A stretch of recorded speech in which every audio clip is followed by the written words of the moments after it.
first of a series of consultations and general discussions of copyright law revision and implementation. I am scheduling the agenda to make about a 5-minute opening statement, and I will. I hope it will be shorter than that, but before starting, let me say, and this applies to what I'm going to say, I think we ought to make this as informal and loose and unstructured as we can. The agenda has times in it, but I don't think we should feel absolutely impelled to stick with the times. And after debating this a bit, we agreed that it would probably be useful to have open questioning throughout all of the presentation. Open questioning, open comments. If anybody has anything on their minds that they want to say at any point, I think that they should feel free to do so. Let me stop right now and ask you, does anybody have any other views on this? Would you rather go on and make your statements and then have questions in any case? If not, let's do it that way, and I think we should probably err on the side of asking anything that's on our minds, don't you? Yeah. Okay. I have read through all of the material, not just what's in here, but some of the other stuff that had come in earlier, and some of the stuff that came in around the same time as this that supplemented it, and I am really and truly extremely impressed with it. I think the level of it is remarkable.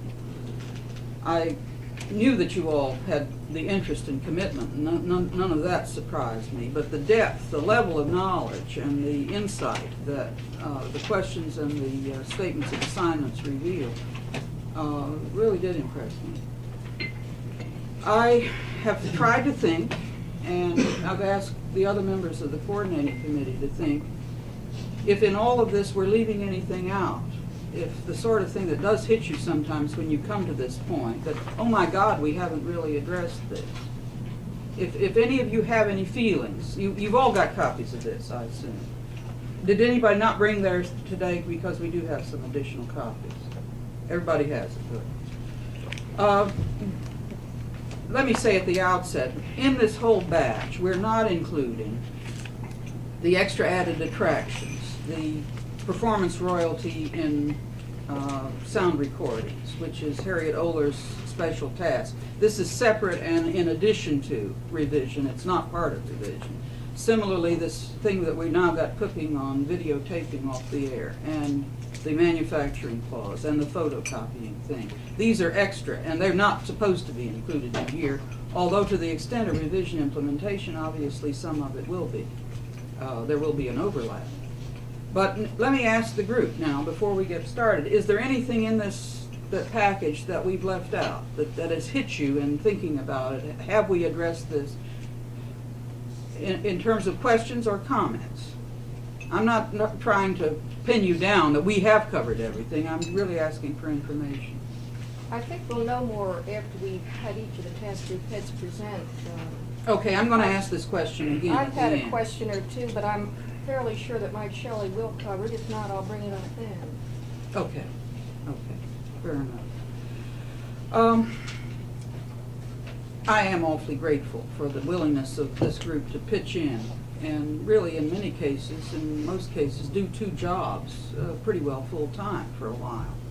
And I'm also impressed by the lack of game playing and jockeying for position. I was looking for that, frankly. And I think this is the sort of thing that you have to look for in something like this, to see whether people are trying to feather their own nest or to put somebody else down. And I saw none of that. Maybe it's there and I just wasn't sharp enough to pick it up, but I was very pleased to see that. Okay. I don't think what we're here to do today is to answer questions, really. There are undoubtedly going to be questions that come up that we can answer, and I suppose we ought to go ahead and do that if we can. But that's not really the purpose of this meeting. The purpose of this meeting is to explore and to inform and to consult and not to answer. I think that the answers will emerge from what we do today in different contexts. But if you want to pin us down, go ahead. I'm not in any way trying to restrict the questions that you ask. But I don't think that you should seek and expect to receive definitive answers today. We'll do what we can, and I'm well aware that some of the things that you're doing and the questions that you're asking have to be answered before some of the other groups can go ahead and address their problems. Okay, I think I've covered all of this. One question that did come up was the scope of the questions that we should be trying to discuss today.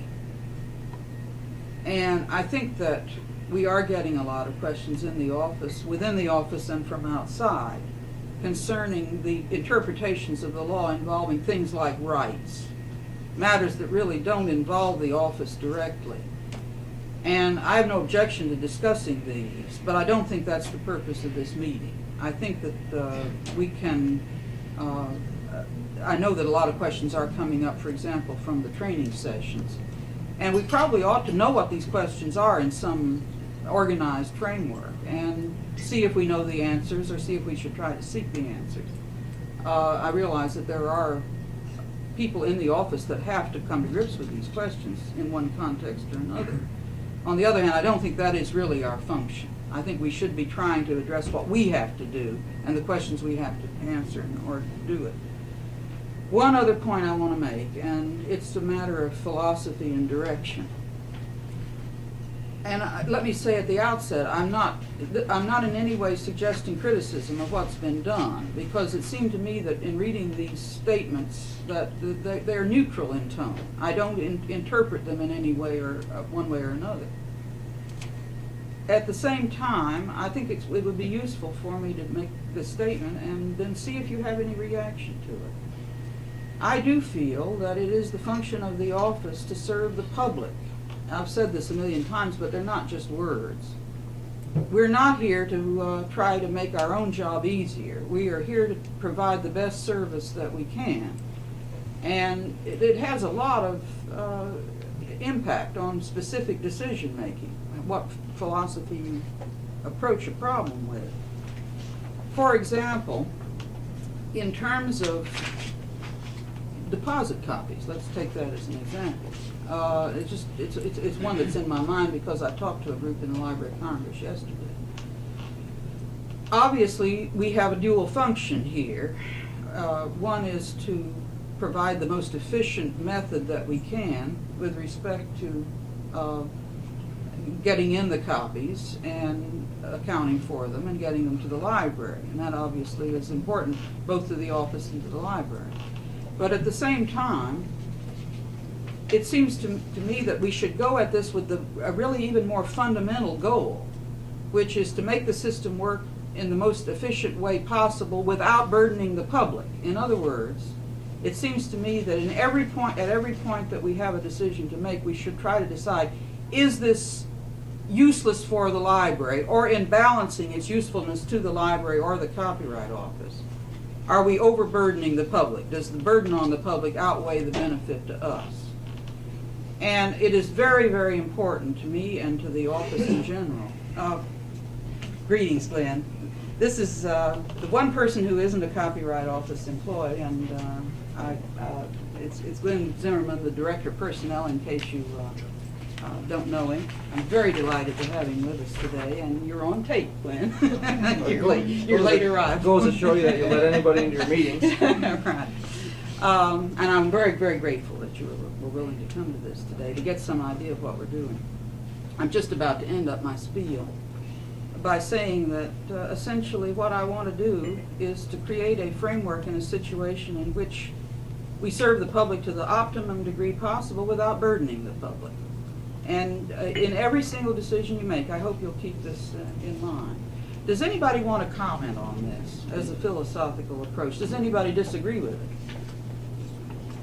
Does anybody agree with it and want to say so?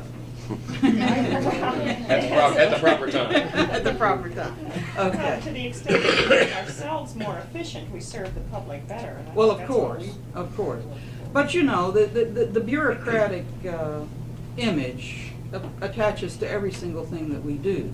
And to the extent that we can own that and disprove it, it seems to me that we come out ahead and we do better what we're supposed to be doing. Okay, yeah, Dick. I just think it's something you've got to constantly keep in your mind. But that is the uppermost purpose of what we're here for and what we're all about. Right. I would want to add to that our special responsibility to LC. Well, why don't you develop that point a Which I think bit? is a corollary.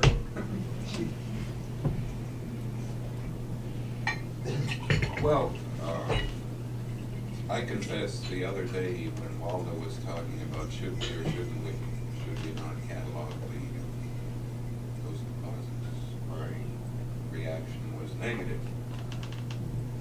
But The rejections you're talking about. Yeah. not the rejection. 407. 407. Oh, the 407 deposits, Yeah. okay, all right. But if we are going to be in the business of helping LC with that kind of thing, and if there is a tie-in with compliance, then maybe we are going to, in order to help them, need to keep more detailed records than we would get with a simple title input on the in-process. It means more work. It means more work, which ultimately the public does pay for. And is it worth it? I'm asking the question rhetorically, I don't know the answer. The public is also the beneficiary. Yeah, different There is public. that Yeah. side, yes, but it's still the public. Yeah, that's very true. Well, this is the kind of balancing that I think we need to go through on every single issue. We just don't have any idea of how many items are involved. Right. That's, Okay. part of your balancing is how much of it is there. True. Okay, well, we've broken this open. This is the kind of discussion and free interchange that I hope we can have all day. It's gonna make a long day.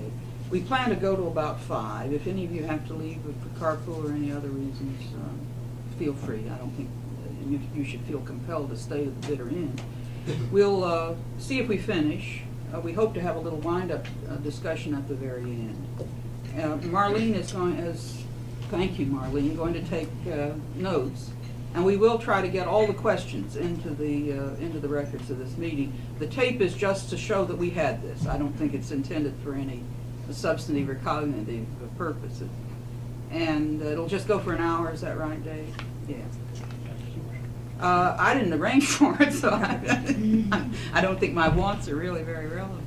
But in any case, that's not the record of the meeting. What Marlene will be taking notes on will be. And the people that are mentioned as speakers in the agenda are the task group leaders, not the subcommittee chair people. On the other hand, the chair committee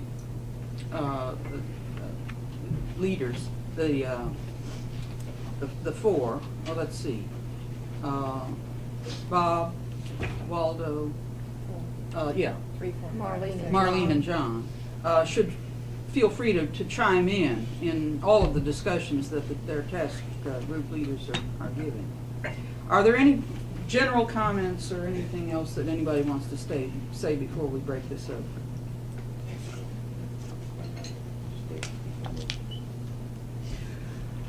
Say it out loud for the tape. I just thought I'd give a quick rundown on the status of the rulemakings which we're now involved in and which are upcoming within the next week, because it involves many of us here. The final regulation for the termination notices and the public broadcasting recording provisions should be out within the next week or so. Those will be final regulations. The comments have already been reviewed. We have one additional one, the final cable rulemaking. For the initial cable reporting provisions is supposed to be published in the Federal Register this morning. Then we have 4 upcoming rulemakings within the next week or 2 weeks, which I just wanted to mention quickly. A full cable hearing for the purposes of implementing all the cable provisions, all the reporting and filing provisions of 111. We're planning to announce the notice in the Federal Register early next week. A rulemaking to issue regulations for the compulsory licensing provision, also a hearing notice of which will be published in the Federal Register sometime early next week. And advance notice of proposed rulemaking for jukebox provisions with a notice to be published in the Federal Register within the next week or so. And finally, an advance notice of proposed rulemaking for the regulations for the library photocopying warnings under Section 108, also to be published in the Federal Register within the next week or two. In all of these cases, these are advance notices. They don't propose regulations. They ask questions and ask for information. As I said at the Registers Conference 2 weeks ago, I think for working purposes, you can distinguish between procedures, substance, organization, or what have you, but when you get down to resolve the issues, I don't think you can. And I've given Waldo and Joan a list of dates involved here, because I think their respective committees and task force, together with mine and Dick's, are the ones principally involved in these 4 upcoming rulemakings. And I think that Waldo, your people and Joan's people will have to be involved in reviewing the comment letters and participating in the hearing. And at the end, we are going to have to sit down and resolve these questions together. Many of the cable questions are going to be questions of organization and procedure rather than questions of legal substance. That was the only purpose of this list. I have extra copies, but I didn't make quite enough. That's all I want to say. Well, let me throw in relation to public broadcasting, cable, and jukebox, isn't it? No, procedures. What was the third? The only 2 you have. The only 2 that I have. You gave me a third. The third one will be termination. Yeah, right. Waldo prepared, how was that done, Waldo? Well, What was the structure of? Well, we just had really a very ad hoc committee made up of representatives of each division, and we, or at least one representative, and sometimes more, and we just wrote out a draft and then worked against the draft and edited it down and came up with an agreed So we have what are procedure. in effect compendium sections, what we would have normally considered Right. compendium sections. What we did, I think, is fairly obvious, is to go really a little more on the procedure side than one would in a compendium. To be an item in a compendium or something that needs some editing, culling out of details about the shapes of cards and this kind Well, of thing. this was precisely my problem, and it was a nice problem, it Yep. wasn't a bad one. Just how did we fit these into a larger structure so that they would feed into something that obtained eventually permanent status? And did it go into too much detail? It's similar to what we had years ago and were called practices, Right. but that was all kind of hit or miss. Right. And it did eventually lead into the formalization of the compendium. Some of the detail is in the compendium in those chapters on That's right. certification and Exactly. reporting, for example. I'll take I think it's responsibility for easier- urging the detail. Yeah, I think it's asked easier for to it. call the detail out than for somebody to say, now, what did you have in mind in Yeah. terms of detail Yeah. here? Since this It's was better all- to edit back rather than upwards. Since this was all new, I think we did put a lot of detail in. Right, surely. Procedure, it goes from here to there, and so. Correct, exactly How so. to handle each station, because it was all new, we never had these Right. kind of documents. But this was all completely kind of spontaneous and ad hoc. It wasn't as a part of this revision. I'm not being critical. No, oh, but no. I'm just trying to We had a figure out what we deadline, do now. and John Yeah. had to have this. Waldo and I had met with Mary and Penny and decided that particularly for cable, where we could be getting 3,400 statements very quickly, and for termination, where they could come in quickly, and public broadcasting, where they theoretically could, we needed an outline of what to do with the things when they came in. Waldo and I sat down, and Waldo agreed to constitute this ad hoc committee to draw them up. Whether they ultimately go in a compendium or something, I don't know, but I think we needed something, because nobody would know what to do with the statements when they come in. I think Skip will need the cable procedures almost immediately. He's gonna be getting phone calls, his name is on that notice. So I think we have to resolve at least the cable one, and subsequent public broadcast, to get the documents completed in whatever form they take, and get them distributed among the audience. Well, when we discussed this, you and I, earlier this week, we agreed that it was most important to get those regulations out and not to worry about the detail of these practices. On the other, I had a few problems with odds and ends, and I had this overspanning problem of what do we do when we get these out? We can give Skip Schultz some pieces of paper, but obviously we have both obligations to the office and to the public to put this in some kind of final form. And one problem I've had with all of this is I'm not too clear as to how the revisions of the compendium are going to emerge from all of this. Does anybody have any thoughts on this? Well, in some of the assignments that Dick and I have given to Subcommittee 1, Task Force 1, and Subcommittee 3, revisions of the compendium are built into the assignment. That's particularly true of the ones for assignments and renewals. In essence, the assignment is redraft the assignment and renewal sections of the compendium. And we'll take it from there and decide what goes in regulations and what stays out of regulations. But the assignments themselves are a revision of the compendium. But that's only where it involves legal policy and being translated into practice. And of course, the compendium is a vast array of other stuff too, beyond that. And I'm not sure that this has been addressed in an overspanning way. Penny and I have discussed it, and I think we're going to see that the people that John and Dick assigned to these subjects in turn work with the committees Yeah. where it's appropriate. Well, where that's there's overlap. vital. And what I'm saying, I don't think we should do things in little bits and pieces without going through the revision coordinating committee. Somehow this all has to be coordinated.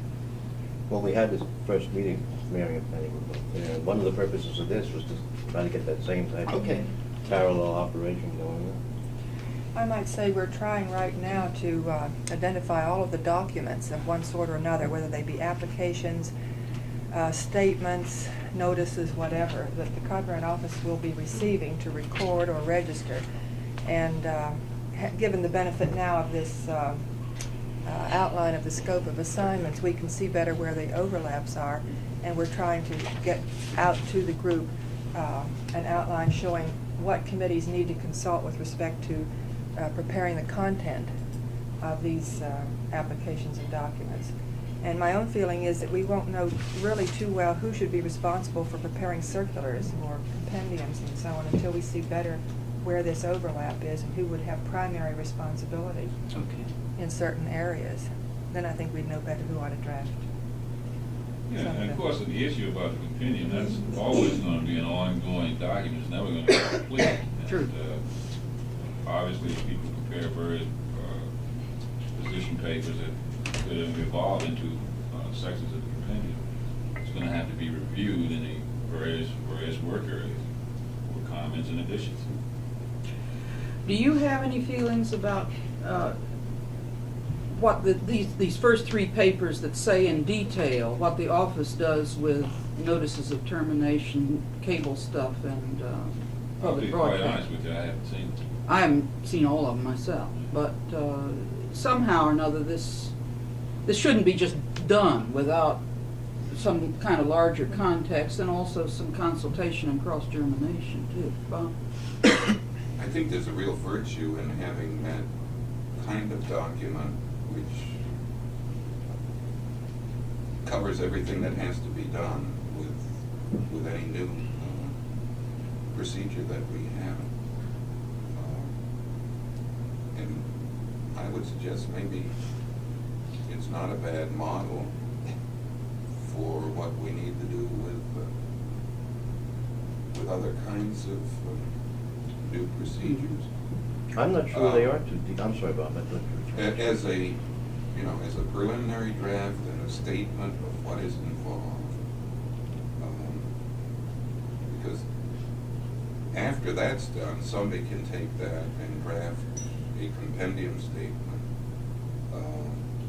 Marlene's reorganization committee can take a look at it and say, okay, here are a whole lot of new work procedures and here's how we're going to fit together. There's a lot of vital information there that if we don't do it as we do each of these, we'll forget. True. Okay. Dick? These procedures were drawn up with present Sure. organization in mind. Yes, of course. So that Well, they had to be. reorganized anyway, this won't be. Well, I'm not too sure they're too detailed for the compendium. I think we should also recall that they were drawn up with an ad hoc committee representing every division, so there was coordination. I think we do need something like this for now. That's my only concern. We need something like this with documents that are going to be coming into the office. And indeed, we've got to. Cable notices are sitting in my desk now, and we don't know what to do with them. Okay, Yeah, but at let me, least we could issue all them right. as interim operating procedures or something, just so people know what's going on. One problem that kept eating me when I was reading them, though, is the fact that these have the legal effect of regulation. No, I differ. They are operating manual practices, and I think in order, we have to reveal them to the public if anybody asks them, and if we change them, we have to reveal the changes. And I don't think we want to tie ourselves down to whether you put something in pencil or in ink, which they do. And in terms of these being directives, you have to do what is there, and you can't alter it. And I think we should be careful what we're tying ourselves down to do. well, do you want to issue them for comment? I don't think we have to do that, but I think we have to issue them. And we have to make people aware that they exist. We have to have them indexed in a way that you can find the information and all that. And this all has to be done. We can't just stumble into this. We have to have it all planned out in But advance. clearly, at the point that we wanted to revise any of these, would merely be the point of revising them and then issuing the revision. Yes, that's right.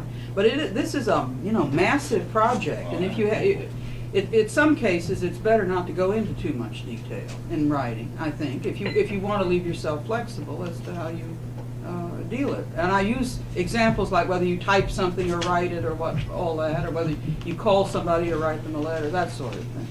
Could they be identified as interim? I think we have to, because they are. There's no question about that. And the cable is interim. That's right. Okay. In between it. Well, we. Clearly, we have to expect that that's going to occur. We're going to have to make revisions as we go along next year or any time. That's got to be built into the system. Fair enough. I guess all I'm really saying is that we know we're going to have to make changes. Why tie ourselves down knowing that we'll have to go through a process of making the changes if we don't need the detailed information in order to operate?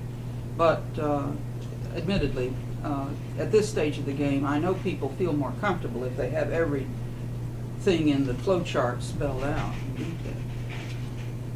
Dick, do you want to start now on our regular agenda? We're only 35 minutes late. In the handout that you have, you notice that for task group number 1, you've got 20 different assignments. Of those 20 studies, we have assigned 10 of the most pressing problems and matters. And I've gotten reports from the people who have these assignments. They are on target as far as time is concerned. Hopefully by the next 2 weeks, these should pretty much, not all of them, but getting the number that we finished. 5 of those 10 do include the ask for a draft or proposed regulation. For example, the first one is the number 7 on your list, performance veto notice and objection. This study has been done. I've not yet seen it yet, and the draft has been completed, and it's on its way to us. The second one is the simultaneous fixation notices and registration provided for in section 411B. That one is assigned and should be finished probably by the 1st of April. The third one is the author death and still living statements provided for in sections 302D and E. And the author identity statements called for 302A. That will be finished hopefully by the 1st of May. Both of those. Both of those. Did you lump them together as a study? The same people have both of those. Right. And we've included in those assignments people from Jimmy Roberts' group as well, because they're dealing with records and so forth. The fifth one is the library photo duplication warning, which was assigned to Patrice. We had to pull her off. John Number is that? Pardon? Number is that? Section. Number 6. As John has already explained, he's draft a notice of inquiry, which will be published in the Federal Register soon. In addition to this, one of the assignments involves the preparation of a comprehensive statement of all the renewal practices that we will install after January the 1st. John referred to that one. Also, the similar assignment with respect to assignments, practices and recording, transversion of the document. Those have been assigned to the same group of people. We've included in that group people from Jimmy's group as well. In that assignment. We have assigned the preparation of a list of examples of methods and application and provisions of notices on various types of works. That should be finished again within the next couple of weeks. And we've assigned the one on appeals. Lou has that. I don't know how far he's gone with it, but he's got the assignment. And the last one is number 18. That's a rather extensive and it's a fundamentally significant assignment involving the gathering of all of our non-subject matter grounds of rejection and rule of doubtful acceptance.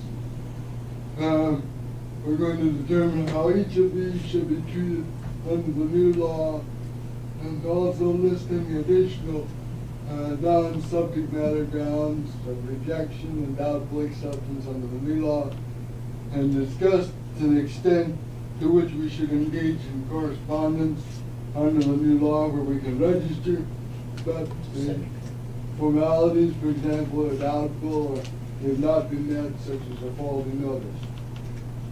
So those are the 10 that have been assigned. I've got some questions that the people have given me that they need answers for, but I'll hold off on those until the different task groups report, and then I'll ask my questions at that time. Dick, could you give us a name for each one of these assignments? A person? Yeah, just one person for each one of those. Number 6. Well, number 7 is Ken Dunlap. Number 9 is Christina Brusick. 10 and 11 is Santora. 12 and 13 is Beats. And 18 is Catherine Armstrong. 14 is 14 Bowie and is Vitale. Bowie and Vitale. And Lewis, That wasn't a formal 17. signing, I guess we're gonna have to When will sign some other 14, pieces. what's the status of it? 14 should be finished within the next couple of weeks. Dick, can I add something? Actually, 1 through 7, Yeah. 1 through 6, have in effect all been assigned. 2, 3, 4, 5, and 6 are in the rulemakings I mentioned, so in effect they've been assigned and they're in the works.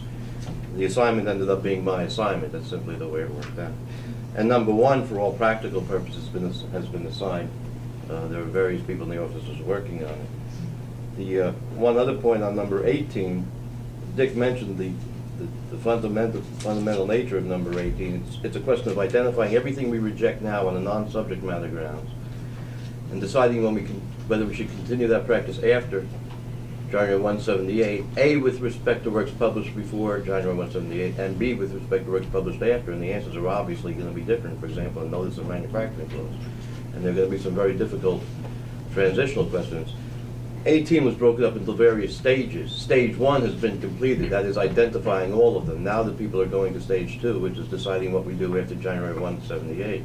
In addition, it's likely that number 18 will spin off into other independent assignments for some of the things that are just too major to be taken into account by this one small group of people working on this project as a whole. A corollary to number 18, Dick prepared a list of all grounds of subject matter rejections. And we're now in the process of splitting those off into assignments. For example, the question of the Yardley case. We've never changed our regulation to comply with the decision of the Court of Customs Appeals in Yardley. And GE was threatening to sue us, but I'm told by the Commissioner of Patents that they didn't get the deal they wanted from the Patent Office, so they probably won't sue us. These number 18 in the corollary that Dick did are lead-offs into very general but fundamental questions. We also have about 10 or 15 other studies in the works. What, you had mentioned 19 was assigned. No, No, maybe I was. I'm not. Lou indicated an interest in participating in 19, we Appeal. haven't formally Okay. assigned it. Appeal, all right. I only come up with 9, other than the ones that you're Actually, handling myself. everyone has been assigned except number 8, 15, and 16, which are all deferred until the last months of this year. Number 17 technically hasn't been assigned. It's one that Lou wanted to participate in. 17, 18, and 20 have not yet been assigned. All right. Everything else has been assigned in one manner or another. Okay. And 19 has not been assigned? No. All right. Does anyone have any questions on this? And we will return to the questions that are generated from all of this at some later time. I don't know exactly when. Yeah? I'd like to ask one general question that some of the attorneys have asked me. There's really thought of a policy decision of asking the attorneys who draft the regulation to sit in when it's discussed. Sure. They would like to be able to do that if it's at all. It's a very good idea. One other minor point that Pat might be particularly interested in. Some people have asked me, what's happening to all the questions that were raised in the examining division conferences? And the answer is that they either have already been plugged in or will be plugged in by amendment or new assignment into assignments. The idea always was that the examining division conferences would be something to raise the questions. And a great number of them are already included in these assignments, in the renewal area and the assignment area, and in the cable and mechanical area. That's primarily why, the reason I asked the question. Nobody is ignoring those questions. They're all being In plugged in. terms of additional questions, And they'll be plugged in. The assignment's already been given out, so the person who has the assignment will just be asked to make sure that this question is included in the assignment. Any other questions of a preliminary nature on these? Okay, let's go on to you, Mary Beth, and I don't have too much to say. training. Could I ask, will these papers, when they're completed, be made available to subcommittee chair people? Well, I would certainly think so, but I think we should have some discussion. Is there any reason why they wouldn't be? No, again, I think Penny and I'll have to take care of that. Well, should we ask a general question about funneling the product of this, all of these endeavors? Well, we're wanting to get all papers, and I think we are. We have the questions, and I'll get Mary Beth's questions if she wants to I just coordinate haven't with us. received anything from anybody. Well, I take it nothing, Except my own groups, except my nothing groups. has come out of this task group 1 yet. I gather there's one in draft. There's But- one that's completed, yes. And are people seeing the rules as they emerge? We see them after there is a circular. That's what's happening. When they get the mailing list stage. All right, let's take that. Should that be emerging at some earlier point? I think subcommittee chair people ought to know the same thing that their task group heads. Yeah, certainly. I don't Well, argue with that. No, I think anything that we've circulated, they have, but there's been very little. We haven't received that much, really. I'm talking about the future. Mhm. Oh, yes, I Well, think so. I think we have to distinguish between the papers that will come out of these assignments. It was my understanding, I believe Dick's, that these papers would be submitted to Dick and I as the task force and committee chair people and general counsel and assistant general counsel respectively in any event, at which point we have a first level stage of approval. And from that point, they go to the policy decision group. I imagine copies can go to the other task force and subcommittee chair people, particularly if we anticipate that in some way it will affect their operations. But now, on rulemakings, the actual notices that go into the Federal Register and the like, the way I have it on my checklist is when it goes to mailing list, just to make sure the copies of that mailing list publication get out to everybody. The task force and committee chair people should already be involved at a much earlier stage, which is one of the reasons for this document, for example. Joan has to be involved with the cable rule. Well, I'd like a so there's copy more. of what you give her. Well, then everything will have to be every done. time. Could I comment on that too? what we've been doing in my task group is informally, I've been discovering and talking to other task group heads, areas that they're considering that have an effect on my task group. And consequently, I've gotten copies of their studies and reports. Now, within my task group, what we're doing is everybody, when they're completing a report or a study, I've got 2 of them so far, I'm distributing in a memo form to the other members of the task group, asking for comments, and saying if I have no comments within a week, we'll assume that nobody has any constructive criticisms to make of this particular proposal, and I'll handle it from there. Now, it sounds like it might be advisable to pass also a copy of that up to the coordinating committee, assuming that they will eventually know exactly what the overlaps are and can pass them on a formal basis to the other task group heads instead of doing this hit or miss basis. I would agree with that. Does anybody disagree? Because it does seem to me very sensible. There's a lot of paper and a lot to read. On the other hand, I'd rather err on that side That's than... the only way you can be Yeah. informed of what your groups are doing. I think we'll make, for every document that goes into the Federal Register, either advance notice or notice, we will see that a copy of the Federal Register notice, if possible even before it's sent to the Federal Register, after the Register signs off on it, is sent to each committee chairperson plus the revision coordinating committee. That should take care of that problem. And as far as the assignments go, I think they won't be distributed until after Dick approves them and I approve them. And then they can go both to the policy group and to the revision coordinating committee at the same time. And the other task group people, if they want to have input before the policy decisions are made, can make that point known. Okay, back to you, Mary. Okay, I don't have too much to say. We're in the long course, we're now going into the 4th week. We just finished the first of the mini course, basic course. You finished it, it's done. The first one. The first No, one. 9 more to go. I know. Right. We finished it this morning. People seem very enthusiastic and with it. 5 hours, was it, total? Was that enough as it turned out, do you think? They seem to want more. Yeah, that doesn't surprise me. Yeah, they wanted more. They're gonna apply for the longer course. Yeah, a couple of them said afterwards, I really wish I had been in the other one. As far as the speaking is concerned, that seems to be moving on, and having Susan Weisslein on board has really helped. And so we've had her meet with some of the people who were speaking to library groups, and I think she was very helpful. She did a prepared speech that I approved, and that was given out to all of the people who were speaking to library groups. She made them understand the philosophy behind librarians and how they have a problem with the copyright law, which tries to restrict them from disseminating information. She gave them good ideas on the questions that they're going to receive. And so that seems to be going along pretty well. I am getting questions that I do intend to funnel up. I just really haven't had the time. They're all on pieces of paper. And as soon as I can sit down and write a memo, I'll put them all forward. So, Too difficult to answer. I'll offer an unsolicited comment that I've had nothing but positive reaction from my people in both the maxi course and the mini courses to the job that's being done in getting the material together and the way it's being presented. I'd like to second that. It's tremendous. Yeah, that's my general reaction too. In fact, I've heard nothing adverse at all, and a great deal of praise. I think that people are beginning to realize the depths of this law that they're dealing with, and I think this has been a big revelation to a lot of people. And some of them didn't realize they didn't know as much about the old law. That's right. Depths of Newtonian.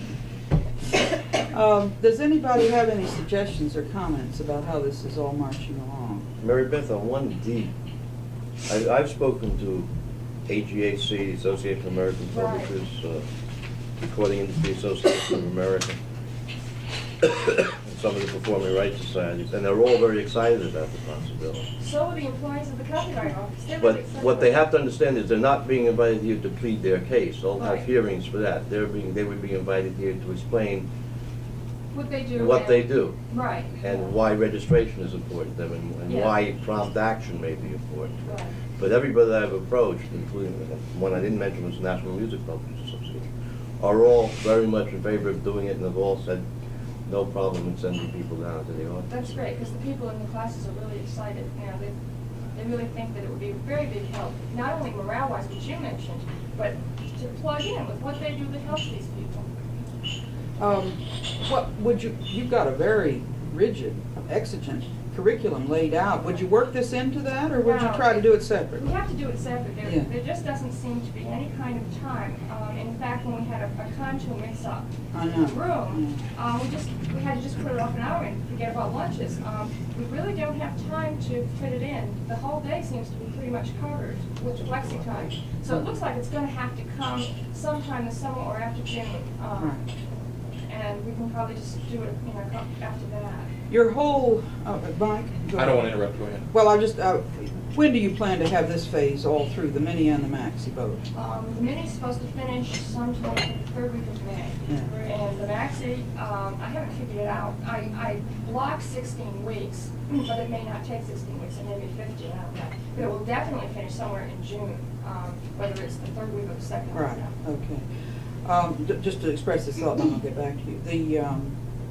I have participated in some discussions where people from the patent office and a trademark attorney just made general statements about these related fields of law, and they'd be willing to do it. I've asked them. So we might plug them into what you're now good. talking about and kind of plan an external affairs course, which would include both the private sector and related government sectors. It That sounds good, yeah. might include the FCC. I just did it for the patent office. They indicated to me they'd be willing to come Yeah, over here. right. So- They can be larger groups, can't they? Yes. Oh, yeah?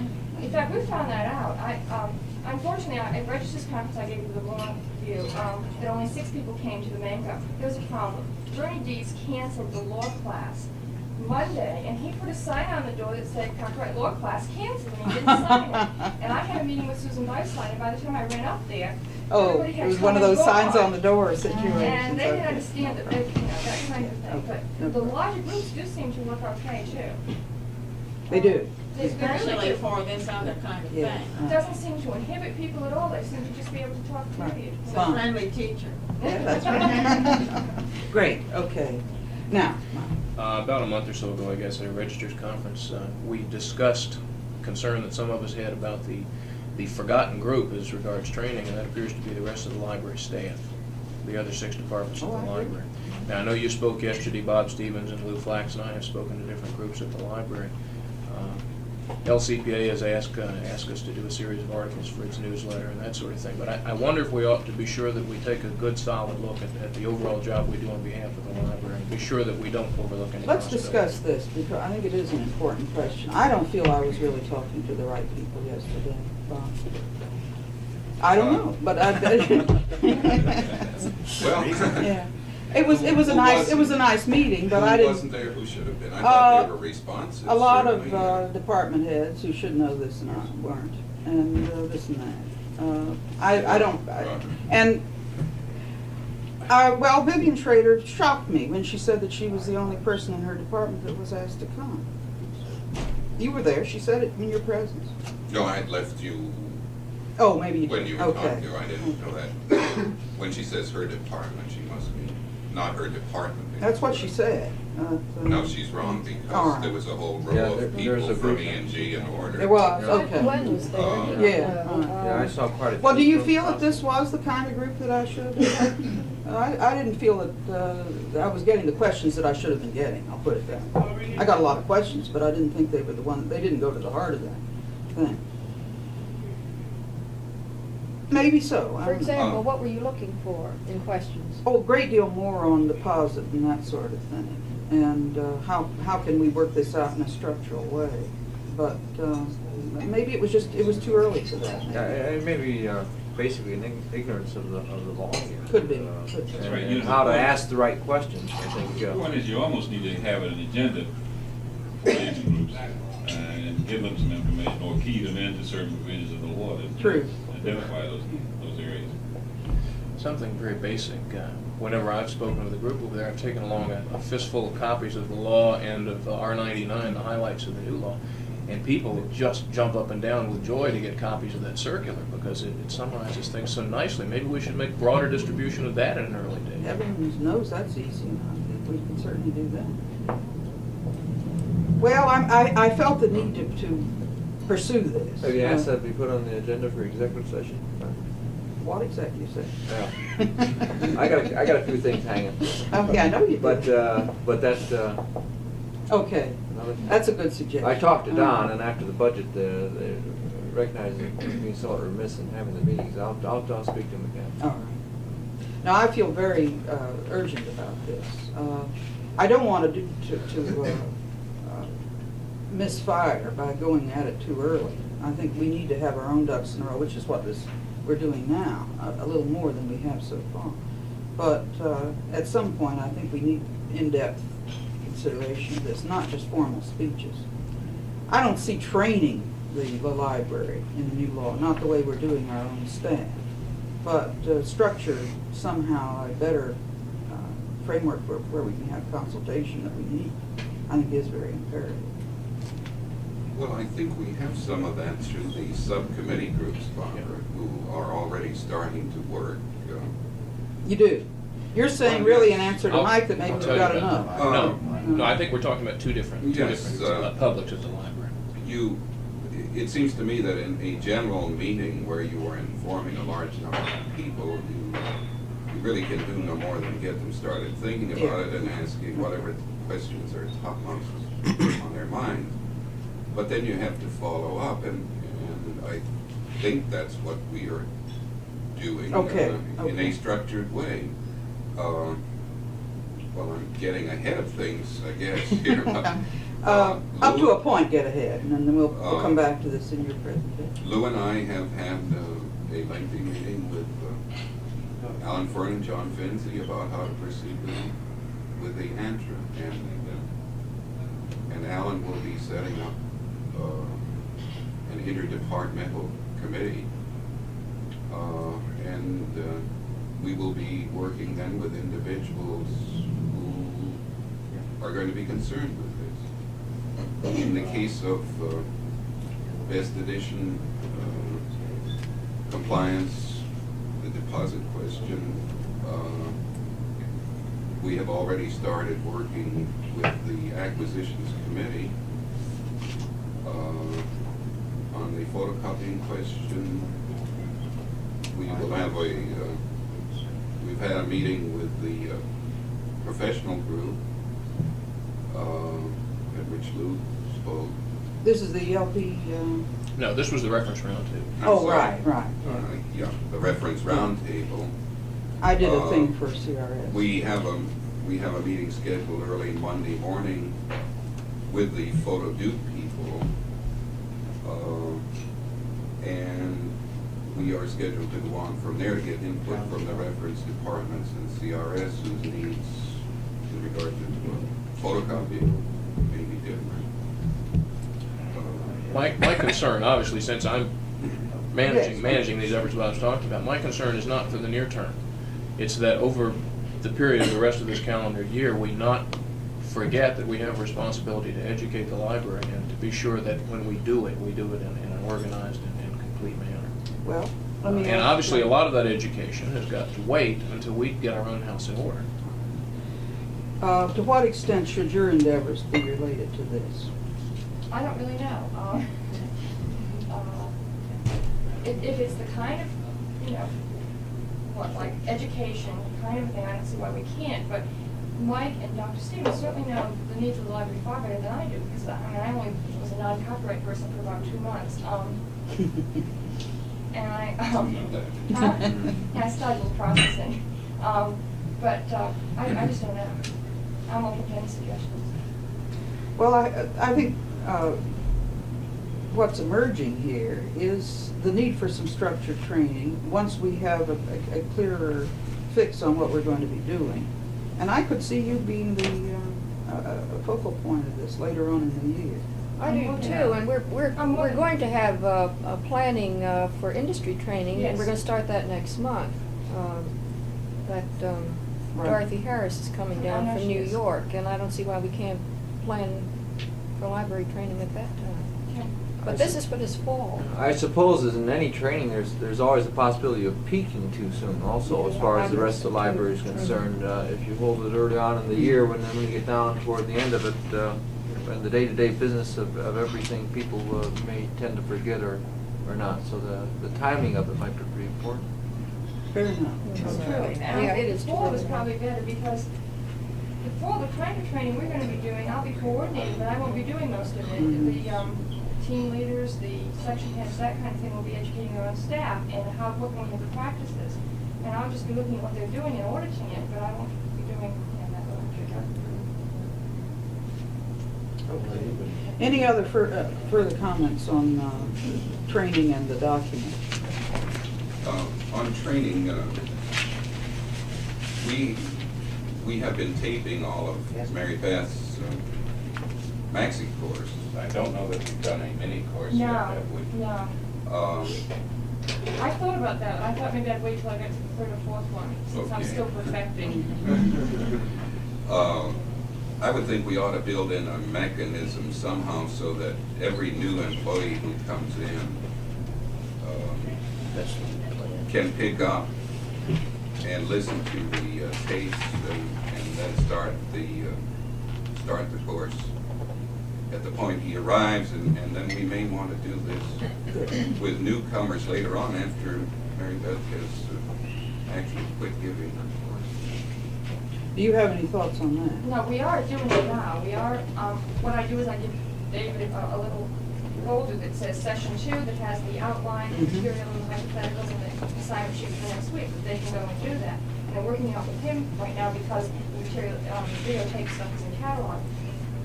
There's something, I think it's better than nothing. But if you look at the videotape, it has problems.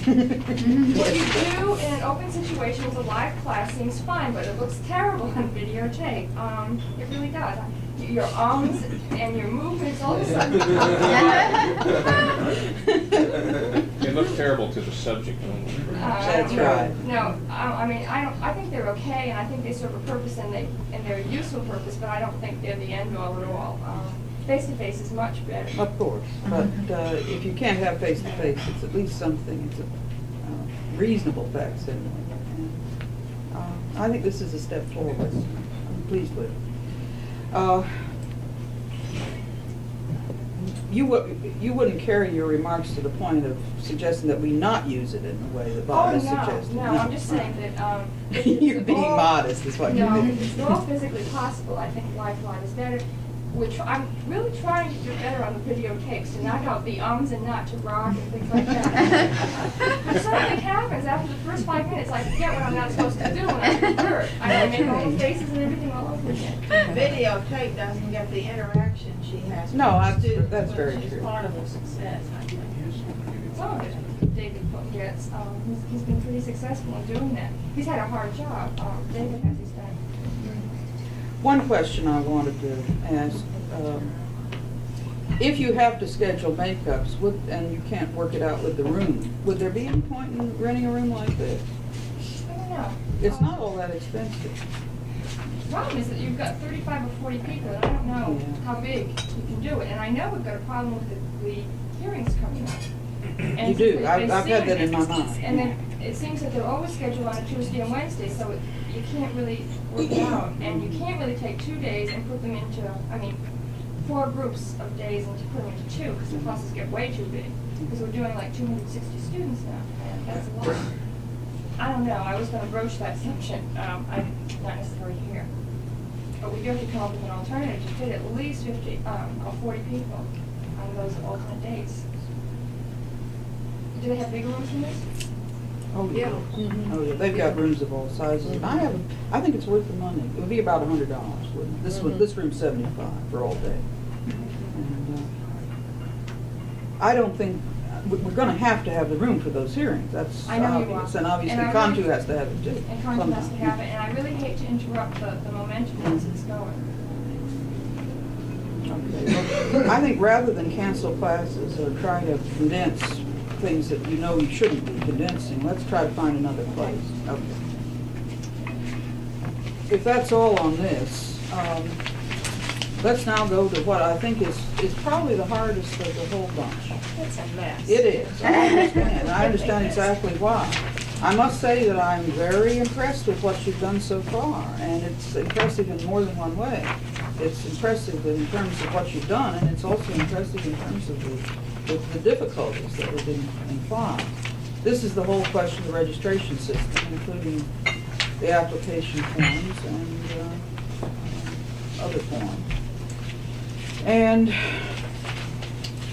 Why don't I just turn you loose, Gail? Before I get into it, can I go back to number 1 on Mr. Glasgow's list about the seal? I seem to be the only one here that's had any involvement in it. So Tell us where while that I'm stands. not a chairperson by any means of this, I kind of got involved in the group mainly because I needed to know what kind of a seal we were going to have in terms, so that I could plan for the application design. So there was a meeting, I think it was early on, January or early February maybe, where it was agreed that we would have a new seal. It would be redesigned. No one holds any favor for the one that we've been using for goodness knows however many years, and this is a perfect and ideal opportunity to redesign it and have something that is really a seal we can be proud of. So, we pretty much decided what we didn't want, but nobody had any real clear idea of what we did. So Joe Ross had already checked into the Army Institute of Heraldry, and they do this sort of thing. They do government seals. They design them, and then they create the dies and the sculptural reproductions of them, this sort of thing. So on February 18th, a small group of us, consisting of Joe Ross and Dennis Everett and I, went out to the Army Institute of Heraldry. Fascinating place. We really had a very good feeling that they understood what we were trying to tell them. We wanted something traditional. We don't want one of these new corporate logo type things. We want something solid, something that represents creativity, human creativity. And if you put your mind to that, that's really much easier said than done. So we spent about 2 hours thoroughly confusing them, but You want something that's copyrighted? not necessarily. Just like Well, your I won't, business listen, I won't even go through the various possibilities that we discussed it throughout. In any event, we came away with really a good feeling that they had a feeling for what we were trying to grapple with, and probably far better equipped than we were to do it. So we left it with them. As I say, that was February 18th, which is about a month ago from today.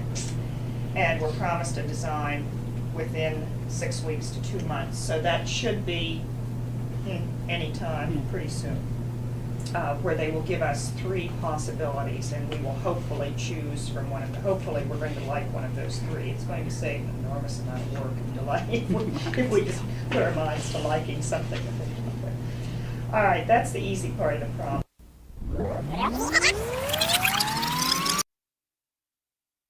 Because it's so much easier to manufacture the dye, apparently. But I don't remember saying All about right, we do a embossing. depressed seal now for our certificates that we send out. Certifications, however, have the embossed seal, which is the hand process. That's a raised seal as opposed to a depressed one. Well, in any case, the word has got around that you want an embossed seal on every single certificate. And if that is true, do we have problems? There is, I mean, we can put a man on the moon, but we cannot get a machine that will do an embossed seal in combination with an inked signature. Well, I assure you, I'm not. Well, then I won't go into the problems. All right, we can, furthermore, even if we get this machine, it's not automatic feed. And we've also discussed the possibility of doing the jukebox certificates on this, and I figured out that it would take 55 days of solid effort to get all of our jukebox certificates out. All right. Well, I'm really puzzled as to how this I don't know, myth well. got started. Anyway, I don't You even do know not what you're feel- saying. What is the difference between an embossed and a? Boston raised on top of the Raised. paper. And It looks much better. yeah. It's classier looking, there's no doubt about it. And what do we have now? We have a depressed seal. And Well, let me- and that's Don't that. ask. Yeah. Okay. Don't ask. Okay. But you're saying we can have a depressed seal, but not an embossed. Oh, yeah, Yeah. in yeah. combination with an inked signature, Yeah, all right. which we do, we're Yeah. assuming that there's every reason to have an inked signature. How about a raised signature? Oh, that's just insane. Yeah.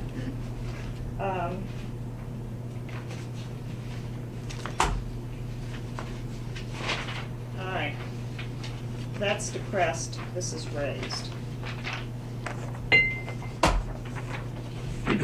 Well, I must say, I've never confronted this problem before. In other words, it sticks out the bottom instead of the That's top. Yeah. Okay.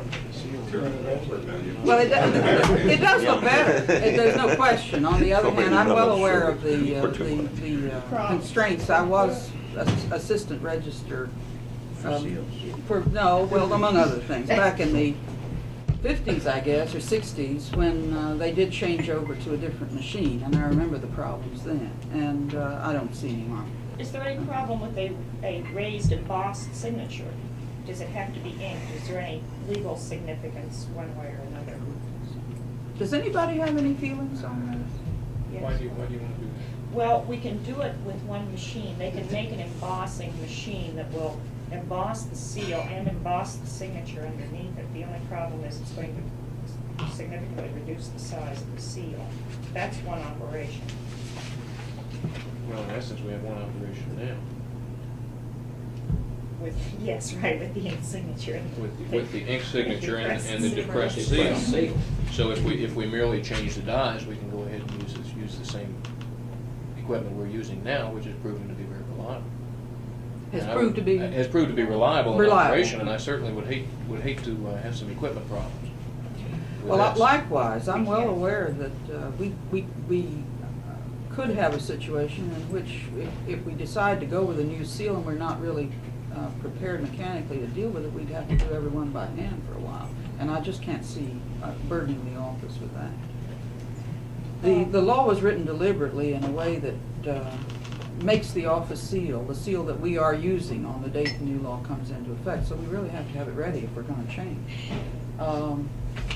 Look, I'm loose about this. You don't have any objection to a raised signature, do you? I have no objection to anything. I'd like to have a decent design, and I don't think what we've got now is very imaginative. I think it represents the wrong thing. It represents the artifact rather than the act of creation. And somehow I'd like to expand it beyond bound books, which is all this represents.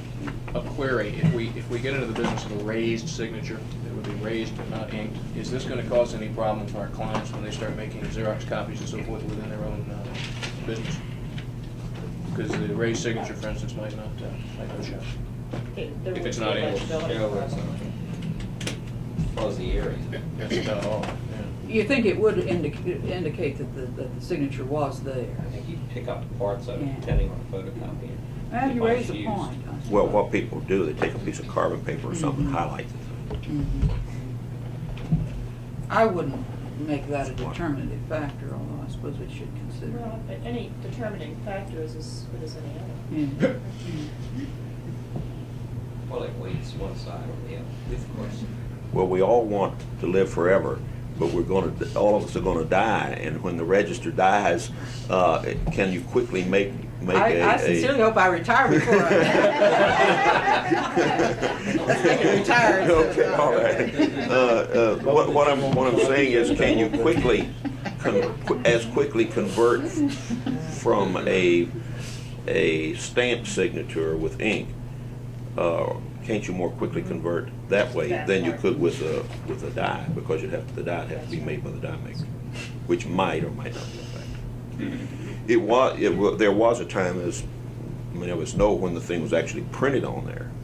The register signature was part of the thing was printed. Yeah, I remember you were there too. Was anybody else? You weren't in the office, but Mary was. When West Publishing printed the whole form, including the seal and the register signature, and then Siegfried was acting for a while, so they printed up a whole batch with his signature printed on there. This is really very funny. We suddenly started getting these things in after Well, is Fisher there was any objection appointed. to pre-printing the register signature, not the seal, but the signature? But the problem was that they kept using them after. Yeah, see the things come in years He was later. only acting for about a couple of months, and they kept sending them in for years after. Yeah. We still get them with Sam Bell's. Yeah. I don't understand the impetus for change on the way the signature's done now. Could you explain that, why there's any desire or interest in changing the way the signatures are applied now? No, no, I'm not making a case for that. It's the certificate has got to bear the signature. It's a matter of the machinery, the combination of machinery, the combination of what we require for the seal and the signature that determines. No, I'm not making a case for it.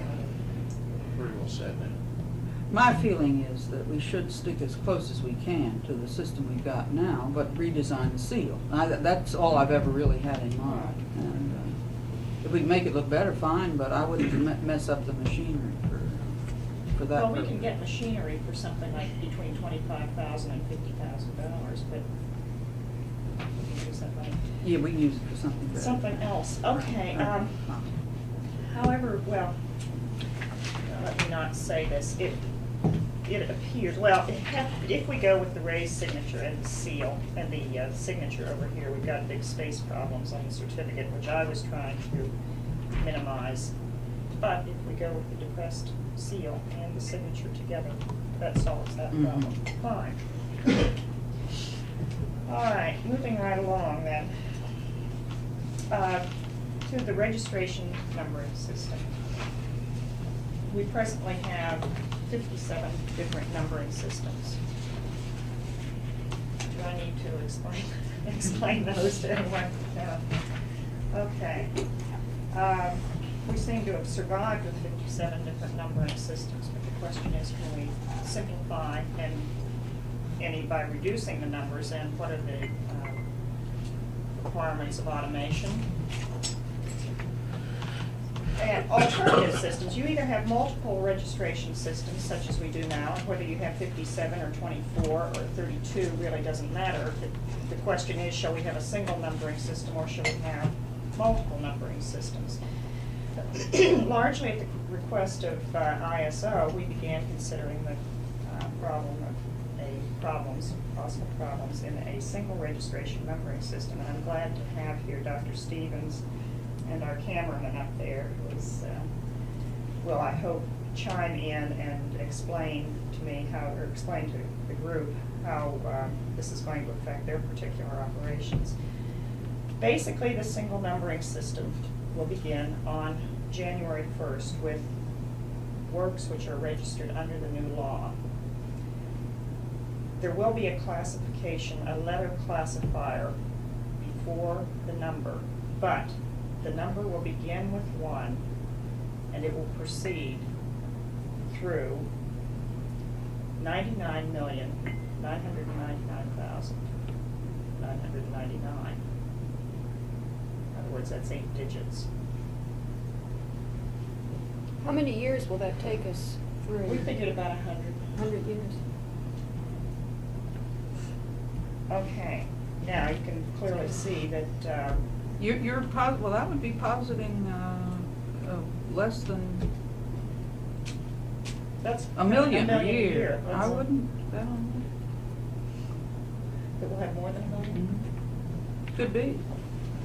Have you spoken to CDS? Of course, when they set up the new system for the old car division on Catalina Distribution Service, there was a real problem with that numbering system when they got tied into it. And it was a mess. Who was that? Because Brian? they I'm sorry. The Catalog Distribution Service, probably Jim Stevens was involved in it, but it was a real problem in the numbering system. They started running out of numbers, and the library had to extricate itself, and it caused quite a deal of confusion because the original estimate would go on for many more years than happened. On this system? No, I'm saying on a numbering system, any numbering system, particularly if you're going to tie it in the machine, automation.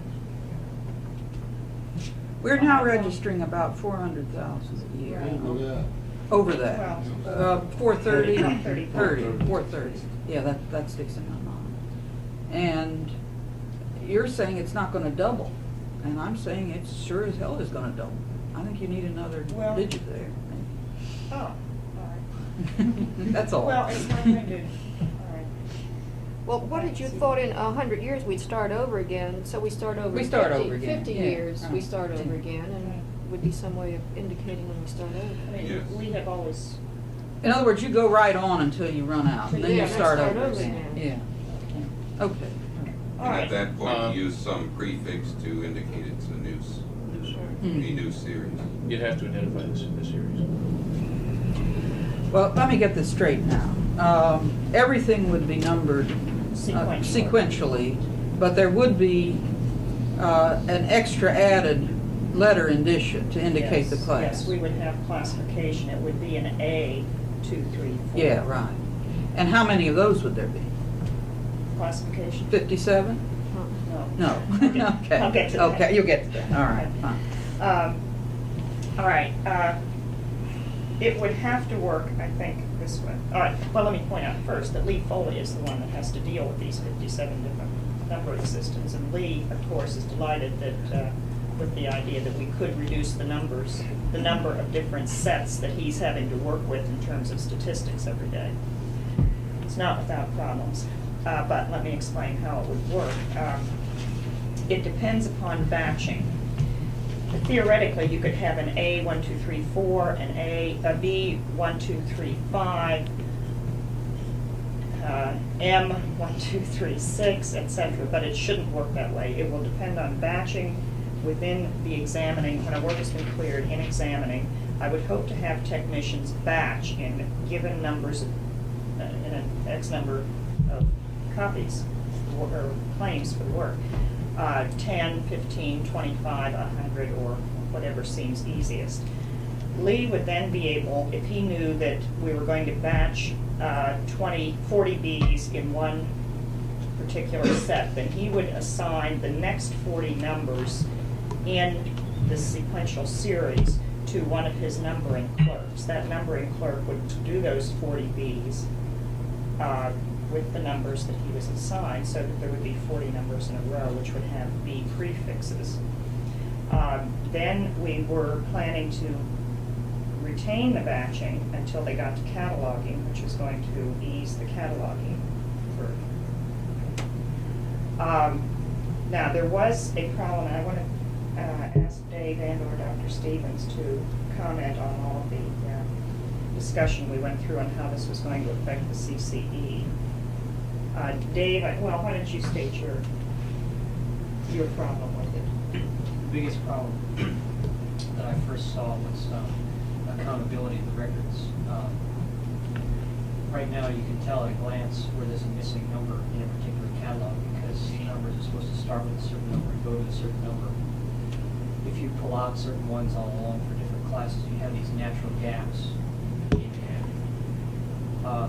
So I was seeing that at the time we gather these records together to publish them, that you have problems accounting for, and if a number is missing, how do you know why it's missing? Is it missing because it's another class, or is it missing? Okay, the counter argument to that was, okay, we'll assemble all the records at one time. We'll get the entire sequence, irrespective of classes, and we'll account for ones which are really missing that way. My reservation to that is you're talking about two things, really. First of all, you're talking about 500,000 records at one time. Right now, the most that we accumulate for even for our largest catalogs is 100,000. So I'm really wondering whether a computer can handle 500,000 records comfortably at one time. It's fine if everything goes well, but as we know from experience, things happen, and you have to recover. When you have to recover 500,000 records, I really wonder. The second reservation I had about that was, if you assemble all your records at one time, you're assuming that your publications are timed consistently with each other. Each catalog will have to be published at the same time. Okay, suppose your larger catalogs, you have to extract with a shorter period or for a longer period. What do we do about those few records? How do we account for gaps in those few records as opposed to the entire record? Bob Long from ISO and I have talked about this, and he doesn't see it as a problem. He thinks he can give us a satisfactory list to account for the missing numbers. So what it comes down to is we're dependent on his list that the computer can give us. And we're vulnerable to that extent. Don't we have a similar problem with our application record books there too? Will we continue to file those by category? Sequentially. No. No, they'll be sequentially. purely sequentially. It wouldn't be by category. So this would be quite an economy for that operation. The only, there is a comment that came up in regard to that too. If somebody has, say they're doing a publisher search, like this for Gale, when they go through applications of a particular class, say they're, somebody from the public is representing the music industry, and they want to search through the music applications, say, to extract, to come up with a publisher's list or some such thing. Well, now these music applications will be scattered across the entire set of boxes on the shelf, and they wouldn't be able to go to just the music ones. They would have to go to what would be possible really to do a search like that. Or maybe you can do a search through the computer for that kind of thing. I'm not sure. That is a disadvantage based on the present system. Actually, you're really talking about mailing lists, which our regulations forbade up until recently. And I'm not sure we need to worry about accommodating people in that, for that kind of motivation. But are there other reasons why this is a What he's really factor? talking about is the use of being able to search by using the bound and loose applications. In other words, it's a choice between grouping the material by its nature or category, as opposed to this business of the sequential numbers as an economy in terms of system control. Right. Gail, I'd be interested in hearing, aside from automation, what the office has to gain from changing the numbering system.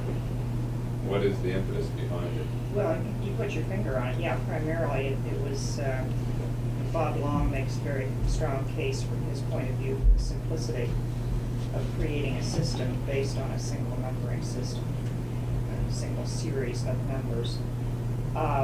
We approached, we're not we're not allowing him to dictate this to us, but we went through each process in the system to try to determine the disadvantages. Except for what Dave has mentioned, we haven't come up with serious disadvantages in terms of how we operate on a day-to-day. How about the advantages, aside from automation? Are there some?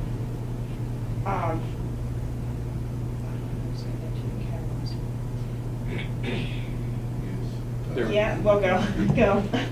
At the tail end of things, when people are assembling the registrations in preparation for binding, if you have a whole lot of separate subgroups, you have to retain them in separate piles, and then you have problems of when are you ready to bind this particular group. And Oh, I'm well aware of that. It's and much you more can, efficient when you can accumulate for years and years in a and small not get place. to anything in a small class.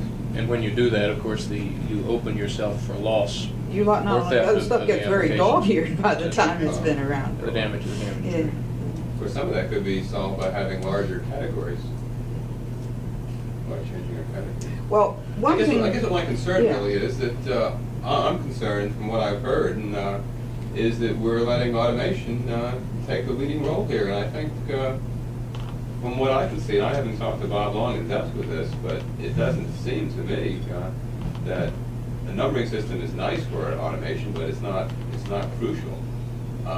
He'll admit that, yeah. I would think that the overriding thing should be what works well for this office, and then call automation and see how put that in as a secondary consideration. Because under this system, in terms of searching for this material and physically locating information about this, it has to be completely dependent on retrieval through the automated system. Isn't that what we're speaking about? Otherwise, you can never go in and find an application. that pertains to a certain type of work. You know, as you said, rippling through the material at a given period of time. The patent office has a sequential thing that goes back to the beginning of the patent system. 1836, yeah. And you really can't tell anything from the patent number. That's, I suppose, if you know the series, you know, you can gauge generally what the year is, but only in a very general way. There is another factor, Jim. Go ahead. I don't, you know, addressing your comment about making it easier for Lee Foley, I really don't see where it makes it easier for Lee. I think he's got a lot more work to handle and juggle those numbers within a one system and assign them to a separate class. I mean, you're gonna have a one numbering system, but under that you've got to have these various categories. I do think that we ought to have a broader category and fewer than 57 separate classes. But I don't see where it really is helping anything. On balance in registration numbering, I think it would have really no practical effect as far as workload, because we have to account for numbers now in a number of different classes. And under the system, we've looked at this proposal, and Lee would be parceling out blocks of numbers to registration clerks who would be handling classes of material. So we're still having to account for numbers. It's just a difference in the way we do it. Okay. We are under the process system, and I guess I'd hate to see a lot determined on the basis of what's needed for registration and numbering, because we have tentative plans. At least we're trying to find ways of changing that all around under the process system. And one idea we're just toying with, and I guess I think it maybe has an even chance, but our friends in ISO think they have a pretty good chance of having some form of a machine hooked up to our computer that can assign the numbers straight away and slap it on something, either on a tag or on some flat piece of material. And the numbers could be going sequentially or not. It wouldn't really matter, and they could assign the class too right then and there. So this batching wouldn't be needed in that case if we could do that. Well, we're talking about the manual system. You're not ready to go on January 1st. Well, we're designing, no, we're not. But if it was something that was awkward for a year or two, then if we change our numbering system based completely on our manual system for the next year or two, is that wise? When we have a system that's going to last for how many years? Stated in another way, we're trying to establish a system that can be dovetailed into your in-process system when it does occur. Well, I just have two thoughts. One argument one way and one the other. To show my nobleness of mind. You don't need to show that. Everybody knows it. One, the more numbers you get strung out, I believe the more chance there is of errors in transcription and transposition numbers. On the other hand, having one system of numbers and running as high as those do, you would have less likelihood of same works bearing the same number, which is a little bit of a problem once in a while today, because we only get up to a certain point and then we start all over again with B's, for example. You go as far as 6 digits. Yeah, right, and you would go much higher, right. So I think there's one way, one the other. I take it that what's going to emerge from this is that these arguments will be marshaled on a piece of paper and submitted to the decision. Yeah, that's what I was going to suggest. It's obviously very controversial, and I think you ought to get it in writing and maybe an alternative proposal and give it to everybody. We'll give it to everybody on the staff to react to, including the BSO group. Yes, absolutely.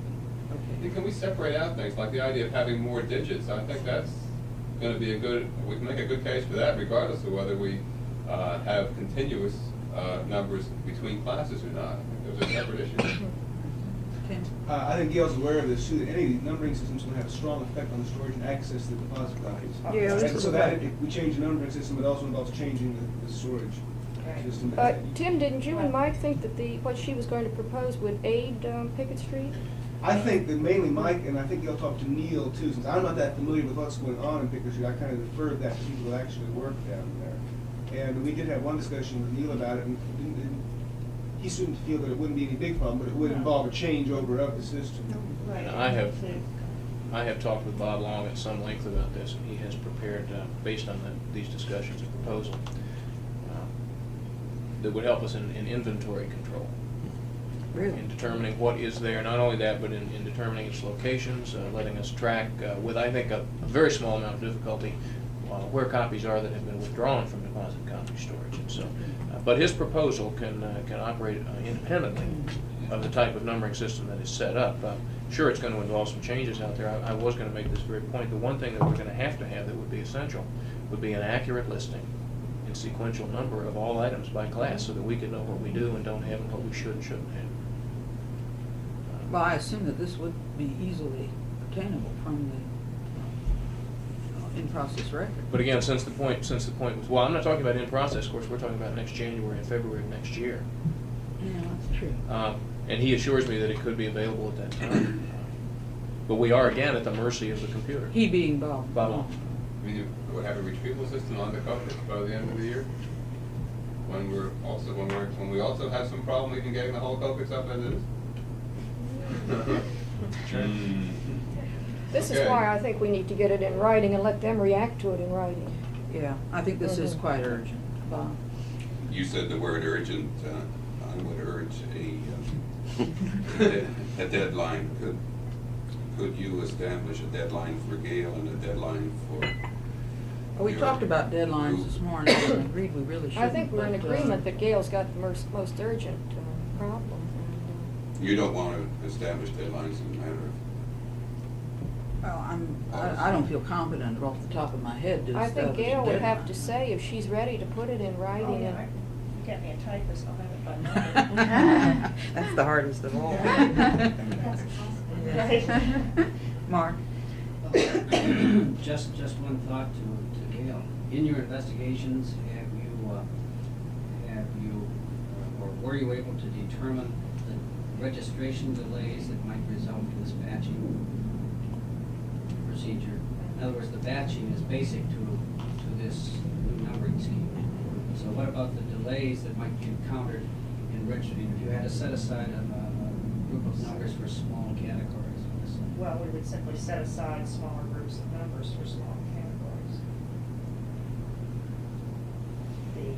The A material and the B material, of course, come through in vastly larger quantities than do J's, for example. But the whole point of it, though, would be to batch in such a way that you had So that you sizable segments in one category. Well, right? they don't have to be necessarily sizable, they just, Lee has to know that here he's got 40 or 50 or 100 B's, so that he can assign that many numbers to a numbering clerk. Well, for example, suppose you were to say, well, we'll set aside 15 or 20 or 30 numbers for J, and wait until we had this many. Oh, yeah, okay, I see what you're talking Would it be useful as a result of this discussion for people with questions like this now, to send them to Gail in writing? Certainly. I think so. I think we could go on all day on this. Yeah, I believe we have really to should get move past on. this point. We haven't, I think we've covered everything in your item, Big Roman 1, except the last thing. I don't know if we want to. Let me defer on that one. All right, let's do. Okay, let's go on to 2 then. All right. All right, we will have a classification system. We never considered not having a classification system. Let me, let's see, run me down. All right, Class A will be literary works, including what we currently consider to be book material, and I would very much like to phase out our use of book material. The word book has caused a great deal of difficulty, misconception in the past. So we'll call them literary works. We can call them non-dramatic literary works if we want to, but that does seem a bit pretentious. Well, why not include the dramatic works in there? I've got other plans. All right. Okay. Well, you got to say non-dramatic if you're not going to include them, because they certainly are literary works.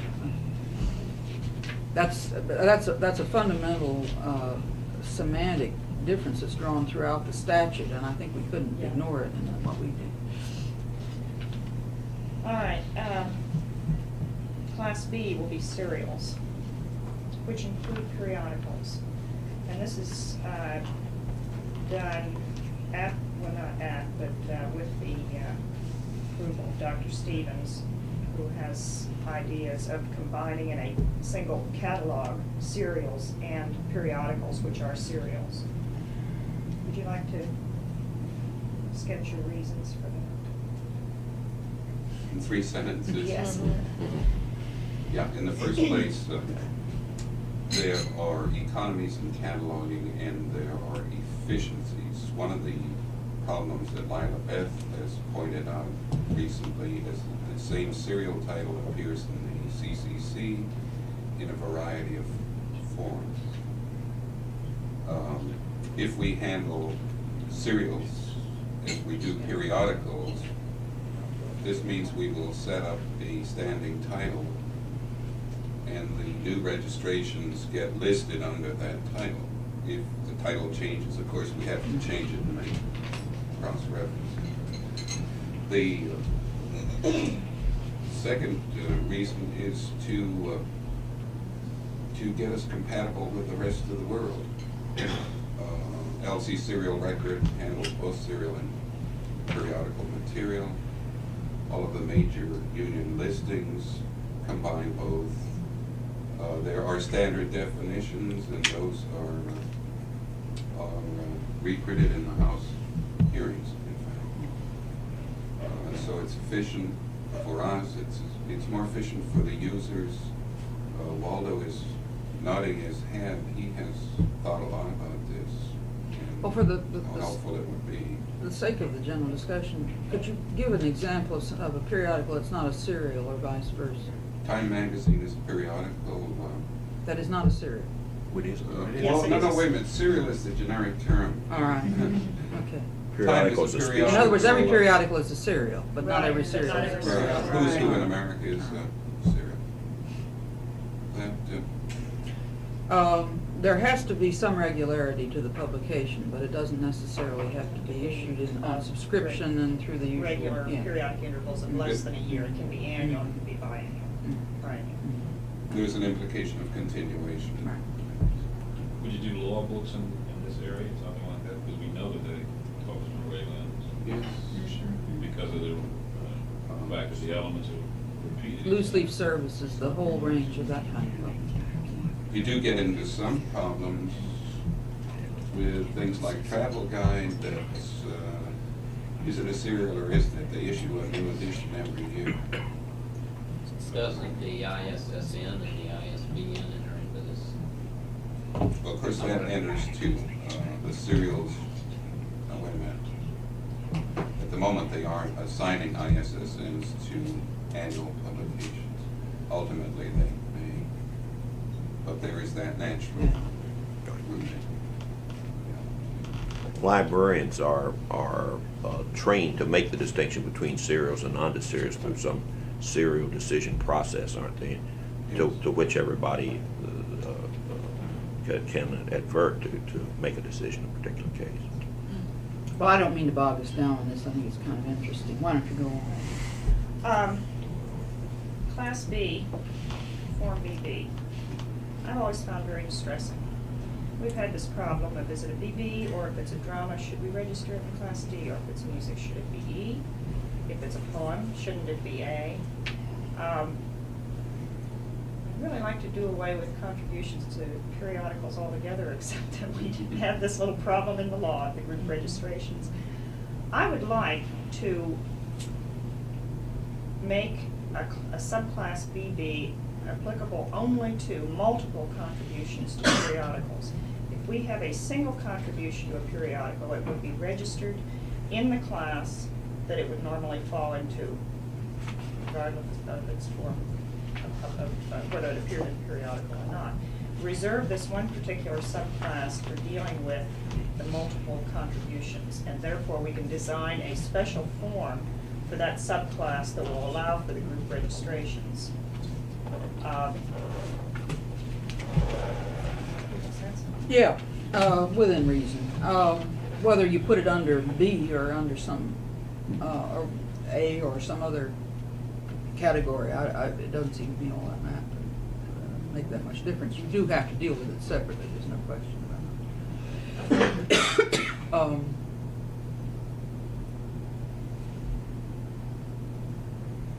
It is contributions to periodicals. Yes, it It's must be periodicals, periodical. yeah.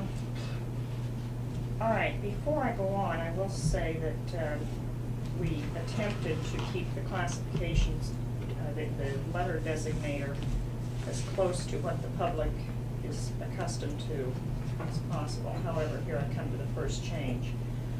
What we presently know as Class C, lectures, dramas, lectures, addresses, and sermons, and this sort of thing, unpublished material prepared for oral delivery before an audience. I've moved out of Class C. It will come later. Okay. Class C instead would be choreography and pantomime.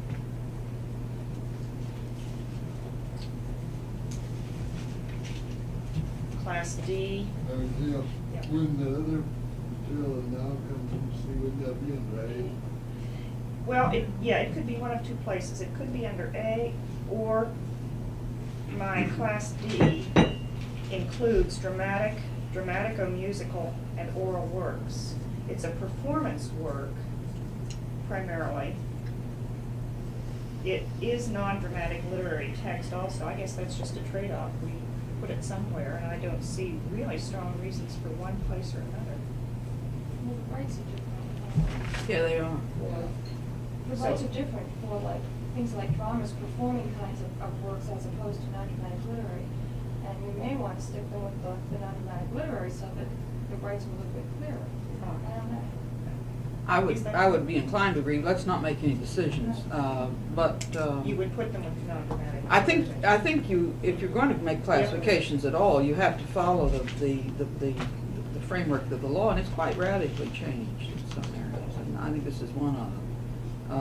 I'm puzzled. Are we saying it should be with the performing works?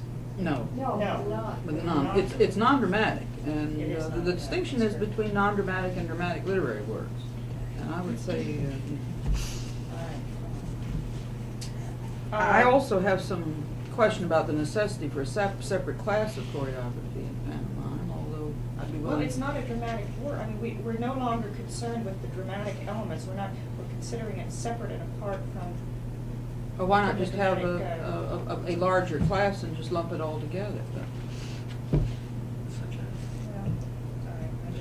I see a distinction because we've always been so involved in drawing out the dramatic elements for choreography. We can only, in the past, we've only been registering it if we can discern the. Well, why not have a class of expression. dramatic works, choreography, and pantomimes and lump it all together? Yeah, things that are meant to be performed. Well, this is what this meeting Yeah, is supposed to do, is just to kick it around. I don't think we need to make any decision. Well, I see. Stay with my. I will say in a general way that I'm gonna have great trouble with tiny classes. I think one of our biggest problems is all this line drawing, and I do wanna Okay, well, lump it together as much as we possibly You'll can. be happier as I get smaller. Okay. Class E is everything else. No. Class E is music. What is D under your list? Under my list, D is dramatico-musical. And if we've not oral, dramatic and dramatico-musical. That's plays, musical comedies, operas. Okay, E is music. Non-dramatic. Non-dramatic Mhm. music, right. Well, that's a question we could go on for the rest of the day. When music, what is the distinguishing line between dramatic music and non-dramatic music, and I'm still troubled with that. Is it matter for purposes of classification? If it's not a dramatic or musical work in your sense of that totally artificial term, it's music. And the fact that it may have some dramatic aspects in its content doesn't in any way make it a dramatic or musical work. What about some of the avant-garde works, though? We better move on. Could I ask All right. one general question before Yeah, we do? sure. Is any consideration being given to giving the classes some other designation rather than letters. Because we are going to depart, and we're going to have refraction between the C's, the new C's and the old C's, and the previous C's, which were something else still. Would it be possible to give the classes numbers rather than letters, or some other designator? Well, we considered this, and it's largely a matter of making departures as minor as possible from what we've accustomed ourselves and the public to. Well, let's test that as a philosophy. I'm not sure I necessarily agree with it. I'm afraid if we're going to make changes and we keep it too close, it might be more confusing. This is something that I'd rather. I'm willing to entertain the idea of just starting over from scratch. I'm not necessarily wedded in any way to. Double letters like AA, BB. We already had those. We have had. Yes. You name it, we've had it. Or then a combination of the letter and a number for the news. We've had that too. We have, indeed we have. Everything's been done. Yeah. Except pure numbers, I think. Then we had Would the just number NO be period. a Roman number? That presents problems for the computer act. Love the computer act. The trademark side, the patent office classifies on the number They do. basis and not letter Exactly. basis. By classes. And they don't do that. Exactly. Well, I think if we go to 8 digits or 9 digits, it's pretty clear that it's under the new system. That's one key. Are there any advantages in assigning the letters to being more mnemonic? It's possible. Than we are now. It's possible. Like Class L for literary works, or Class P for phone records. phone records and that sort of, or S for sound recordings or something like that. I have, well, let me throw this out, as, I don't know whether any consideration has been given to working the year into the day, into the number at all. This isn't classification in the sense you're done. We dealt with that, and apparently the LC catalog number has the year, the end of it, is that true? It doesn't do us any good.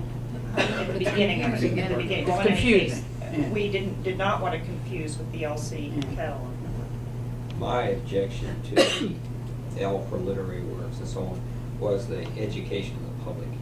You know, they've been used to L for motion pictures for so long, and you know, that was my point that I brought up. And I with personally Gail. agree. Yeah, you know.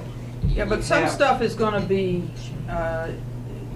well, obviously, we're going to have things that are falling into different classes. If we stay too close to what we've got now, I'm afraid it's going to be very confusing. Are there any letters we have never used, like Q, for instance, or Oh, something of that yeah. nature? That we could apply as a suffix, let's say, maybe from now on, everything be AQ. Why? Or something like that, just to make the distinction, that's all. Well, If people feel a distinction has to be The made. fact is that Gail at least has started from the position that insofar as you're going to assign letters, that some relationship, at least a general relationship between what the public is aware of now and what we're going to establish as a system has a relationship. And the assumption is that it's not going to confuse the public. I'm not quite sure what the assumptions are underlying the rest of what I've heard here. I'm not at all clear what are the real reasons for a classification system, and what are the most important reasons in designing any classification system. I mean, one factor is the one that seems to have been decisive in assigning the particular letters. What was an A under the 1909 law is still going to be an A under your system. And it begins to break down around C. The problems that we've had in relationships between A and B under present practice don't seem any worse under what you suggested than what we're going through now. But I would be curious to hear what are the factors that should go into design. Well, I think one of the points, and certainly with Gail and I talked about this, was the idea that these classifications meant different application designs. And then in other words, we were trying to capture as much similar information on different applications. And this is a type of grouping that you're trying to make. And of course, in terms of subject matter, there are reasons that one may want to be in one classification rather than another. I think that is one of the controlling factors. Whether you call it an A or a Z, I think that's again a problem of education in the public. But clearly these letters or whatever are going to be different. Well, we do have, let's start with the basic question. Do we have to have a classification system? And I think that's what Lou is asking. Well, I can't merely- see how we merely- can avoid having Yeah, some merely classification. to, if we start out with the premise that you cannot have one application to cover all the different possibilities, now we're moving on to what applications can cover, fewest number of applications can cover the greater amount of works, and then group those works around the information that you wanted to put on the application. Well, I'm not sure that the application is all that determinative. What would be determinative for me would be the points that have already been mentioned, cataloging and copy retrieval. Moreover, we've got to have accounting and statistical information that couldn't possibly be lumped together. We've got to be able to tell But all of those things can be done after the material is received here. That's right. All right, I'm suggesting to you that the application for that group contribution to periodicals may be totally different from an A. That's possible. And so because of that, you want a different application form. Right. In terms of controlling it, numbering series in this business, that's for the convenience of copyright office and making it available to the public at the end of the process.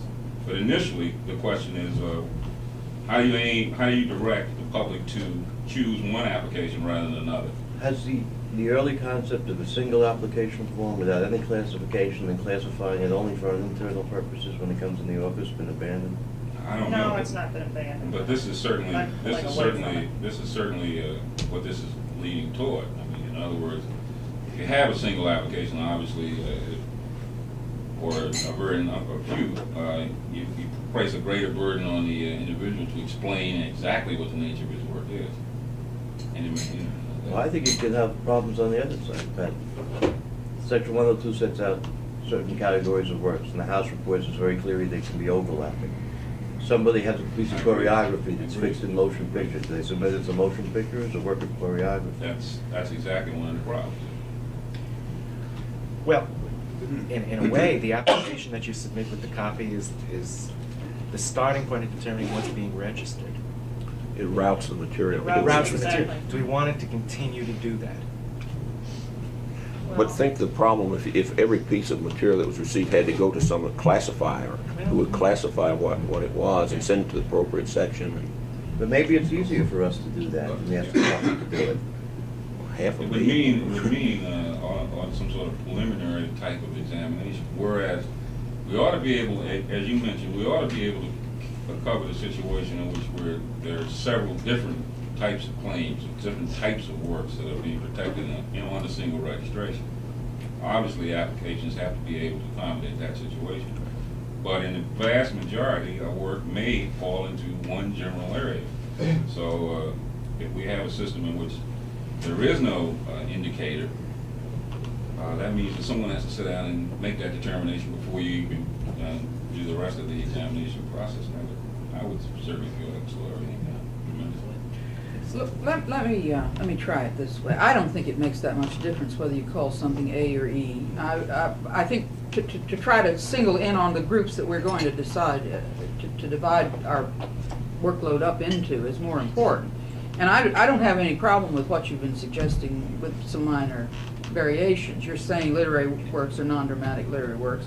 You're saying serials as a separate category. You're saying dramatic and dramatico-musical, maybe with or without choreography and pantomime in them, maybe separate, maybe, and then non-dramatic music, whatever that is. Let's go on, and we'll assume that we are going to have this kind of breakdown. I don't see how we could conceivably do without some kind of breakdown. Does anybody feel that we could just lump everything together and go?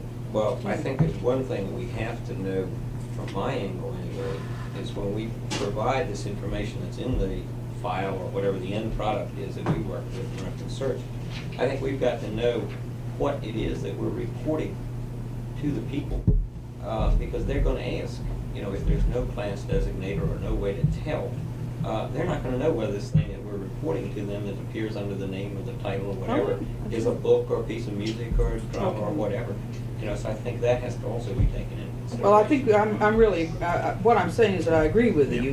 that within some kind of Yeah. framework. But does it matter that much whether it's foreign or domestic? Does it matter No, that I much don't. whether it's a reproduction of a work of art or a print or pictorial illustration? That kind of distinction seems to me totally artificial. If you can figure out a large category, that's really, you're better off, I think, No, I than these agree fine with that, but I do distinctions. think we have to have some kind of designator, even if you have to run under one number and then put an identifier as to what it is, you know, a description. Well, this is Book, sort of the way or you're it's a coming piece of out. music, Right. or Right. whatever.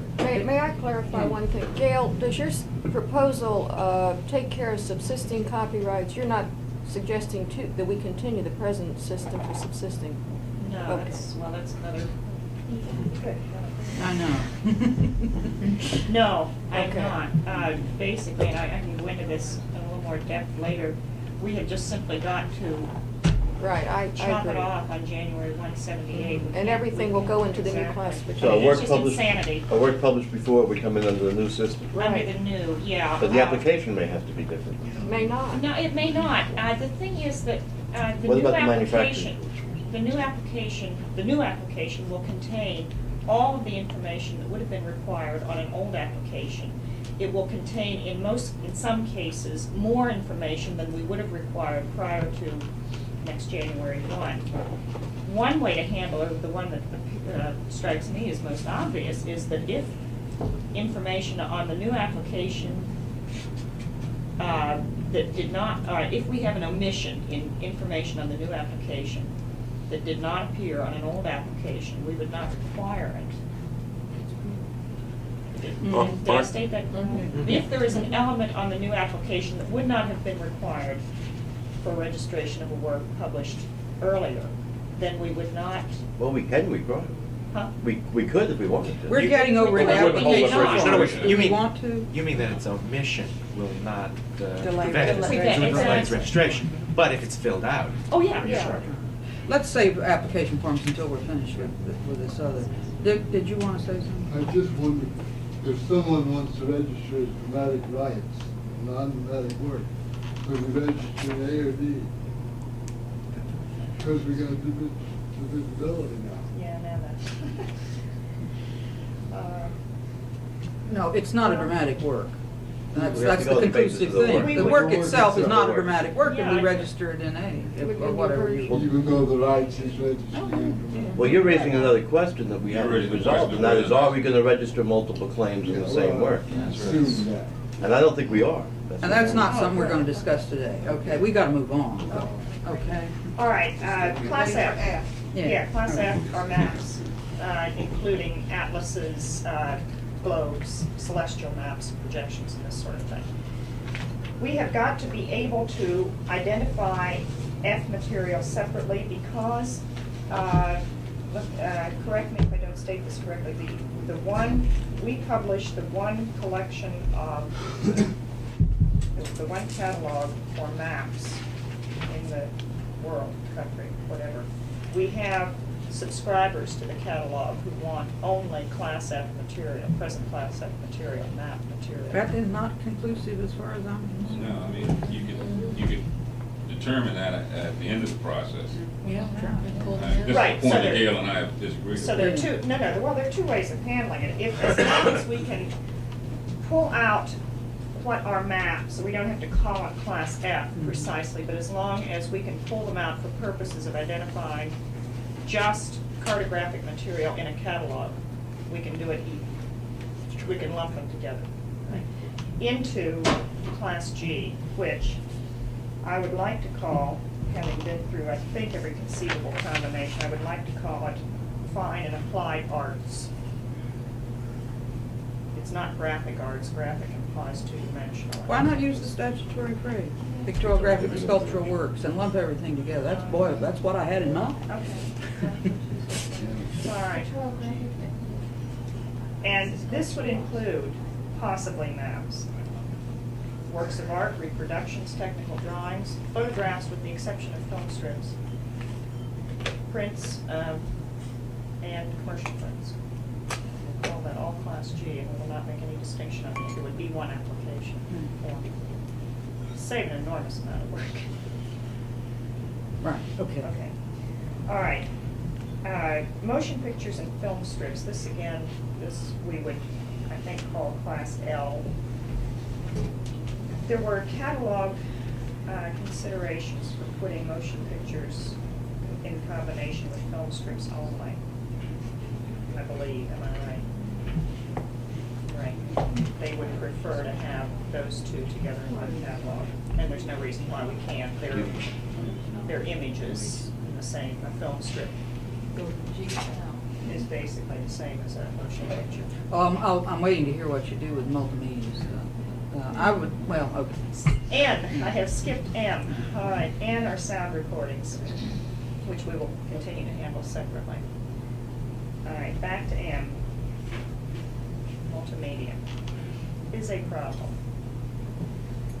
And I can make recommendations, but I really wish to have some guidance on whether we can treat them as collective works, whether we can register a sound recording and other material on one application, whether we could put two numbers on one application, whether we should have separate applications with the same number.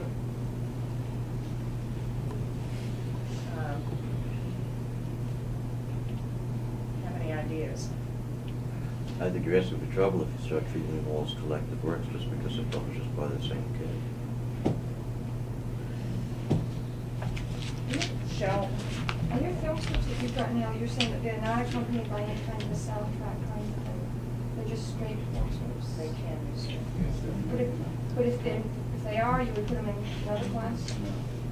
It's still not, even though the law seems to say that they're audiovisual works? Yeah, you got a big problem Well, I recognize the problem. there. And audiovisual works in the law, I mean, they're given very special kind of treatment with rights and what you can and can't do with them. And to start splitting like this, I'm not sure that this is right, but we seem to be talking about classification questions with respect to the specific rights that exist throughout the statute with relation to whether a work is non-dramatic literary and so on. So I'm not at all convinced that that is quite relevant to what we're doing. The suggestion of classification by rights and the whole significance of administrative classification with respect to rights seems just from the top of the proverbial head a little troublesome. We don't have to. no, we don't. I know we don't, but we are. But I also That's don't what think I'm that we talking. should decide it on the basis of what our catalog Yeah. subscribers want either. And there seems to be that tendency. But I think, Barbara, though, that should be a fact. It should be a fact. You did mention right up front, remembering, service to the public, and there certainly is a very vocal public for cartographic materials. How many subscribers do we have? That I don't know. It's in the hundreds. It's, Oh, I'm not it's suggesting the- that we not publish the Some catalog, of these but, areas, we are the one overall national Yeah. bibliography for these categories of materials. Motion pictures is a good example. Cartographic materials. Sound recordings is immensely valuable and getting more so.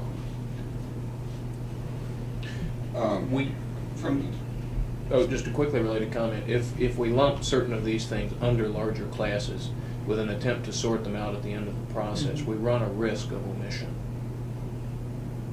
If the depositor identifies something as being cartographic or some other nature primarily, that apparently is a designation he would like to see applied to it, and we might take a look at that if it's borderline, make a judgment on That's a that. good point.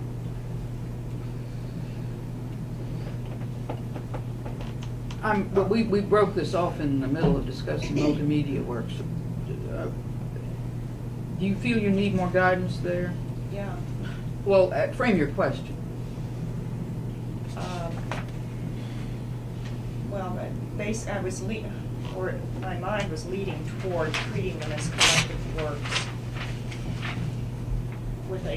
Even though we've got a sound recording and text, to give them a single registration number.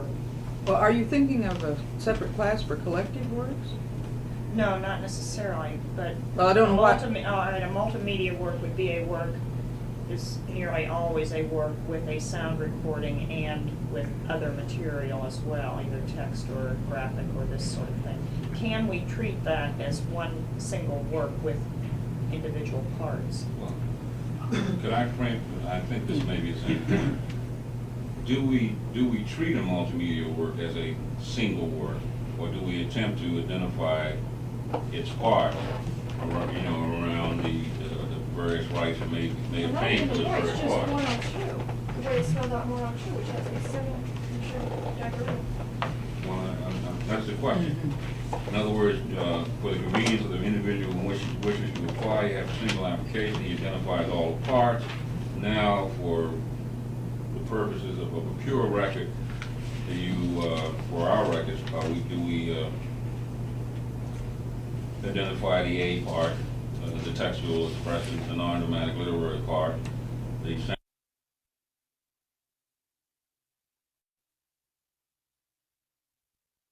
And I think that's something we can lay down as a basic principle, that we're not, for artificial reasons, we're not going to require more than one registration. If they want to make more than one registration, I think they should be able to. So it's possible to make a single registration for a multimedia work? Including sound recording? Yes. Okay. One thing to bear in mind, though, as I said originally, call it whatever you want for our purposes, but don't use the term collective work. No. For a very simple reason. One, contributions to collective works can be made works made for hire simply by agreement. And if you imply that any one of these is a collective work, then the authors are going to be screaming. Well, I don't really understand why it's relevant, whether it's collective or not, which I is don't a think word it of is. art. I don't think it is either. All for we're these concerned purposes. about is the nature of the work for purposes of getting it through the office and out. Just suggesting we don't use the phrase collective work. Which is so I'm much of your. One big question, of course, I'll get you around, I don't know what it means. Gail and I have talked about this. It's in 408, C, administrative classifications and option of deposits. And it's the second sentence which begins, the regulation may require or permit a particular class of deposit identifying material instead of copies of formal records. Deposit only one copy of formal record, where two would normally be required, or, and this is a single registration for a group of related works. What are you going to do with that? What is our policy going to be in defining the term related works, and how, and, in view That's of, for our convenience entirely. And it's where we want to do it. Yeah, but in view of what we've done with the contributions to periodicals, and the second, the next unit, the group registrations of the contributions to periodicals, we really only have one unity there, and that is the author, that's the claimant is exactly. Well, you know the history of that. Yeah. This was intended to accomplish exactly that and more besides. On the other hand, the authors, in being willing to stand still for the fee increase, insisted that this be put into both the fee bill that we then had in Congress and also the new law, on the theory that this made it obligatory on the office to give this privilege. This is the one case where we have to do it. We can do it anywhere else we want to. All right, what I'm suggesting under the concept of group of related works is that we try to establish it, we try to restrict that group as much as possible by making more unities. I mean, claimant, whatever. We certainly have that privilege. It's entirely up to us. Well, is it solely for our convenience? Because that's certainly not the word coming from the public. Greeting card manufacturers have been running up to me. Well, one we've talked about, and I sent you the memorandum, which probably is a good illustration of where we can do it, is the multiple editions of the same newspaper published on the same day. Let me make it very clear, we don't have to do it at all.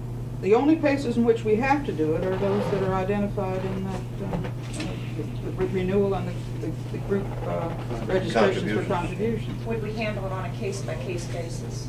Well, we don't have to. If we can identify areas in which, one thought I had was portrait photographers, where we had a long go-round and worked out a deal with them. And this would legitimize exactly that sort of thing. Where, But, the kind of problems I see with this are, all right, we've already got jewelry mentioned specifically. Trifari sends in 350 pieces of their spring line at one time. Does that mean we register 350 pieces of Trifari jewelry? not unless we want to. We And we could but the choices we could if we wanted. The choices would be that they would have to have one identifying title, and for their purposes, that might not be what they would want to do. We could say that if you submit your entire spring line, a wide variety of pieces, it's not sufficiently related in one way or another to Well, take it I on mean, one that's up. it. But if they That's submitted it. 26 letters of the alphabet and charm form, There is legislative history on this which suggests it's not only for our convenience and does mention yeah, but jewelry. it says may, John. Yeah, it does say that. We didn't give those 3 examples. That's not on the tape. Put it on. Burn it. Well, I don't want to beat this to death right now, but I will design an extra form if collective registrations are going to require individual subtitles. Gail, I think that I assume that what we're getting out of this talk is that the questions of are they or are they not collective works, one application, 2 numbers on one application, is basically that there are not necessarily any answers to that. That by and large, you have freedom to make those decisions on where we should make those exceptions, where we shouldn't, based on workflow considerations in light of the needs of specific industries. I wouldn't, I can't see having a separate class to deal with that. No, half of the I sentence. didn't plan that, but it would require a supplement to the application form, for example, if we were going to allow them to subtitle each of their works. I wouldn't worry about that at this stage. I think that's what you're saying. Yeah, You have to have that for at one registration. point, you talked with Joan about the advisability or inadvisability of going to some form of inquiry. No, but that would. Let's go- well, I think it's right to dismiss them. All right, okay, but do you? But The question of, now, of course, it came up in the context of trying to define related works. Well, now, let's forget about defining related works. Let's just talk about generally certain kinds of group registrations outside of the specific requirements of renewals and contributions. Do you still think there's no validity in an inquiry? Too troublesome? I think I do. Pat and Gail I have do. talked about it, and they think it's We much can't too hear you, early. Lois, if they're saying it. Everybody will ask for it. I think Yeah, that's exactly. Pat's reaction. Exactly. Until we develop some concept of what the word related should mean for our own convenience, it's premature to start inviting what will be, we know what the answers will be. The publishers will say every work in a series, and the encyclopedia publishers will say every revision of an encyclopedia is another revision. Will there today necessarily, there's a relationship of one fee for one application. Will that necessarily have to be so under the new law? In other words, take a so-called group. The cataloging cost might be considerable, yet it might be perfectly logical for the man to file only one application, and yet for us to charge him 4 fees. Is this a possibility, or are we locked into a one-to-one? We are locked into a one-to-one as far as registrations are concerned. There's But- nothing magic about the form, and if it was more convenient to have 4 applications to producing 1 registration, I could conceive of that, although it seems a little unlikely. What you do have, though, is a catch-all for special charges, and you could charge if it required additional work. I don't really see that I think to try to run something exceptional like that would be so much more expensive by itself that I can hardly see it. Yeah, Tom. Could we think in terms of an audio-visual class, which would be motion pictures, film strips, and multimedia? Film strip with sound. Well, we could, And again, exclude from that sound recording. That's the way that the class is in the yeah, lower we side. would do it the same way we could do it for maps. We were concerned with your having to do the motion picture catalog, if we could pull the motion pictures out from other audiovisual works. I've forgotten who. We could do that, I think it was Mel who spoke to that in one of our meetings, that they were very concerned with keeping the motion picture catalog. We could combine them with audiovisual works, it's true, in the same classification system, as long as they can be So drawn then out. we could find a way Don't you to make a pull them out. subclass of the audiovisual class? Like a DV, I don't know what. Well, I'm thinking of something there. There's another device. I think the key thing is that everybody who has ideas about this should focus it through the. Yeah, we're going to have to move on. It's nearly All right, 11:30. let me do it another way, okay. Jim Vassar on my committee has been working on, we started out by proposing the idea of a single standard form. And I'm not sure whether it's my fault or not, whether I oversold the whole idea initially, but I am moving very strongly away from this. What you have here is a standard form, so please don't take this as the last word of my committee, but it is something for you to look at and work from. There are comments and implied questions in the memo that he's attached to the top of it. Let me pass these, and possibly at your convenience, take a look at them and scribble down questions, comments, anything anyone would have. All right. Oh, wow. Oh, there's so much.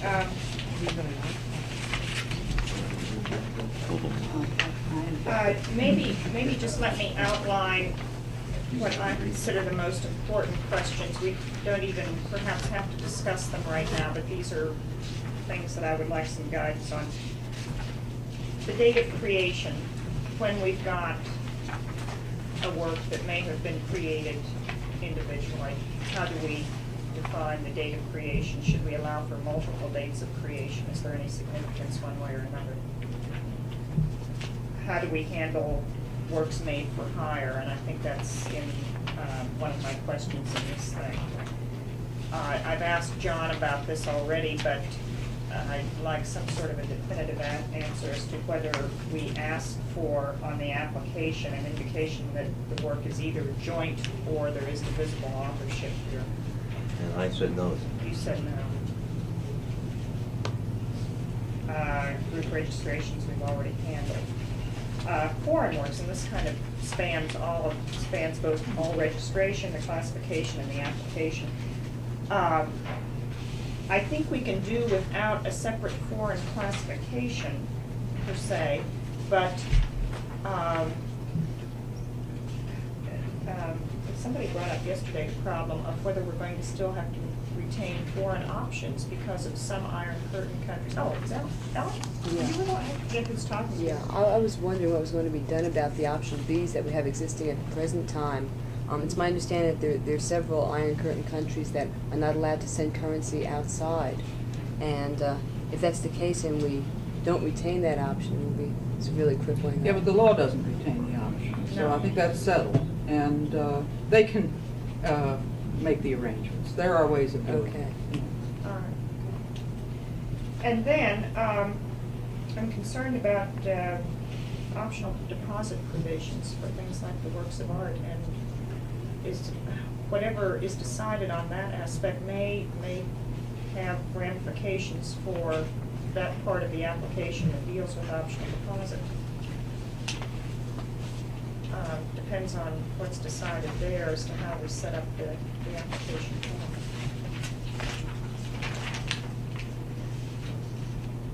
And that question is being addressed by you, Mike.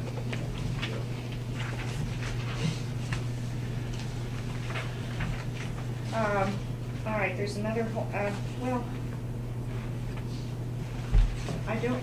we just simply can't take the time. It's obvious for these questions plus the ones that appear in the handout that we have. I think we all want time to look at them. Okay. Can we defer that, or can we handle that in a smaller group somehow? Yes, I think this is highly commendable. We do have something to look at, and I think that's great. Obviously, I'm sure everybody at these tables has tons of questions and suggestions when it comes to that. The coordinating committee, after this meeting, we'll have to sit down and figure out what to do with all the questions that are printed and that we're extracting out. Because we're gonna have to do this. We may again. have to have another meeting. Well, I don't just think on the we're application. going to possibly finish today, so I think that in itself is going to take care of some of it. But there's nothing more important than what we're doing than this. All right. And, Okay, well, let's think on that. Let me just then finish up by pointing out some of the, you wouldn't believe the problems with the simple matter of application format. Well, I guess my basic question, well, first of all, this is, let me try several things on you. We've got to move on. There are several premises built into this. One is that you have one form. I'm assuming that is not settled by any means, No. and that, in fact, in your own thinking, you're moving away from that. Okay. Number two, that you have all of, the form itself consists exclusively of blanks, and that you have all the instructions separate. Separate, exactly. The problem with that, as we well know, is that people don't read the instructions, and they go and muddle through the form, and you've got to be very careful about your headings, or they're going to be misinterpreted. 409 requires much more information than we're accustomed to, and I mean, you can look at our present forms and see how crowded they are with instructions, and if we've got to allow room for extra information, so something's got to go. Okay, but this is my third point. You're basically aiming on a one-page application, and do you have to do that? No, okay. Okay. With supplements, but still basically. And the corollary to that is, are we going with this kind of unusual and cockamamie idea of the certificate being made by the applicant himself as a carbon copy or duplicate copy of Yeah, I mean, that's I'm not wedded to that. It's just rife with problems. Yeah. That is rife It's with terribly problems. constraining as far as the design of the application. The alternative is to have the applicant fill out the application portion only, and then we issue the certificate. Now, the certificate must contain all of the information on the application, plus the seal, plus the effective date of registration. It's got to be identical to the application. Now, in terms of the information appearing on the certificate, now we can have people sit down and retype, but that's insane. Oh, no, I agree. We can't do that. All right, an alternative is for us to photocopy the certificate, the application, and attach the seal and the effective date and the signature, and that will be, now, I know that you had a go-round 2 or 3 years ago with Buddy Brabowski on this very point. Well, it was in a different context, and it wasn't this point. It was in terms of Issuing additional certificates. issuing additional certificates, which would be photocopies of the application. And the application is not the certificate. We don't have a copy of the certificate. We've sent it out. And number one, we could do that. On the other hand, we're certifying as a certificate, as a duplicate certificate, something that is not a duplicate certificate. This was a constraint which doesn't exist now. See. Okay. Second, I had some reservations about the fact that photocopies are not permanent records, but that wasn't the fundamental problem there. Okay. I was willing to write into the regulations. We had them all drafted. He just wasn't interested once there were too many conditions attached. Right.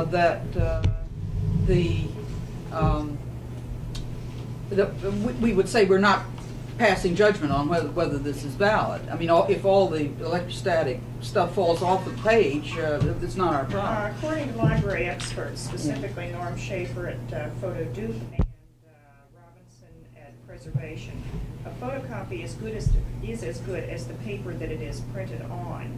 Now, there's something called, I'm not clear, you said either Permalite or Permalife paper, which lasts in excess of 500 years. So theoretically, the certificate's going to outlast the application. I'm having Eric check into the cost of the... It is extremely high. Right. You're saying some photocopying is as good as the paper. Certainly not all of it, because we've certainly seen this stuff just fade away so that you can't read it at all. And I have also, I don't have any with me, but I have put photocopies in these plastic file folders, and all the printing just comes off on the plastic file folder. Who's just invented the duplication. Right. The ringer system. 20th century plastic. That I see is the only alternative to having the remitter fill out the Look, I'm not knocking it. I think this is probably the way to go. But and the fact that we had to go around with Buddy was in an entirely different context and on a different subject. But obviously, well, maybe we can come down to this point that we're not going to have people keyboarding the information. Does anybody differ from that? Would it serve any purpose? Are you talking about the original certificate now or additional? Yeah, you've got to come to grips fairly soon with the basic idea, are we going to require the applicant to fill out the certificate? And in some way or another, either by providing something that we can photocopy, by doing it themselves as a duplicate, which is what they were requiring them to do now, or I guess those are the The only alternatives. possibility would be if it could come out of the Copic system where they are keyboarding in, and you would have to enlarge The catalog. the catalog in order to do that dual purpose. You'd have to And- include and- addresses. You know. And there would be the delay in. Well, you realize this is what the office did until the 4th.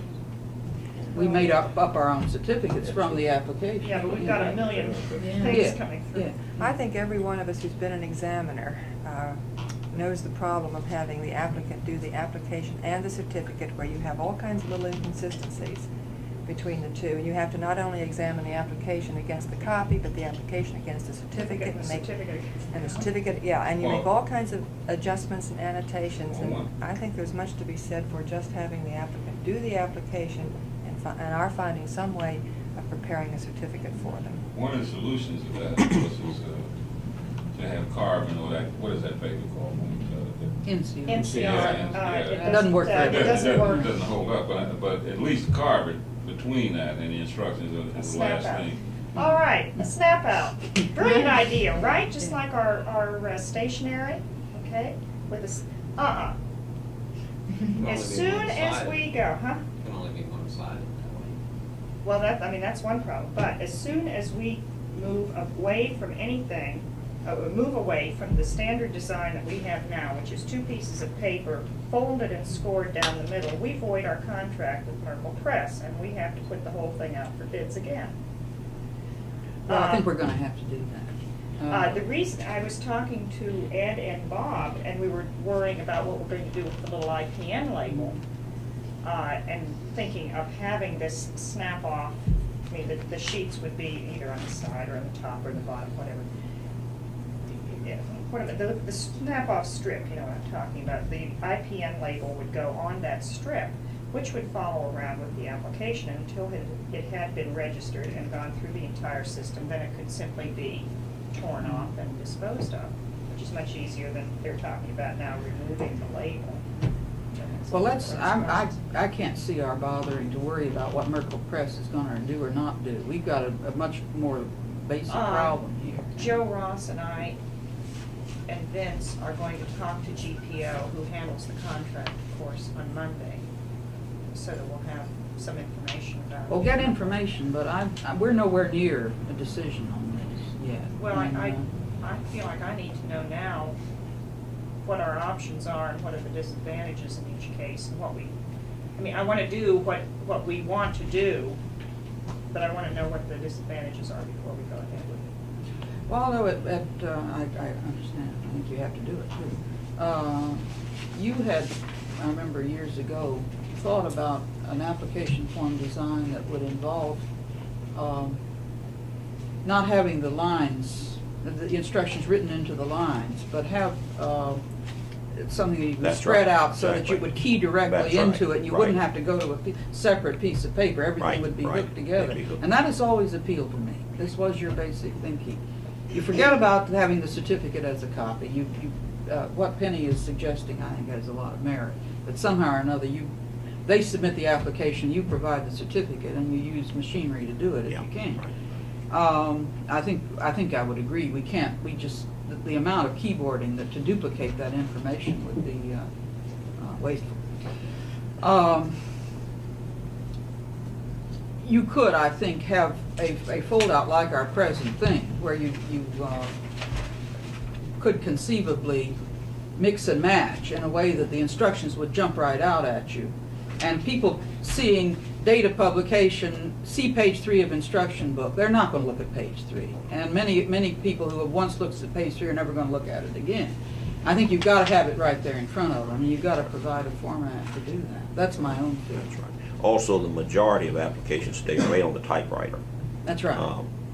We've checked that out. Yeah. And the way it is now, the instructions are obliterated anyway when the thing is in the typewriter. So you really have to do a draft and then do the typewriter thing. And if you could have the thing, as you say, the lines keyed carefully to one another, a person could more nearly fill it out over This is so full of subtleties you just would not believe. I had a lot to do with our present application standards, and so did Waldo and others. And the simplest thing can create 20,000 letters, just like that.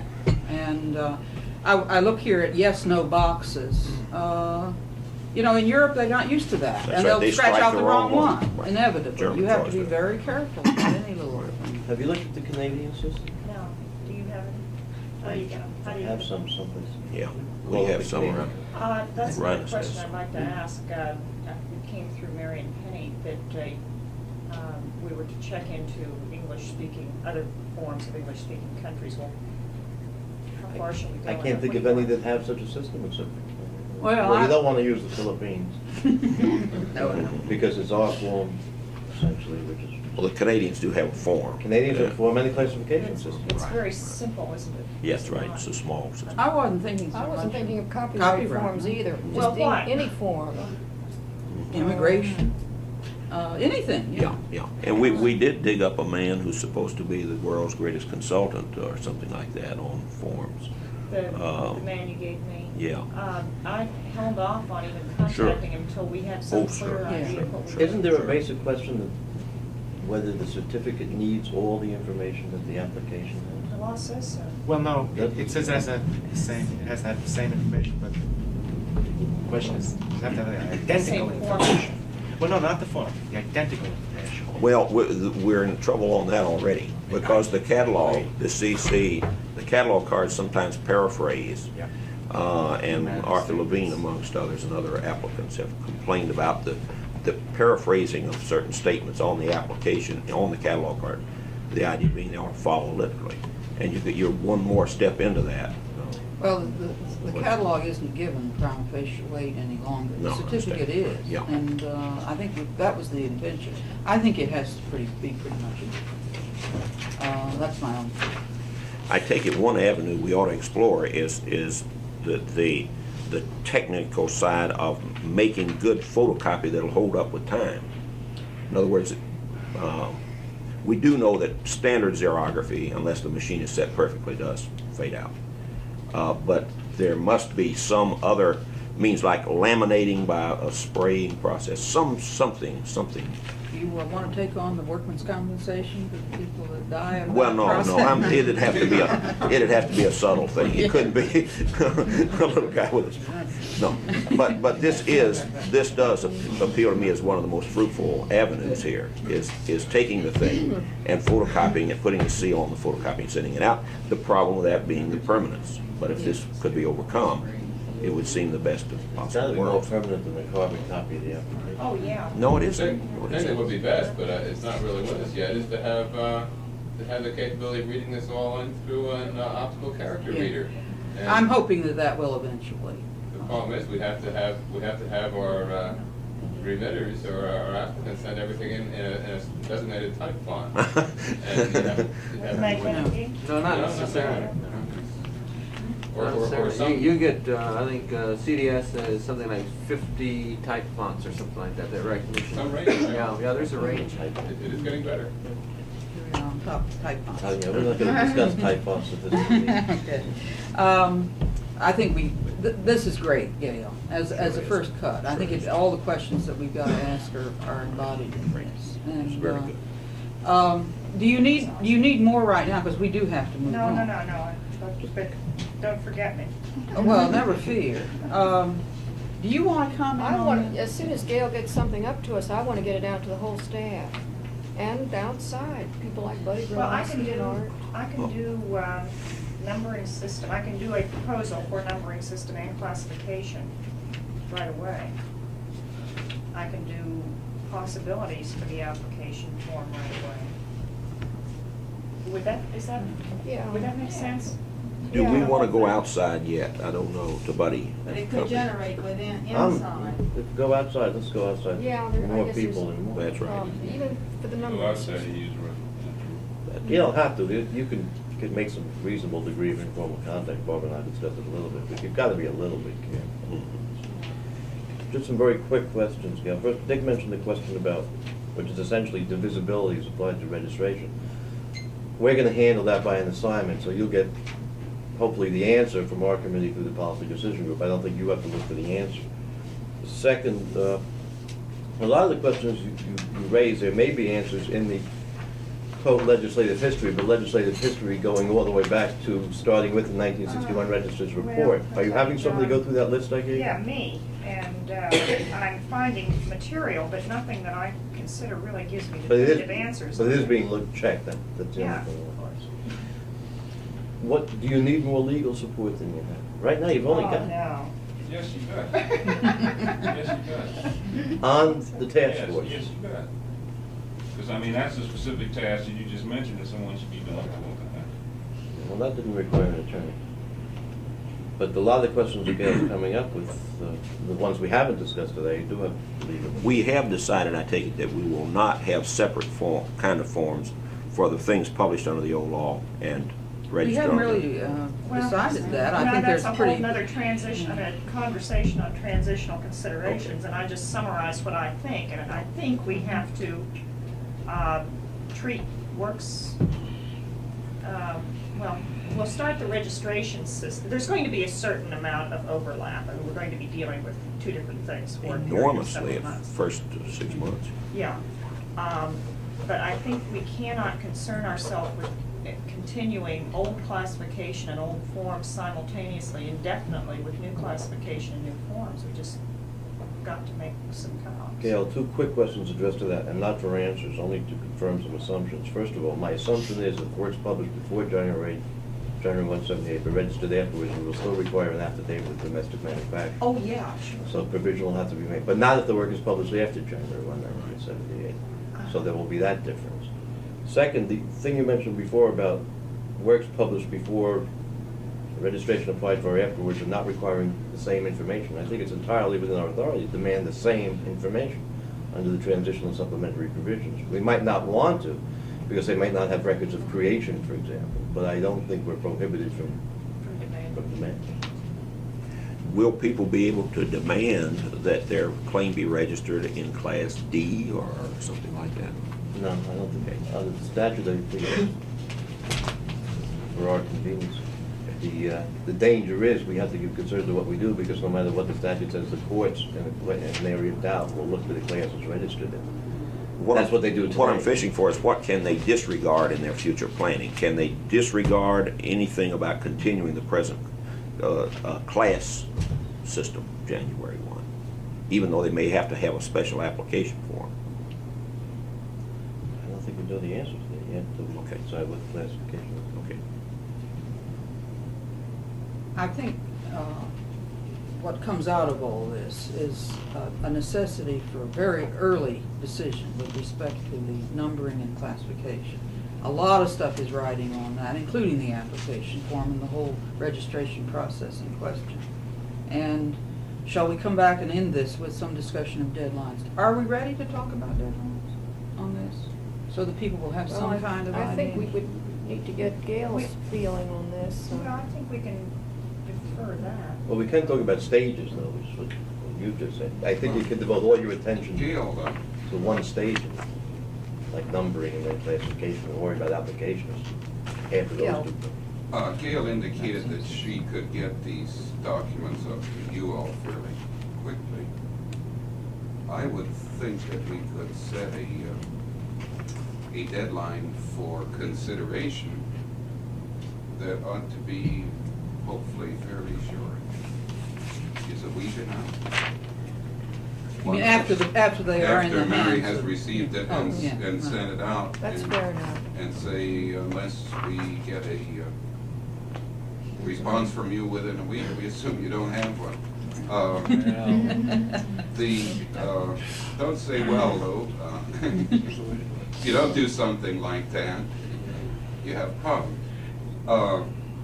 I don't know what you do if we do go to the outside on the numbering scheme, whether that expands the time span. I guess John would rather we didn't because I'm bound Rulemaking. with this. All I'm saying is if you go to the outside, do it in a fair manner.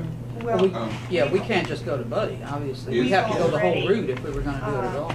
Henny made an informal contact with the music publishers already. And they, who was it, Penny? McCullen of Lee, of MCA. And apparently, he had no problems one way or another with the numbering system or with classification. As, I'm not sure how much detail. The impression I have is that people do regard this, what I'm not talking about is largely an internal matter. I think that there is interest in the continuation of the catalogs in, to some extent, the same format now. But beyond that, there's a great deal of interest in the application form. Right. But I don't think that there's nearly that much, and in fact, it's hardly been mentioned at all. Yeah. I'd like to make a point of priorities, and I think from talking to people in BSO, there are certain things that not if they don't even know about the application, they probably don't even need to know what the classes are, just the fact that there are classes, but whether the numbers are going to be completely sequential or just sequential within class, that kind of thing is extremely important Yes, that's true. That's all. to their development effort. And I would encourage Gail and Mary and Penny to try to pull out a few of these things and maybe try to decide them early. I understand that we're having some difficulty getting our COVID system up on time as now, and if we can if we lump key things like that and we let them wait, I think we may be jeopardizing ourselves. Well, now, what I'm saying is that I can get up something on the numbering system and on classification, get that in, get a decision made on that, we'll be finished with that, and then we can deal with these other problems. I think that's important. I mean, I will propose tentative application problems, but what I give to you will be what all I intend to do on the numbering Okay. system and classification. Well, it seems to me, and I'm getting a little ahead of the game, but we at some point, we should have another sit-down of the same sort on just that, and, yeah. And in the meantime, I assume you would like comments on all of your questions from all of these people. Oh, sure, yeah, please. Okay. Okay, let's leave registration at this point, and we're only an hour and a half behind schedule. And this is exactly what I expected, and maybe we can make it up in some of the other areas. Let's go on for another half hour, shall we? I think the later we go, the less crowded the restaurants will be. Next is now we're through with the first subcommittee. I mean the third subcommittee. Right. And we're into the fourth, and now we pick up deposit copies acquisitions. And Mike Shelley. Okay, I will try to be as brief as I can. We are concerned really with more than just deposit copies acquisition. That's a nice catchword. We are also concerned with compliance, which is in a way an acquisitions thing, but not purely. And we're also concerned with fair use and library photocopying as they relate to the Library of Congress at large. Okay, I'd like to talk about each one of these in turn. Our basic approach has been that we're trying to serve the library because we're trying to acquire copies for the library's collections largely. And because of this, we are trying to establish what the library's wants and needs are right up front, and then see what the Copyright Office wants, needs, and requirements are, and reconcile the two, giving wherever possible primacy to what the library wants. And by that I mean that if we need only one copy for examination purposes and the library would like to have two, then we can establish a requirement for 2 copies, that sort of thing. Since we are working with the library at large, we have established liaison relationships with the new planning office of the library. We have met with people from that office on several occasions. We have specific liaison person designated, Helen Dalrymple, and we're keeping them advised of all of our efforts. And they've been a help to us in figuring out exactly what some of the contact points need to be. As an aside, the staff of the planning office visited the deposit copies facility. In our exploratory discussions, they were so intrigued by our descriptions of conditions that they had to go out there, and they were not just intrigued but dismayed when they left because of the problems we do have. I would also mention that we have made, Lou Flax and I made presentations to the Reference Roundtable, which is an ad hoc group of frontline reference professionals. It's a long-standing ad hoc group, and it represents virtually every reference activity within the Library of Congress. We spoke to them to explain briefly the impact of the new law, to describe to them this whole revision planning effort. We spoke with them about compliance and about fair use in library photocopying, and we have We did this to inform them what was going on an informal basis and also to solicit their views and opinions. And we're going over to meet with an ad hoc group from that ad hoc group to discuss these issues next Wednesday morning, to get some of their input. Okay, in the sense of the Library of Congress requirements for deposit copies, we have prepared 2 documents, one derivative from the first. Basically, what these documents are is a description of all classes of material that we receive, and for each class, the number of copies, the form of required deposits, permissible substitutions, where they are received, how they are handled within the Copyright Office in terms of selection or automatic dispatch to the Library of Congress, and what's the ultimate disposition of the copies. To my knowledge, this information has never been pulled together in one place before, and it's very illuminating. We found out, just as an aside, for instance, in the investigation, that we're sending quite a number of computer-related materials to ISO, of all places. And I have some serious reservations about whether or not this should continue, because a good bit of it, I suspect, is proprietary material that was copyrighted as an extra precaution, and whose existence is not otherwise known. When did this start? No? I don't know, but it's for a long time. for a They used long to have a time. library, and then they came over and selected, and then it's died down. I didn't know it had been picked up. It is continuing to be done. It was their reference material. Second copies of computer-related reference material. In some cases, I understand also operating manuals and things of this nature. And I don't know about the ethics of this, and we're going to be looking into this question too. I have some serious doubts about it. Well, at any rate, we prepared then an abbreviated version of that document, which listed the essentials and dispensed with our internal handling procedures. And I met with the Acquisitions Committee a couple of weeks ago, the full Acquisitions Committee of the library, and described to them our efforts and solicited their assistance. I passed out copies of this document and asked them to have all their custodial divisions and everybody else who's concerned with acquisitions review the present arrangements and make any recommendations to us as to whether or not we should continue, we should modify, or so forth. I've also asked them to consider what they want to do in terms of unpublished deposits and in terms of new types of material that we're going to be receiving that we do not now register. Their responses are due back to me by about the 11th of April. They're going to respond to me directly. Each department will respond to me directly, and they will also respond to the Acquisitions Committee so they can all take a look at the joint product. I know the Research Department has gone out with additional copies of this to all of the custodial divisions, and I'm sure the others will as well. So this will represent the input from the library as far as what they would like to have. Okay, we have also started an effort to obtain a comprehensive and very precise statement of what the Copyright Office needs for purposes of examination for all classes and types of material. We expect to have this list completed, since it is to be rather exhaustive, not later than the 13th of May. And we're then going to try and reconcile the 2 documents. I'm not, I understand the first. Okay. You said 2 documents. In the first, Okay, you've got I'm a long sorry. document and a short I'm document. sorry. Which is really one I meant document. the returns, the results. The first result is going to be what I get back from the custodial division of the library, saying we Okay. want these materials. Okay. All right, that's the first result. The second result will be what we get back from our consultations with the examining division, John's office, and other people in regard to what the Copyright Office must have for examination purposes. We will then attempt to merge these. We hope to have the merge completed no later than about the 1st of June. Okay. This is termed in terms of classes of material, format of material, number of copies, and alternatives to... To the original item. Yeah, right. Yes. Okay. Anything else? No, not really, although we have asked them to comment on certain aspects of selection. Are you satisfied you're hitting the right people in both Yes, places? yes, I don't have any concerns about that. Do we need copies of your documents? Do you have them? I've You've got them? passed Okay, out all right, copies of all the documentation we've been That I haven't doing seen. in our task group, but I've passed it all up. What you gave out in the library was the shorter version of the 2. That's right. Yeah. The other was rough. We never did do a smooth version of it. We do have typed copies available if anybody wants one. Now, as I say, by about the 1st of June, we hope to have the merge completed. And there are obviously going to be some points that need reconciliation between what the library wants and what the Copyright Office needs.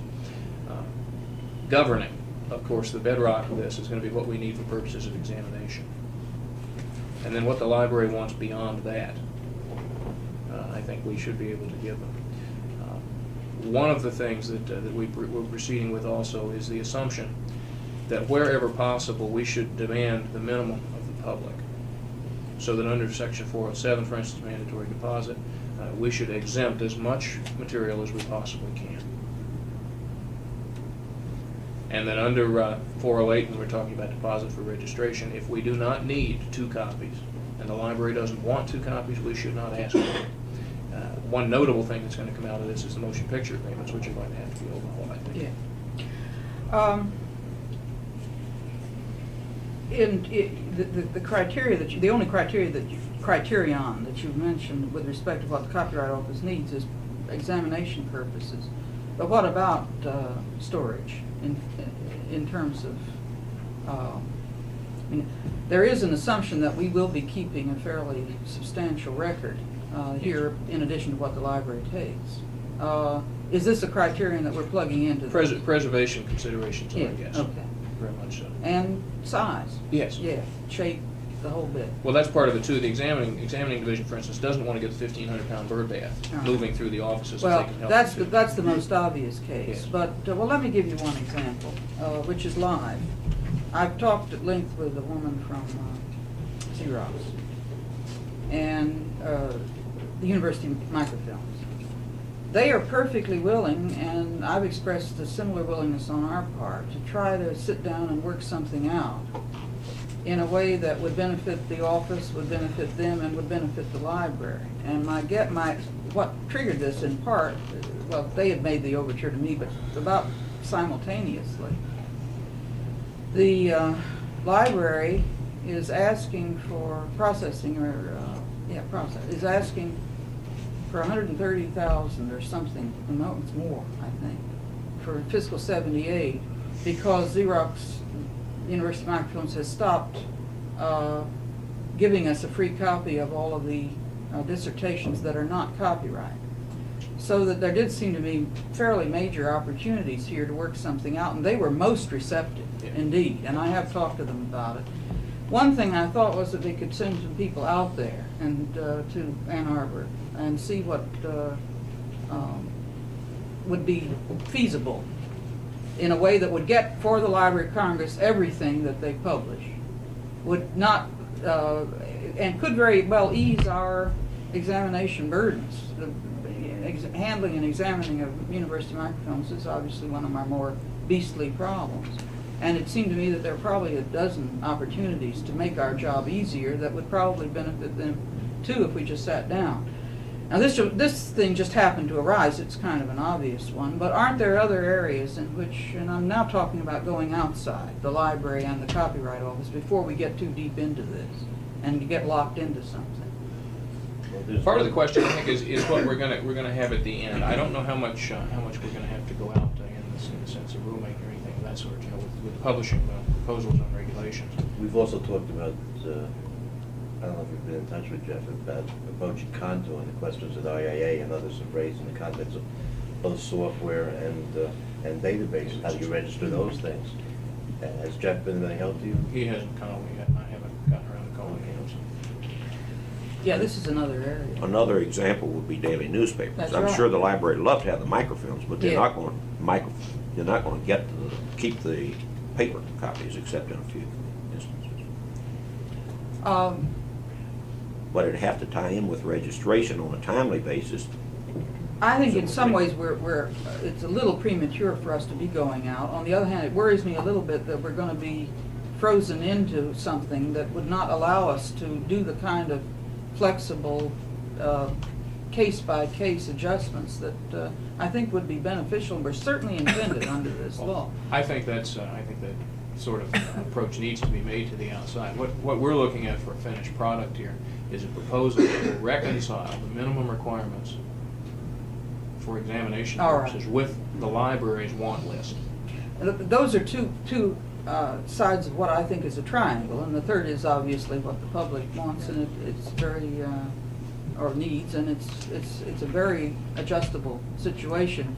And I think we need to keep the size and dimensions of those other two sides that you're now working on, at least flexible within certain limits in order to accommodate the 30-some. Well, we will have this package finished by the 20th of June and be ready to make overtures to people on the outside. Does anybody feel that's too late? By June 20th, did you say? Yes. Well, that may be too late for the application form design. Are we, wait a minute, you're including in what you're talking about the copies we'll be using for registration, right? Right. If certain application problems are, this will dictate certain application setup, then it may be. I mean, I need to know something before that time. Also with us, I have told the people on my task group the recommendations, I would like them by May 15th. Certain decisions as to the alternative deposits could have an effect on the storage requirements, and it might shorten the length of time we would have to consider our requirements next year. I'm not saying we would need your final recommendations, but we have some idea. Well, we're going to have a statement of the copyright office requirements by the 13th of May. Well, that's an important step forward. Does this seem agreeable to you? What's being positive to you? It's hard to say. I can't comment on it. Yeah. Something that occurs to me, we talked about it yesterday, Mr. Bourne, Tim, Mark, and myself, where the applicant pays for full-term storage. I assume you're addressing that in connection with the library's requests for the copies. How that affects, you know, if we're going to accept the fee for storing these things, then we're going to have to keep them, and we can't give them to the library. See, we're not. I don't know whether that falls in your bailiwick or not. It does, it doesn't, but for purposes of this consideration, not really, because the library is saying, of the Class A materials, for instance, that come in, we would like the following things to be done. We'd like to have this made available for selection. We would like to be able to choose one or both copies. We need you to be receiving as many as 2 so that we can take that many if we want them. We're not guaranteeing the library any specific title, and we realize, and I have told the acquisitions committee about 704E, and that this is, I think, really overriding, and it's going to deny the library. Well, the basic thought was to make the fee high enough, first of all, to pay for it, and also to give the library the money enough to buy. That's obviously. So, and in many cases, of course, they don't want the copies, so that. Yeah. Okay. Go on, because you haven't gotten into the compliance. Is that the other big area? I've got some other things here definitely that I want to get into. Compliance is a very big one, and we're proceeding really based on 2 assumptions. Number one is compliance activity exists primarily to build the collections of the Library of Congress rather than to ensure absolute compliance with the law. That's number one. And the second is that compliance should and will remain an organizational entity. It will not be diffuse in any way. Oh, I'm not ready to make that decision. Well, I say we're proceeding on this basis in the planning. Because if we don't, then we don't have anything to plan on. And when I talk about the procedures in a minute, I think you'll understand. All right, go ahead. Don't assume that is decided, because it definitely is not. But we're not making any assumptions. My tendency is the other way, as you very well know. I know. Okay. We're not making any assumptions as to what the subordination of compliance would be, whether or not it would be in any given division or whether it be a staff function or what. We're not addressing that question. We're going to make very specific recommendations in 4 areas regarding compliance: goals, internal organization and staffing of compliance to meet those goals, what the operating procedures of compliance will be in general terms, and recommendations for a program of education of the Library of Congress staff and of the public generally as regards compliance. We have received some oral input, as I mentioned, from the Acquisitions Committee. We're going to meet with the Reference Roundtable subgroup on the 23rd of March. We will also be consulting directly with key people in order division, serial records, serial division, and other parts of the library to get their input and to get their reactions to certain things we may be thinking about. We are developing the basic organization on the premise of specialization. That people within the I'm very troubled by this, and I'm not going to kid you around. Okay. My whole tendency is the other way, and I'm afraid you're going off in a path that you're going to have to retrace. Okay, let me say this, because I know we've talked about it before. When I say we're developing it on the premise of specialization, I mean that within the compliance activity, whatever it is, we will have certain individuals who will concentrate on certain categories of publication. One person maybe the trade, Yeah, another that's part person of my arts and so thinking. forth. I know that, Yeah. but aside from that, I think even within an organization, if it remains an entity, then we still would have this sort of specialization, because as we see it, the compliance activity will be interfacing with corresponding people within the library as well as the world outside. And so one person who's really up on music publication, for instance, would be the right person to interface with music division as well as the industry. Well, that's certainly part of my thinking, and we agree on that, but we obviously don't agree on the rest of it. And I think what I've got to warn you about is that I'm not going to be frozen into something unless, and the fact you've gone ahead and done something on a certain assumption, this goes for everybody, doesn't necessarily mean that it's going to be that way. We realize All that. right. And I say these are recommendations. Yeah. Also, there is another task force Yes, group. That's right. this really does duplicate what, we've had discussions on this very thing, and it's foolish to not interact. You haven't been interacting in Yeah, it. that's not- Yeah. We haven't had anything in paper from them, I've seen nothing. We don't Well, have we got a anything. problem, and this isn't the only one of this That's right. kind. Okay. In order You see- to talk about organization, you have to think of the functions of the unit. Are you really, should you be in on, into this kind of thing? They need to I'm know wondering. what LC wants in the way of compliance, but I- I don't see absolutely. why they have to go beyond that. Well, they should know what our general staffing level is going to be to support that, and I think that certainly go that far. I don't have any problem with that. But in terms of the structure that is surrounded, I really don't know that that is within your mandate.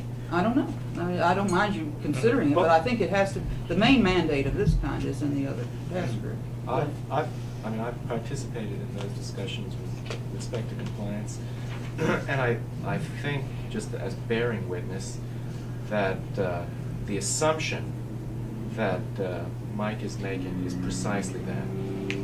And Oh, I don't and doubt it is that. an I assumption, don't doubt and it is an assumption that does not involve planning based on that assumption. That is, filling out the actual organizational structure of compliance. But that assumption does seem to be very useful in at least identifying the compliance needs in relationship to the library and the special skills that will be required, whatever the organizational decision. And I do think it's a really very useful and almost necessary thing for the limited substantive Okay. study that is doing. I don't- I wouldn't attach too much. Couldn't you to- use the other assumption as one of your hypotheses? Do you mean the dispersion? Yeah. Certainly. All I mean, right. there's no question, there's no problem with that either. All right. We can just prepare a double set of recommendations, really. When you have Strongly urge you to do discussions, so. it would be useful to the organization. Could we know about it so some of our people could be present? When we get to that Thinking? point, certainly, we're just not really into that Well, chat. I had thought that the work that Mike's doing would be useful to our organization group, and he would be one of the people having good input into this. Absolutely, no question about it. But at the same time, They shouldn't jump we, ahead. you know, it's here we are toward getting on toward the end of March. We're going to have a gigantic crunch later on, and at some point, there's going to be very, very sad people if all the work they've done suddenly is thrown aside and you're going forward on another assumption. That's why we've got to have consultation from right now on, and without any. We can't go off on our own directions, because otherwise we're going to find a lot of very, very unhappy people who will have done unproductive work. And I would like to avoid that if possible. I'm not saying that it will be the case here. We could come out your way, but I don't think that you can assume anything at this stage of the game. And if you've got working hypotheses, you better check them out before you go forward and get too deep into them. And this applies to everybody here without exception. Okay? Okay, well, let me go on. All One of right. the things that we're looking at pretty seriously now, I think, is an activist role for compliance. And I'll explain this briefly. I think that compliance as an acquisitions activity needs to do more than just sit back and wait for people to come to it and say, get me this. We're not saying we're going to make a recommendation, but we are looking at the idea that compliance ought to some degree to have an effort to identify current publication, certainly in some areas, to track that publication, to determine when receipt is overdue, and then to take some kind of action to encourage deposit on its own, without waiting for the library or some other outside Absolutely. agency to say anything about it. So we're That looking is, at this hard. that is something that is built into this law. I think that is the intention, very clear. Good. This is one reason, as an aside, that I think we wanted to look a little bit at organization, because when we talk about an activist role of this sort, it might not be possible without a certain unity of effort. Because I'm not saying let's not have a unity of effort, but, okay. We intend also to specify the procedures for compliance activities, both the use of the library in requesting action and for our own use in taking action. Right. We intend to take this all the way down to the level of detail of including the general content of communications we would have with outsiders, but not getting into specific wording. Just to say that we will send a letter of a certain type, saying so and so. And of course, I mentioned we do need, once we get our ducks in a row, we understand which way we're going on this, we need to develop some sort of a program to educate the library as regards the procedures and the public as regards the requirements of the law. Now, what consideration has been given to law enforcement? In other words, should we be making contacts with the Justice Department or the U.S. Attorney's Office at this stage or at a fairly early stage, so that we'll know that they will back us before we have to? We haven't considered that. That's the last step, I guess, and we really haven't. Well, my basic question is, do we wait till we got a problem and then go to them? Or do we get some kind of policy and indication from them in advance? I would say the latter. I would say that we're not at this point now with the law, but if we can go forward, if we could get a letter from somebody like Silbert or somebody who would say, yes, we will, if there is a scofflaw attitude, if this is what you're going to do, if you get to this point, we will help you, then I think we'd be a hell of a lot better off than we have been for the last 20 years. And it seems to me at an appropriate time we could do that. Do you differ from that? No, I was going to suggest something along a rather low level, but it may be one of the ways to approach it now. Bob Winer's been wanting to have lunch with me for the last couple of weeks, and had to postpone lunch. Yes, I could broach it with Bob over lunch and start it that way. Who is this? He's with the criminal division of justice, very much involved in record piracy, but he is with the division that would be involved in this type of thing. It's the one part of the Justice Department that says they're happy about it. Do you have any thoughts on this? No, I think it might not be a bad idea to take it up with White. But it brings up a related question, which I'll just throw it out here because we're talking about outside agencies, and that is, do you know if Don has done anything about contacting the Postal Service or Treasury about the regulations they're supposed to draft under Chapter 6? I thought Don told me at one point he was planning to talk to them. I think he's talked some to Atwood about the customs side of it, yeah. But I don't know that it's gone. Now that is how completely far. off the subject. Yeah, It just well, let's other get agencies together. You're out of order. It's more than personal privilege. Okay, press on. Let me say then that we have established target dates. We hope to have our completion of the recommendations with what the compliance goals ought to be, and the tentative ideas in both directions All right. regarding organization. And Marlene, we hope to have this done by the 15th of April. Fine. We want to finish the procedures.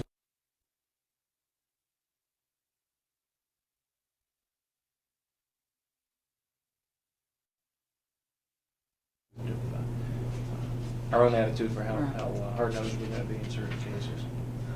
We are going to have regulations in this area. And, For simultaneous deposits. Well, I'm going to come to that, believe me. okay. I want to talk about a couple All of right. things within the task group area. Fine. Will there be large staffing additions requested, do you think? Do you mean under In compliance? I foresee a substantial increase, at least. The goals that we're going to postulate for compliance would require a substantial increase. Whether we say anything about it, whether we leave that to you, we'll Well, negotiate. you must recommend and participate in our discussions. We want you The other big area that we're working with the library is fair use of library photocopying, which is a really amorphous thing from our standpoint at this point. Our basic approach to this is, as regards the library, is to be an instigator to get them to take action, to be a consultant. I'm really puzzled by What is our role? Yeah. That's what troubles me. What we're trying to do, the way we see it, is that we will contact specific people, specific agencies within the library that are very concerned with this, like Photo Duplication Service, CRS, maybe one or two other agencies, not agencies, but offices. And tell them, just in brief, that time is getting short. Well, You they better take know a look it. at your procedures to make an offer to them to provide consultant services, to review. what CRS they has have. already sent over a pretty good document. And this is fraud. This is not something we're compelled to do under the law. The thrust of the document was conservative in the sense of if you're in doubt, don't do it, or ask for permission, which has been their traditional posture. I know you had some feelings that it was more conservative than it needed to be, but I talked to them over there. And their feeling was that if you take any kind of wraps or off attitude, they'll just, the people at the working level will just photocopy like mad. And the feeling was there, be cautious, be conservative, and from that point of view, the document seemed to be pretty good. What troubled me about it, we haven't gotten back to them. Do you know about this document? I haven't seen it, I know that You know it exists. Okay. I think it was mentioned in the Registrar's Conference, actually. We're published.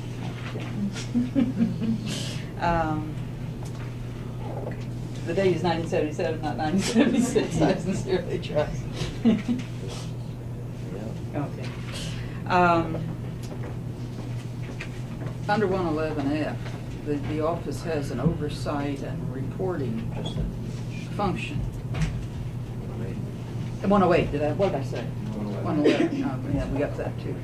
111, 111F. And for us to be participating in making library policy is a mixture of roles. Now, it's not necessarily out of the question, but it's a little troublesome. Let me say, this ties into what Mary Beth is doing. Later on, we're going to be going out with a dog and pony show, putting together information for libraries generally as to the guidelines, particularly the systematic guidelines and the operational 108. And I refuse to do this alone. The basic idea of the Dog and Pony Show is that the dogs are the publishers and the ponies are the librarians, or in the case of classroom, the educators. So that we were not put in the position of having to explain what the law means, why it developed, defend it, in other words, so that the two sides would be there and they could speak to the policy questions, and we would be simply there for technical support and actually to sponsor the meetings. And if we did something different, fundamentally different, with respect to Library of Congress, I would have some problems, if you follow me. I'd rather, because of the role that we've been singled out to play in library photocopying, which is an arbitral role, basically, for us to take a position as a library up beyond a certain point gives me some heartburn. Do you have any thoughts on this, Mary Beth? No, not really. I had the same kind of inquiry from the other day, the Music Library Association, who wanted us to do something like what Veteran Vote for LC, and I said, that's not our role. We think it's up to you. I see a slight problem. Should I have talked to the Library Resources Planning Council in California? I'm not trying to put anybody under wraps, but this is a basic problem. Sure, of course, and I go out and talk to these groups, and you get questions, you've got to give some kind of answer, or you sound stupid. On the other hand, I have tried to make this point whenever I spoke, that we are not in a position to support libraries or support publishers and authors or support the NEA or whatever. What we're trying to do is to provide some kind of assistance and framework under which people can work out their own salvation. And I'm not sure that this has been explored in the library itself. Bob? It would seem to me that your relationship with LC is peculiar. It is indeed. And, There's no question about it. Yeah. That to think of it in terms of relationships to outside libraries is not the way to do it. Well, let me go one step further, and I think this may be partly where you're leading. It has been a kind of a dream of mine that LC would take a leading role in trying to work this out and establish precedents in a way that it didn't just ignore copyright owners' rights, that it would recognize its own position and the fact that the Copyright Office is in the Library of Congress in trying to work, support, and even sponsor these blanket licensing arrangements and so forth that are now being talked about. You and then you. I just wanted to make the point that one of the things that we found out in our preliminary approaches on this is that there is no, within the library, there is no single authority who is considering the problem. People are going off in different directions, and certain groups are left completely without guidance, and therefore have to play everything extremely close to the Well, chest. it's not only that, it's horrifying because this concert program is going lickety-split down the pike, and that they will make noises about supporting copyright, but nobody's done a thing to try to do it. Do you want to comment on this at all, or is this in your bailiwick anyway? Well, it's a little out of it, but yet we're talking about the oneness and the relationship between the Copyright Office and the rest of the library, and I think it's something that we in effect have to have our own house in order, and I think that's pretty much imperative. We cannot be above the law, so to speak. So we must recognize the peculiar organizational relationships, but we also must recognize our own responsibilities in this area as a library, just as any other library. Yeah. I think we need to talk about two steps, Barbara. The first one, and the immediate one, being to help them understand what the limitations of the law are and to frame and lead them into framing policy. I'm talking photo Duke now. Framing policies that are within that law. And maybe an ultimate second step is the licensing agreements, which ought to be considered separately. I think they have to operate some of what they're doing within the come-to guidelines. If they don't, there's going to be an enormous gap in what libraries on the outside can get from LC. Tell me something I don't really know. To what extent does the Library of Congress go outside to supply reader requests? Are we a requesting library, a borrowing library, to any extent? We are. We well, are, then to but that not- extent, we certainly are obliged to follow the contract. Not huge. And we're obliged to follow the come-to guidelines in that Photo Duke must receive from the requesting library that's right. a statement. Yeah, that's right. They won't honor that And request. we are obliged to have a statement on our Photo Duke order forms which says, watch out for copyright. One of the rules that we're now in the process of getting comments on is on that subject. All right, you have undertaken some discussion so far. It's been very preliminary, but all we right. do have the first real big meeting set up for next Monday morning with Photo Duke. Well, I'm a little troubled by this, frankly. Do you think what we did in the past was wrong when Abe Goldman helped them to draft a set of No. regulations? I'm not convinced they're following those now, frankly. And Well, we get two stories on yeah. that. I'm not sure that is, we're in a different phase now. completely. I do believe they really try to follow those, Yeah. Barbara. I think Charlie got irascible in the middle of an interim meeting and maybe Joe done this, but I honestly think they do try to follow. Do you want to say anything about Vassallo's idea? Why don't you? Paul Vassallo has written to Barbara suggesting that the Copyright Office consider working with other librarians in getting a grant to explore the possibility of setting up regional centers that would guide libraries and work with them in developing further rules on the basis of the COM2 guidelines. And he had hoped that we would move very fast. I talked to him about this. We've not answered that letter. I know.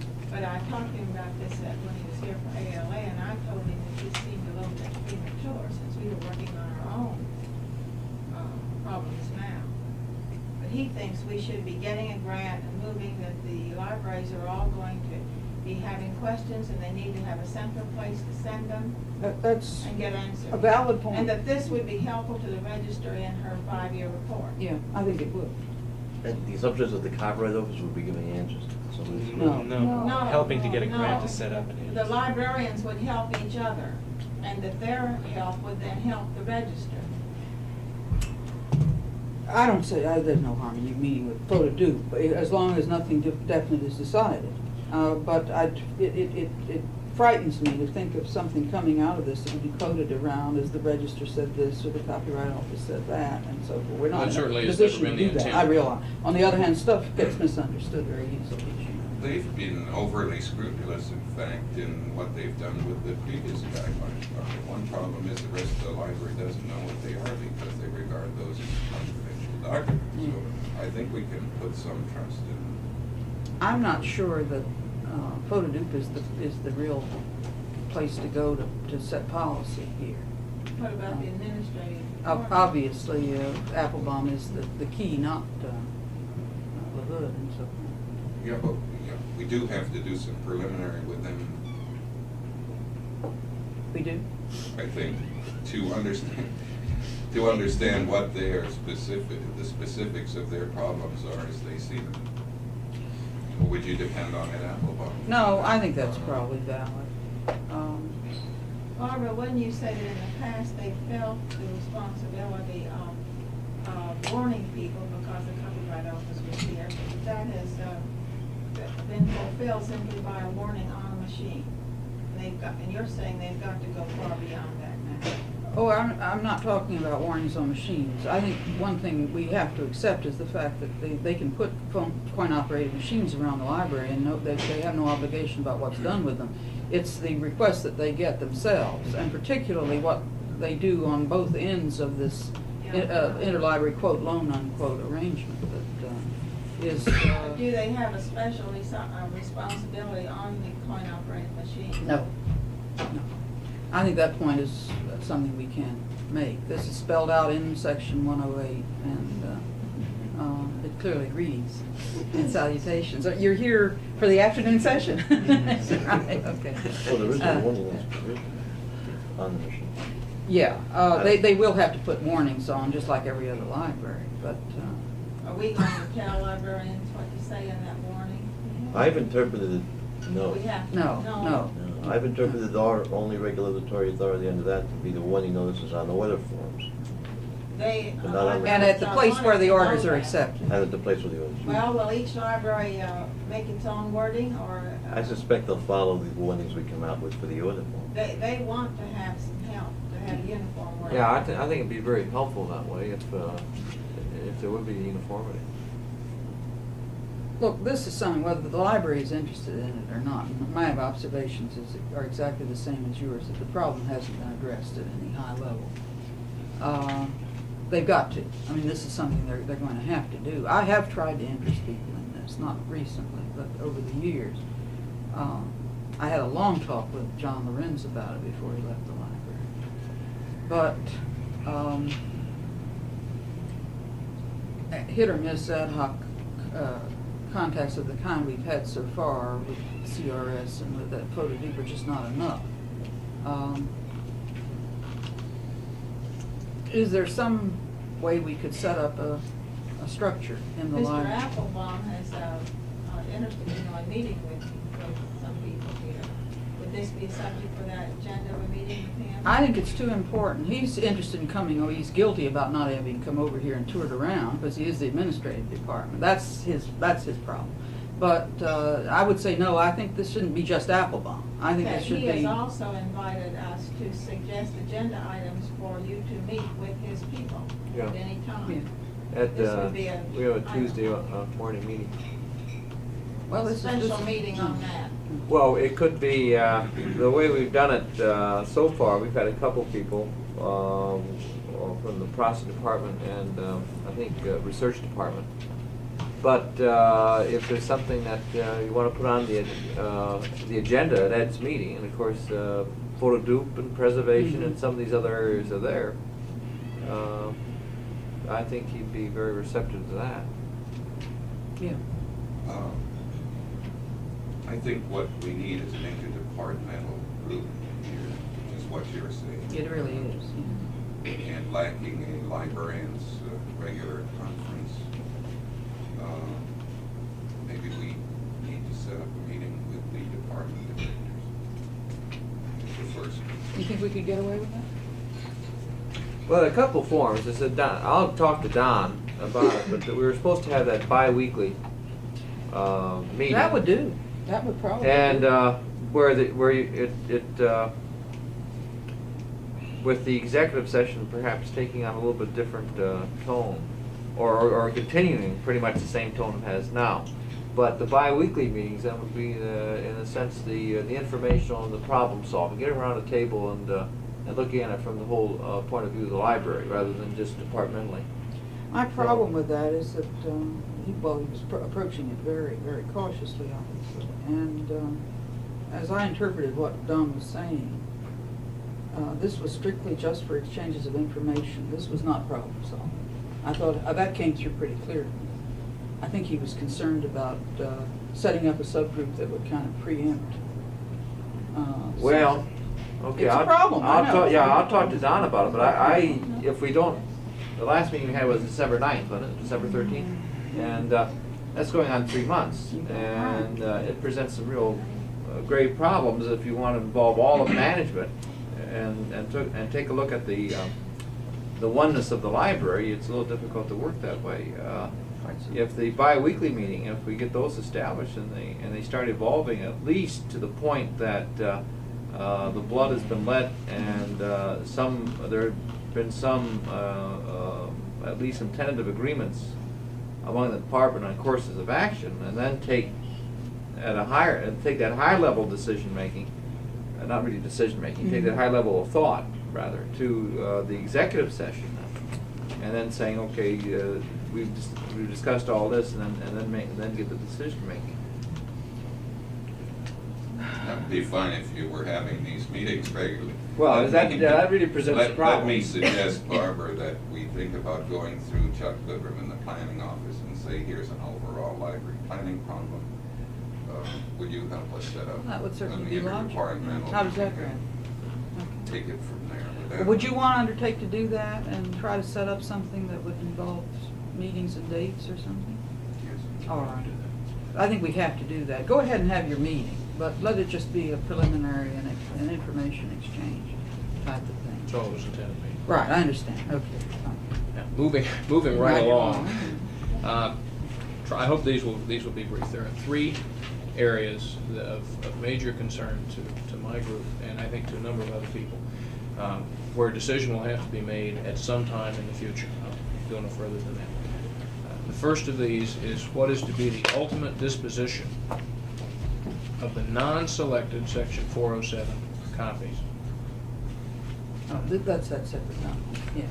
Yes. I would recommend that after the library has had a chance to look at the 407 copies, after we have recorded their receipt adequately within the copyright office, that the non-selected copies be sent to exchange and gift. And I see that we have no responsibility and no need to retain them. Well, off the top of my head, I would agree. And but you're not asking for answers. No, I'm not. I'm just Right, pointing this out okay. as a problem.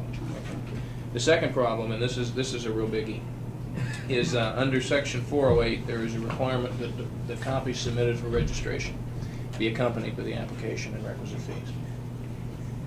The committee reports speak of simultaneous receipt as well as when we have accompanied and simultaneous. The question is, how strictly do we interpret this? There are some obvious problems with this. I could state a long list of pros one direction and maybe 2 cons in the other direction, so I think that lets you know how I feel. But I don't want to take everybody's time on that right now. But Well, that does is everybody understand this problem? This is a big problem, where you get copies and you don't get the application. Well, this is one typical situation, there are many others. And what do? Do you wait, do you write? We'll have to have a regulation, no question about it. And there are big automation implications for this, too. We were assuming under the in-process automation plans that we'd have some form of a time limit, maybe 2 or 3 weeks, when these would age, and if we did not get the accompanying material, we would switch it over into saying it came in before 407. We just make that assumption for them. I can counter that by saying that if we do that, we're establishing a cutoff date that is largely arbitrary. So we can go by the law and have the law and all the hearings and everything behind us. To say simultaneous means simultaneous, we make a determination upon receipt and say this is 407, this is 408. And leave it. Word Now, union, wait. simultaneous doesn't mean simultaneous. All right, prompt doesn't mean prompt and so forth. Now, there's a little bit of middle ground that we could apply on this. We could say that we would accept unaccompanied copies for registration if they were accompanied by a notice that they were intended for registration on, using the form that we prescribed, and anything that arrived without that form, we would declare upon receipt to be 407 and get out of the stream. We would hold these other items. Well, we haven't got That's it. time to Okay, really that's it. come to grips with this. I think everybody understands the problem, and I think this is something we need to address directly and it thoroughly does affect fairly soon. quite a number of things. Oh, I know. But you are all not, the way down to organization. you're not making any assumptions in your planning, are you? I'm not planning on that one at all. It's just a question that has to be answered, believe me. Well, even in automation, I think Ed would agree with me that we would agree with you, but we were trying to be practical. We thought we would be forced into dealing with a large submission of unaccompanied copies. But this would depend on how carefully we plan for it this year. It's not a problem. The third big question area that I have is relates to our responsibilities for preserving deposits. We are required to preserve unpublished deposits for the full term unless we make facsimile reductions. We're also required to preserve 704E paid full term deposits for the full term. The law in this particular section makes no mention of the preservation of the intellectual content. It makes no mention. It makes no mention of the preservation of the intellectual content. It addresses only the retention of the item itself. There is a presumption, though, since we can make facsimile copies, that intellectual content is important. Now, we may have to make a decision sometime this year as to whether or not we're going to assume responsibility for intellectual content on all unpublished items, and if so, we may have to begin to make preservation copies soon after we receive them. I So this hope is- that the law is flexible enough to allow that. It was certainly intended. And I'd be very interested to hear your proposals in this area. I could see a situation in which, if we begin to get a great many manuscripts of more than 2 or 3 pages, that we would set up a regular microfacsimile facility and store everything that way. And that was certainly one of the possibilities that was mentioned when the law was passed.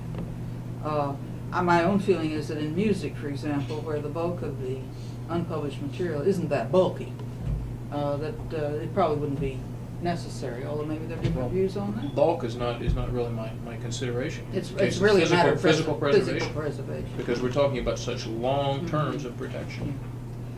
And we do get an enormous amount of serigraphic material in EU. Always really. Despite what Gail is saying, that she was told, you're really very doubtful whether this stuff is permanent copy. Well, I just know from experience, a lot of it's not. I really do get very conflicting messages about the permanence of xerographic copy. Because some last and some Is it don't. inappropriate to contact the manufacturers? Do you know what they like? I'll tell you a big line. There are problems with xerographic copies. It varies from machine to machine. Correct. And we have no control over that at all. Has preservation done any studies in all these areas? Well, yeah, I mean, I've talked to them about the durability of the copies, and Norm Schaefer explained to me quite a bit yesterday about there has to be a certain degree of heat applied, but could we not look into the possibility of getting a machine that would would ensure, would make as firm a guarantee as possible? That we would have. I thought we were talking about receipts from the outside. Well, yes, but she was exploring in terms of our making records that would be permanent. Yeah. Yeah. Okay. Well, obviously there is a difference. Well, we understand the problem, and it does have various facets, and at some point we're going to have to sit down and make decisions on this too. Now, are you through? Yes, Is I this am. it? Okay. What should we do with this batch of problems? Should we try to single some out for immediate detention, or have another meeting and go into them in more depth, or what? What do you think? Well, I would ask Mike to go ahead and get some of these proposals in writing, and we'll react to them. Is that enough for now? All right. Mike, a couple of quick questions. So we had a meeting a couple of weeks ago. Many of the people here were there, and we discussed that checklist at that time. And between you, Tim, and Lou, we agreed that most of it was covered, and all of it was covered in your three subcommittees. Has that changed as a result of any further thought? Or not all of it is spelled out in here. It didn't have to be, but everything there was covered. Is it relevant at all? Should we look to the legal deposit systems in foreign countries? They're very common. Or should we just be concerned with our own experience? This type of library deposit is not unusual. Well, as you know, we had one of the revision studies was on this, and I'm not sure that some years ago. yeah, but I don't think the systems have changed that much. That's not been my observation. The British have just gotten a report out on their whole copyright system. The Whitlam report is finally published, and they do have a chapter in their own legal deposit that I think would be useful to look at. But, There's another excuse me, there's another international aspect too. The man at the British Embassy phoned up Mr. Robinson, and he was asking whether a lot of the British things that bear the Crown copyright notices also has a regular UCC copyright notice, and it is published in the British Information Center in New York and elsewhere. His question was whether they would be subject to the legal deposit, which raises the question whether there is any international comity on governments forgiving one another for legal deposit and this sort of thing. Not only governments, but for example, under the British deposit system, as I recall, an American publisher isn't required to deposit unless it bears an imprint with a co-British publisher. And I think the same is true in Canada. Are you planning to exclude categories on the basis of where they originate from, or only on the basis of the nature of the material? The nature of the material is what we thought about. So you would think that we'd be requiring the same type of deposits no matter where the work originated, even if it was never imported into or otherwise exploited in this country? I think that might. Well, no. Under 407, I think there's. No, it has to be published in the United States. I'm sorry, I confused that with 408. yeah, but You're right. it doesn't have to be printed here. No, It- no it- publishing. Yeah. I'm not sure what the thrust of your question is. Well, no, You- that clarification answers the first of my all right, question. okay. I hadn't drawn that distinction between 407 and 408. But the question wasn't it, whether we ought to study the dépôt légal systems in other countries. You know, which is a good question. There may be some study on that somebody's done. Well, I'm saying Betty Dunn did one, and Oh, yeah, well, I think it could be brought up to date. I don't think it's changed that material. There are some proposals floating around. Well, the systems might not have changed, but the nature of the material that's published, microform as opposed to print, for example, has certainly changed as the study was Good published. point. That is a good point. The one other thing we agreed in that meeting, I just wonder if anybody here has objections to it that weren't at that meeting, were that we are expecting any day or any week now a legal brief from the testing industry. The attorney's been in contact with me who was retained, and our agreement was that we would ship that right over to your subcommittee, and it would become your concern, at least for the present, and not on the basis of any legal study, or indeed not even the basis of a response. This ties in with the sort of thing that we're now sending to ISO, where we're looking at proprietary and other sort of limited access materials. And just finally, one point for Gail, I forgot to mention all Mark's here, is that you'll have to leave room on your application form for a statement required by the Privacy Act whenever you solicit information from individuals. So I think that- Mark's working with that. Okay. Is that it? Yep. All right. Well, we're way behind, and I think we should try to decide what we're gonna do. We will return in, we'll eat. But, should we return about 1:30? Does that give us time enough, or do we need to a 1:45? We may need an hour, we can try to get back in 45 minutes. I guess the restrooms aren't too crowded now. Does anybody need an hour? Can we try it in 45 minutes? Let's do it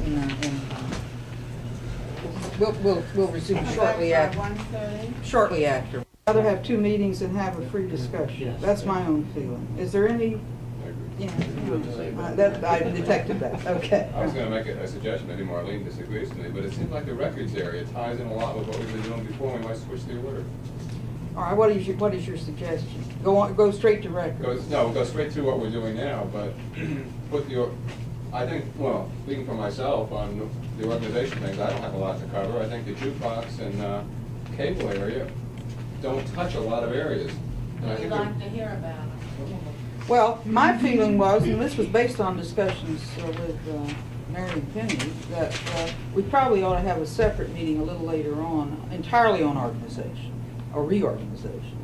And we could kind of go over that rather fast. And then, well, that didn't include the jukebox and cable. And the other thing, what was it? Production control and the administrative support. These things I think we could probably deal with this afternoon, maybe.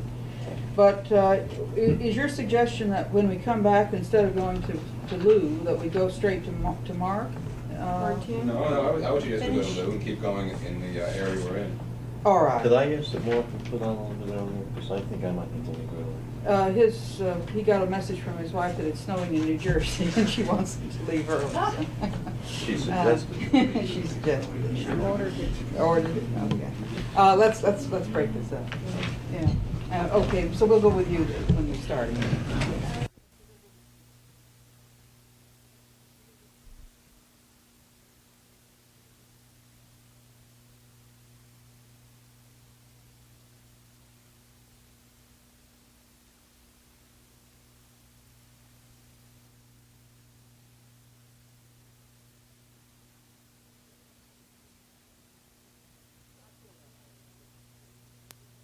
I feel that Another way one too. with some of these proposals. All right. So, I think my groups are prepared to cut their presentation, but they would like to make a. by all means, okay, fine. It's been suggested that since Mike has to leave early and he wants to hear Tim, and since Joan has to leave early, that we reshuffle a little bit and have Tim now, then Joan, and then we'll go on to Lou. How's that? Okay? So go ahead. Are we shooting for, say, shortly after 5? Yeah, I'll make a promise, we won't go beyond 5. Okay, I need to leave. Fine. Okay, 5:15. fine, roughly, okay. at the We won't go latest. beyond 5, Okay. whatever. Go ahead, Tim. Okay. Well, as you noticed from looking through the outline that Mike Shelley had, we overlap in a lot of respects. A lot of decisions made by his task group will have an effect on us. He's a member of my task group also, so we've got a good kind of communication going between us. And I've kept pretty close contact with him. I've asked people, one person from my task group to sit on hers, so he can relay to me information. And my main concern was making sure that everybody that made any decisions that would affect the surgery deposits office, which could be anybody, would at least consider us and contact me so I can put them in contact with the proper person. I'm just going to basically go down this outline. I think it's probably quicker, and let you know what we've done so far, and where we're aiming towards some decisions as we study. The first area is space. That's something that we put off for the time being because we can draw most information from already published sources and from information that Vince and Neil Boyd can have on present space requirements and what's happening out there right now.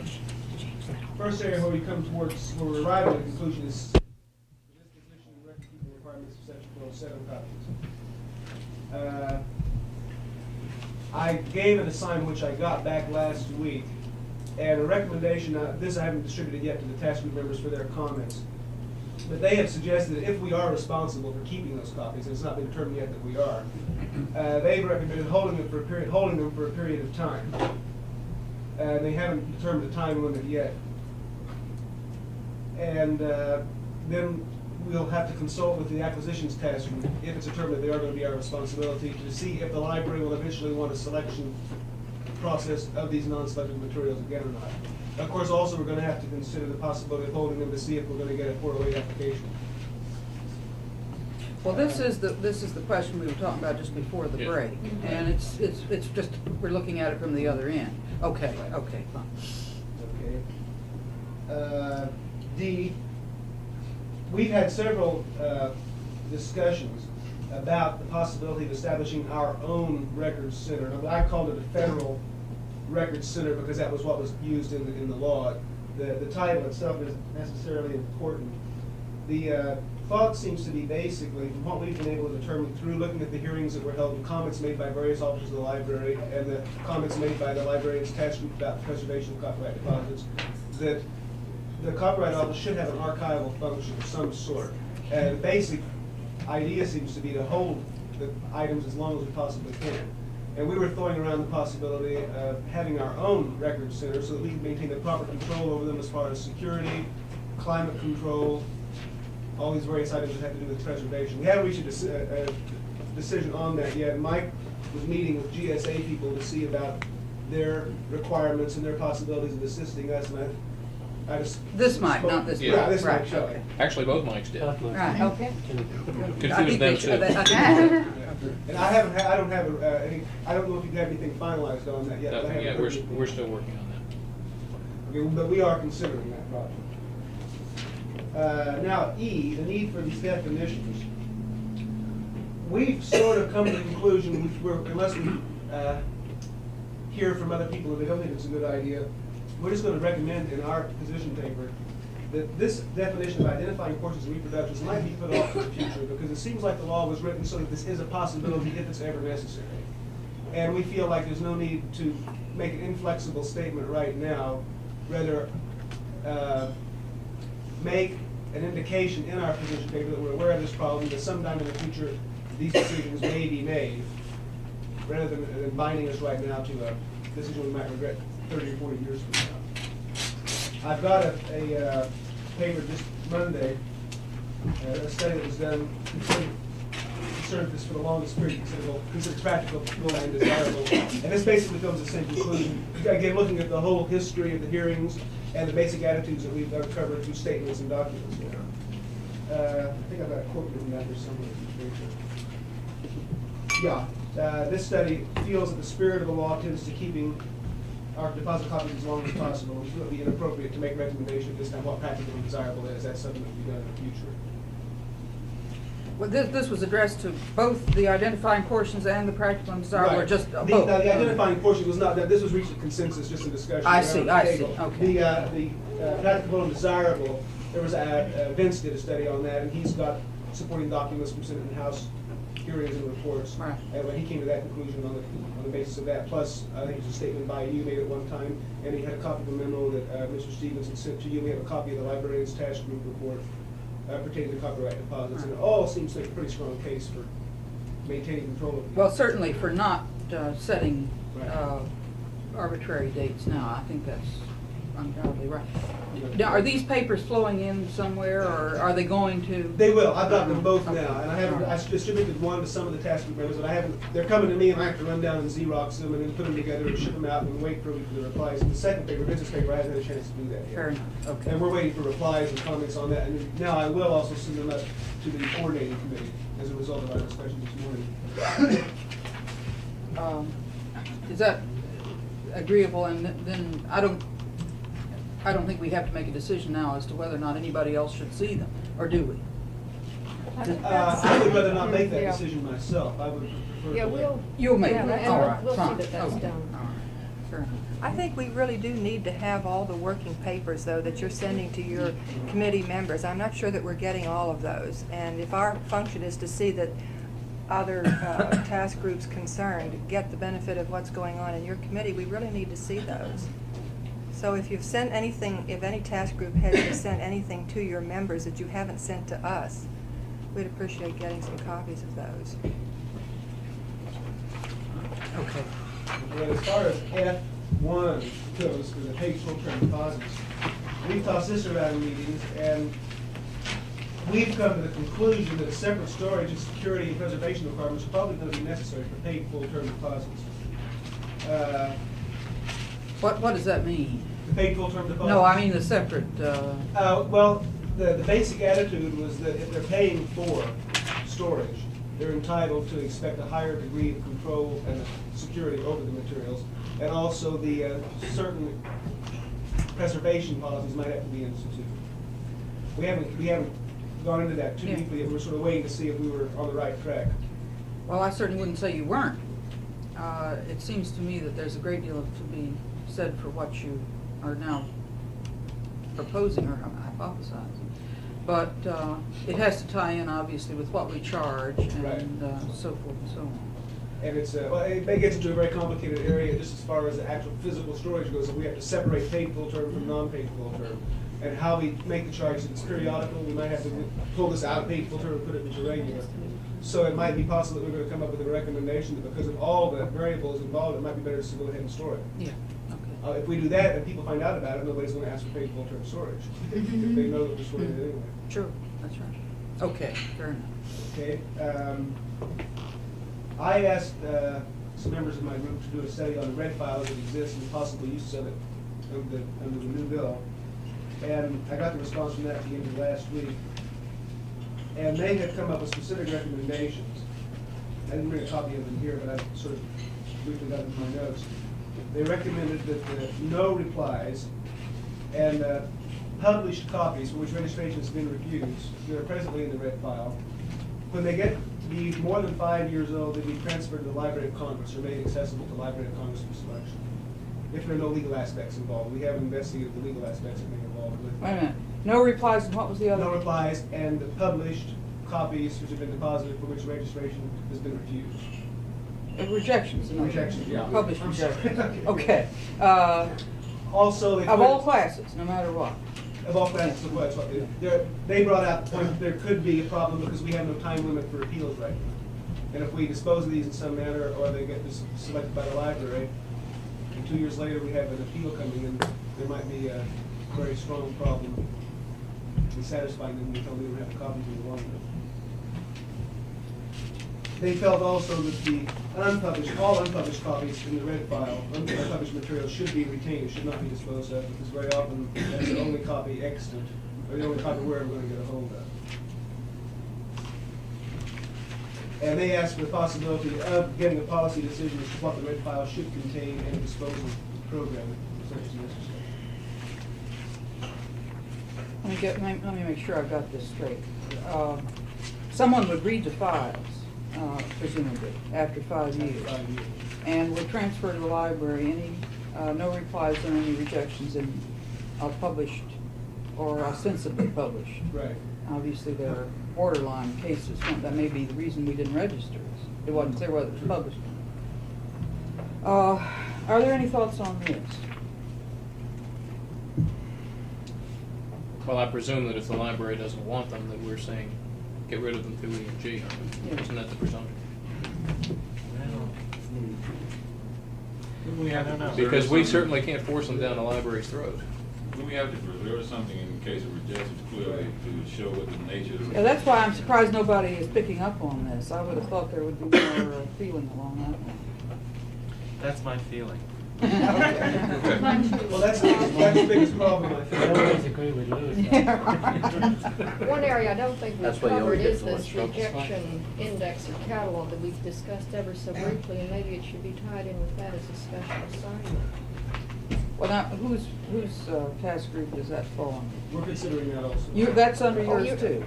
An We're index. considering, I don't know if we're tying in with anybody else. Okay, I didn't know whether, okay, fine. Isn't there a separate group though doing Yeah. indexes for records? Yeah, that's right. Oh, yeah, right. Yeah, as I understand it, we're going to come up with suggestions, ideas, and recommendations and give them to Jim for his task group, since they're going to be tying all these indexes and records together. Well, yeah, the two are closely related. I'm inclined to agree with Pat that we have to be very careful about disposing of something that would be a fundamental part of a record that we're supposed to make. But we don't do that now. We don't do that. Now, of course, the red file is bulky in many cases. I think that was Well, what they were concerned with. in a way, it's not all that important whether we do it now because, at least recently, it's under our control until the mandamus action is filed and a rejection. But there aren't going to be any mandamus actions, it would appear. We would hope. The fact is that if we've rejected something for registration, we have the opportunity to join an infringement action on the issue of registrability, and we may not have the record. Yeah. I wouldn't assume there's going to be no mandamus. They Oh, may yeah, not right. want to wait until they have the Right. defendant. Well, the question will be whether they're still entitled to take mandamus action. The That's what motivations it's for the recommendation are really Right. just bulk, isn't that it? I think that's what it was. Well, we have And to be careful. I think that possibly, this is something that had come to my mind when I was going to bring it up today, is if that's what they're concerned with out there, we're also, I'll be mentioning it later, to discuss the possibility of having a ready and a dead storage. With a certain number of years transferring material to dead storage. And Neil has figures on the frequency with which deposits are requested after a certain length of time. And if that's what is the big concern, it might be a better idea to consider the possibility of putting all this red file material into a dead storage somewhere and maintaining control over it. Well, you posed the problem, and we've had a little discussion Right. of it. Let's move on, Okay. but fine, okay.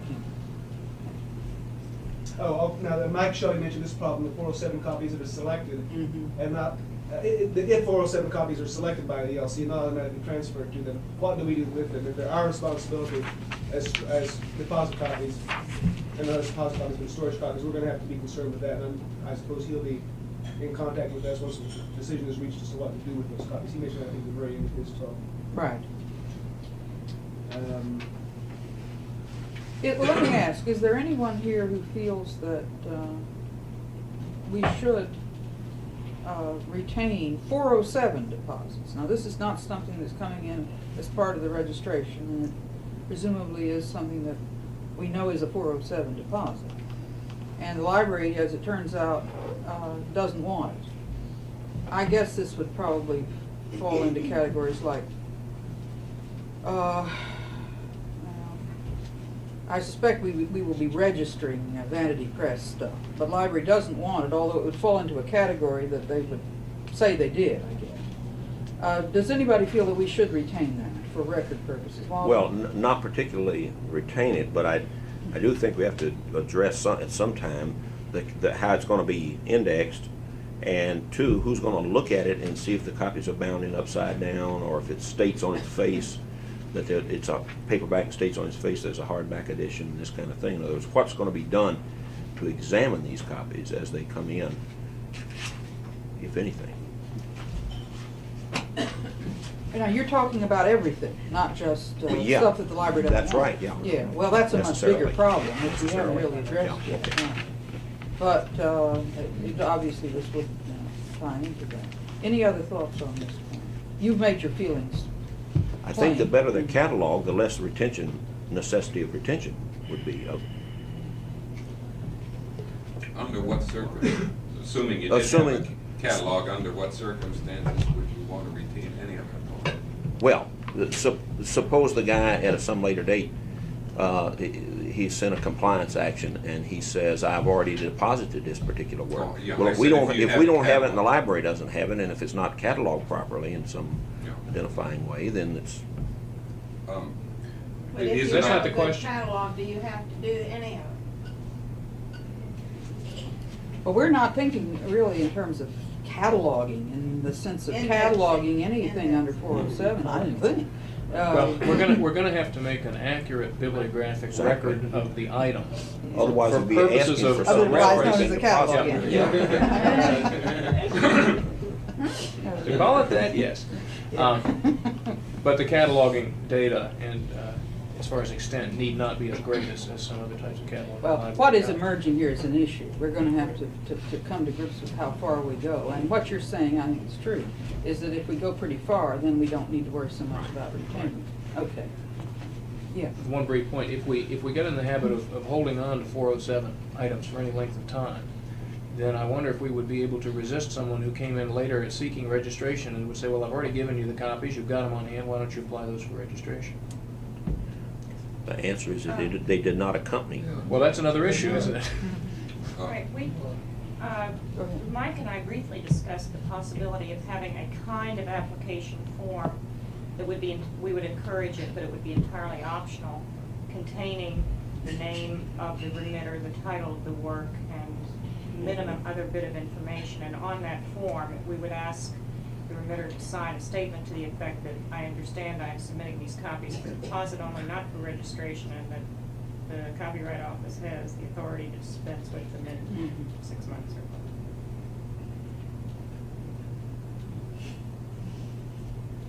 One problem with that is, of course, that I believe 407 really makes no provision for us to require wasn't anything other intended. than the copies. We can't require any accompanying forms or anything else. Waldo suggested the need for some examination of this material. I would suggest that that's the function of LC. It may be. Their It may be. copies, It may be. Okay, that's a why not very just valid point. hand May them be. on, and Yeah. if it's Right. defective, then they Right. come back to us and say, get us a replacement. 50 Yeah. pages are missing in this one. That's it. In fact, this happens that way sometimes, you know. They're the ones that discover it. What is the policy, about 6 months now? Yeah.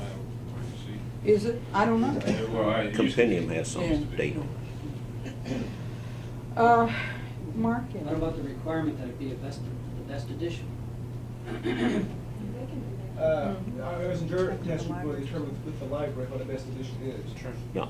But it's still a case of identifying, Mark's question, I think somebody has to identify that those copies received under 407 were in fact best edition. Sometimes the copies contain statements on them themselves that indicate they're not the best edition. And again, I would say, let LC make that determination. It's for them. And the notice requirements too are involved there. Are they not? Yes, they are. Only to the extent that it has the notice if we take compliance action. If they care to give us copies that don't bear a notice, then they're gift copies rather than legal Yeah, I deposit think that's copies. probably right.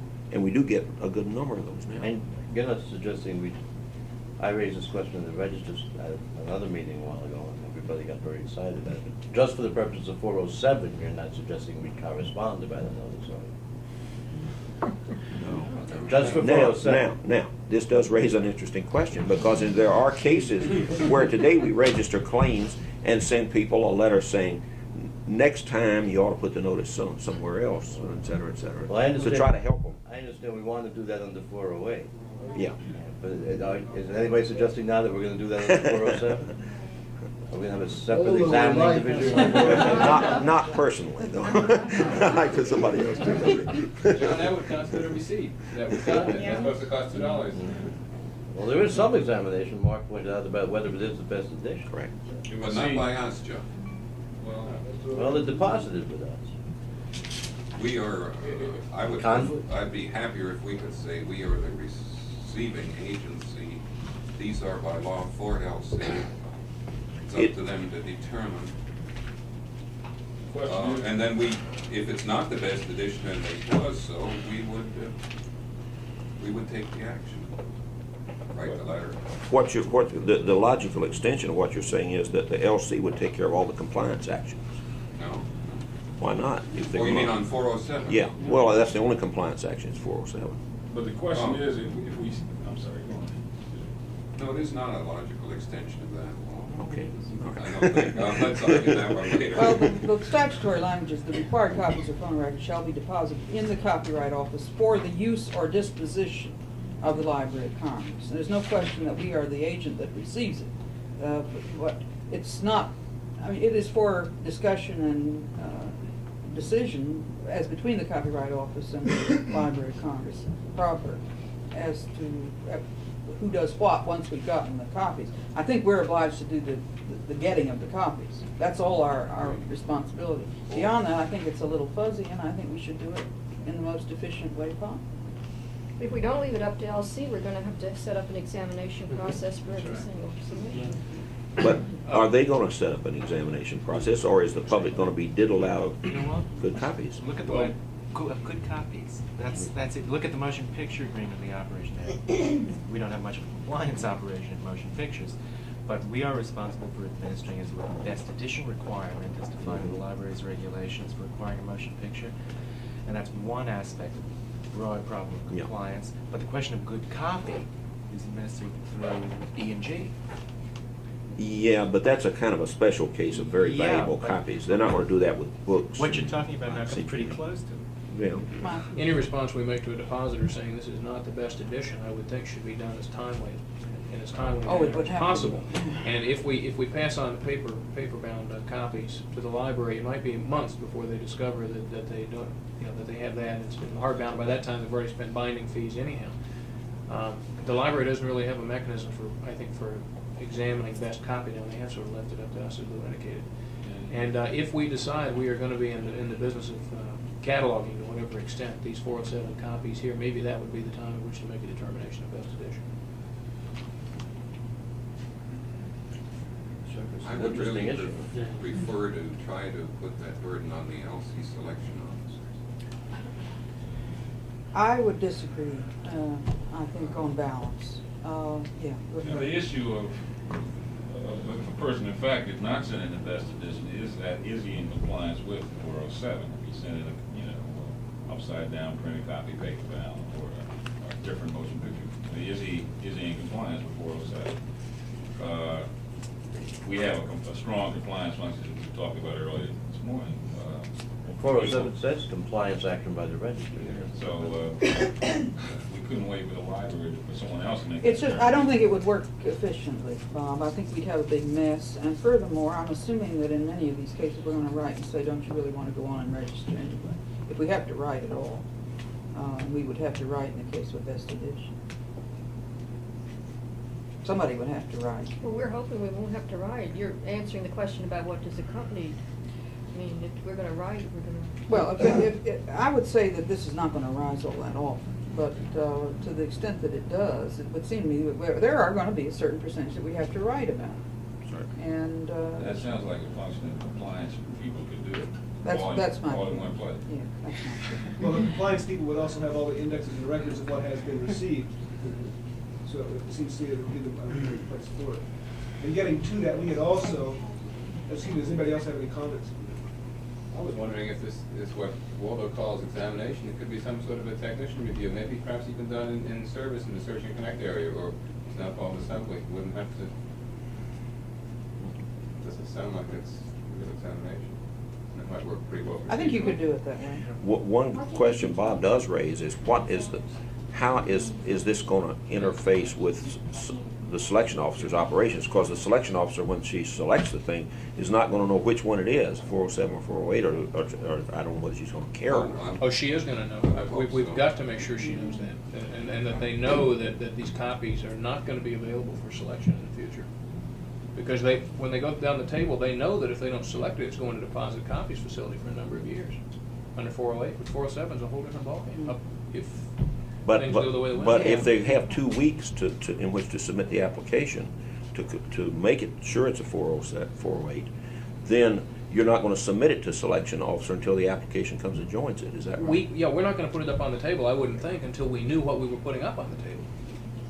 Then you're going to withhold from the library things for several weeks. And that's, of course, Waldo, one of my arguments for interpreting. Okay, thank you. A company very strictly. Isn't this at variance with what we do now? Don't we, when we have copies come in by themselves, before we even connect them? Exactly. Have That's one right right. to the library? Yeah, but That's right, we do that now, but we. Deposit only requirements. It's going to be different. Why does it matter? So they get one and they find out later whether it's 407 or 408. They don't do anything different with it, do they? No, the point is, though, that they're doing the selecting according to a bunch of guidelines, and they're doing it really on an ad hoc basis. They don't look up at everything. And they know when they don't select something, they know in the back of their mind, well, if I make a mistake on this, it's going to be available at deposit copies. We can always call it back. But they won't have that on 407s, because if they make a mistake, it's gone. Bob? Good point. What troubles me in all this is trying to perform a selection process that really is essentially the library's, namely it's the best edition, in this case, the best edition for their purposes. No, it's a best edition as it's laid out in our regulations. And And it's based on criteria, but it's our regulations that are going to determine. We're talking about a fraction of the cases, I hope. I hope so too. They have to look at the material anyway from a variety of viewpoints. They will have these best edition things in mind.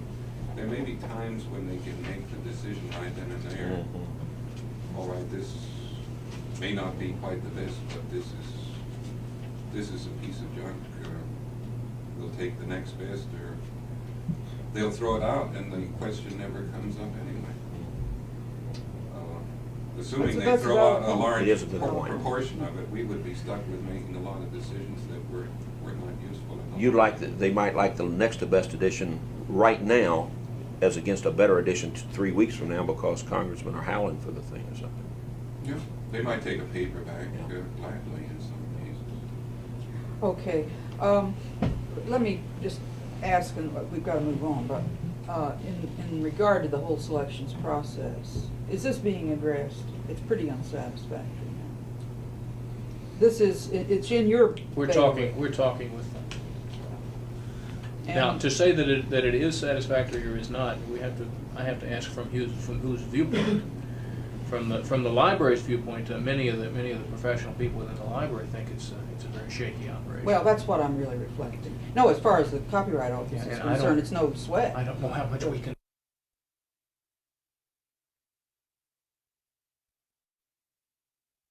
LC does not select a lot of material they should. Yes, What's really. troubling you? And the standards don't seem to be, they're kind of hit or miss in many cases. I am not too clear as to what criteria they use. And, I'm wondering whether this is something we should worry about at all or just let nature take its course. Well, I think the way to express your troubled mind on that would be through your representative on the acquisitions committee, which sets that.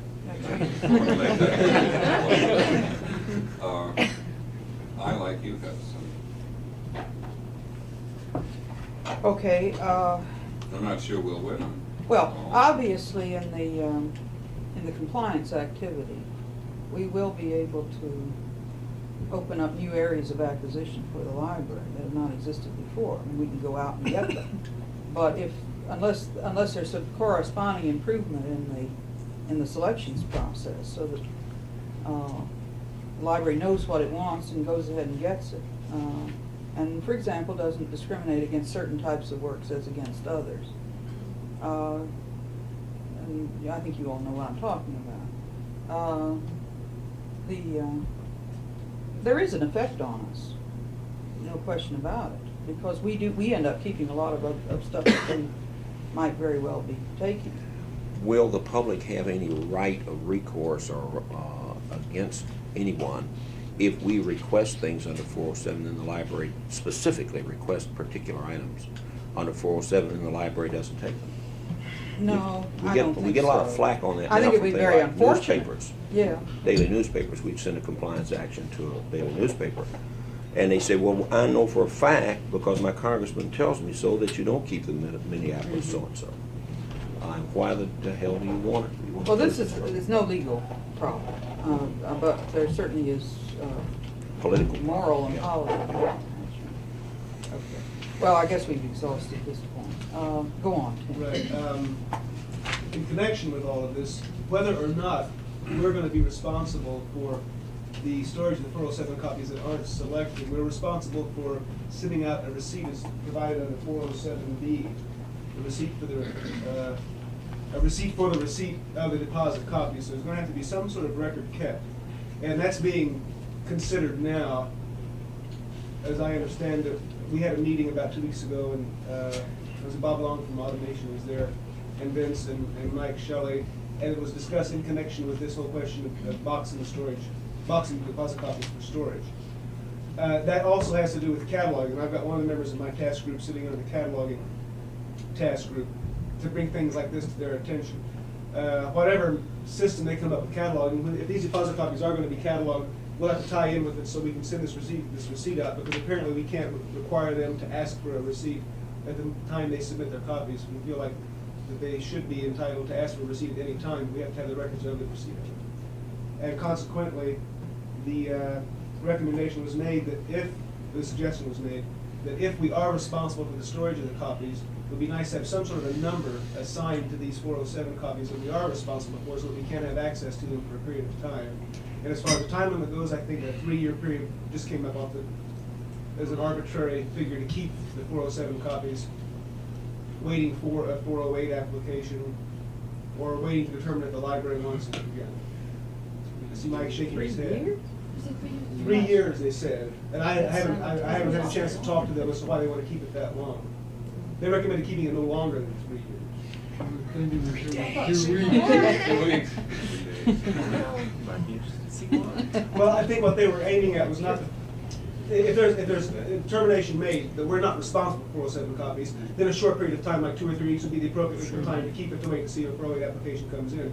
But if we are responsible for storing the 407 copies also, in other words, if they don't go directly to the library and the library disposes of them, then a determination will be have to made as to how long we're going to be responsible for those 407 copies. And I believe that was where the 3-year figure came in. It would be much nicer if we came to the determination that we are going to be responsible for those copies. Well, I suspect that's what will come to. All right. Let's press on. Okay.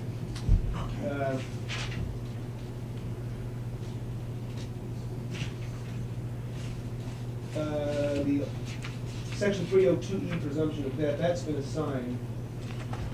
That could create a problem for the storage if we have to store the different types of materials that we have and tie the storage to the term of copyright protection. And the study has come out, again, utilizing this background material on the idea that it's the archival function of the office to keep all this material. There's nothing in the law that specifically ties the length of storage to the term of copyright protection. So if we follow that line of thinking, we aren't going to be tied to a 3 or 4 tier storage area so that these items can be withdrawn from storage at the termination of 50 or 75 or 100 years. You're saying that, well, there is a provision that requires us to keep unpublished material for the life of the copyright. You're saying there isn't anything that requires us to dispose of it at that point. That's what you're saying. That's right. So that we don't need to have any kind of tie-in between the death dates and the deposit copies. On the other hand, the question, and I don't think it's in this, but it was in something I saw, that you're asking is whether or not we could, if we wanted to dispose of it, we could use the presumptions. Right. It's in here somewhere. It is in there somewhere, okay. My first reaction was that we're not going to have to worry about this for 50 years. That's right. So, This is an somebody else area, decide. however, I think it might be an area that the public, this is an area that Yeah. has an effect on the public, specifically when it's tied into the paid full term storage. So the public might want to know when they make their payment for the paid full term storage, how long they're going to get it stored. And this, I was going to bring this up later, it might be appropriate when we determine what the fee for this paid full term storage is going to be and when we want to receive a request for it. If we notify these people, and if we don't receive a notification of death or a statement of still living, within that Yeah, that's a statutory good period, point. it's going to be removed from storage if necessary. And I think they should know at the time they make the payment. That's my personal feelings on it. Okay, now the alternate system of storage. This is a legal question. Right. It's, first a determination will have to be made, I think, of whether we want to notify these people that are making their paid full term request at what the consequences are. The alternate systems of storage, that's still being worked on. I was talking to Michael, again, this was Michael Shelley. There have been some suggestions, proposals made as to the storage of the copies by Bob Long, and they're working on that. That, of course, have a strong effect on whatever we eventually do. And the cost of different types of storage systems is going to be tied in with every area. Once we get into the area where we can study the actual suggestions, I presume that the cost is going to have some effect on decisions made between Mike and Bob Long. All right. I've got an assignment out on this preservation and security on all of the items except C. That's sort of continuing consultation. And basically, I understand that the acquisitions people are meeting with the library on alternative deposits that would be acceptable. This assignment was just, well, was given out a week and a half ago, I haven't gotten any kind of response on it yet. As far as records and access, this 407B receipt request, the task group's duties of the people I've given that assignment to are to, they include the design of the request, such as it's going to be, I would foresee it being much more important than just a little, not the design of the request itself, but the design of the receipt. Whether it's necessary that we keep a file of it for ourselves or just send them the receipt, also the routing of it and storage of it. I presume they're still working on that. That assignment was given out last week also. Request for full-term storage, that was covered up above there in, well, it's being covered by the same person who's doing the study on the 302 consumption of data, 75 to 100 years. This full-term storage creates a lot of problems in the request for full-term storage because the law says the register may, the cost of providing the service may be used as the basis for the charges. It's 711E, I think. 708.11, excuse me, 708A.11. Such fees as the register may fix on the basis of the cost of providing the service. We've had discussions as to whether this cost should be so high as to discourage people from requesting full-term paid storage. Yes. Whether it should be a fee that's based on the actual cost of providing the service. That would include personnel, security, climate control, indexes to the material, the whole area that's connected with this special type of storage.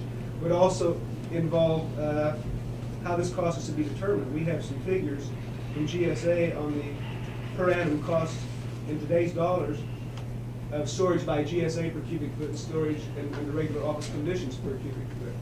Ranges from 54 cents to $6.57. 54 cents for GSA storage is over $6 for office storage. A determination is going to have to be made if we follow this cost basis. What is going to be the cost of a period of 75 years or 100 years?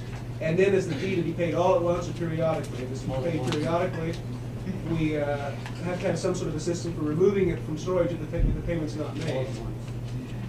The framework of this is entirely regulatory. We don't have to grant the request in the first place.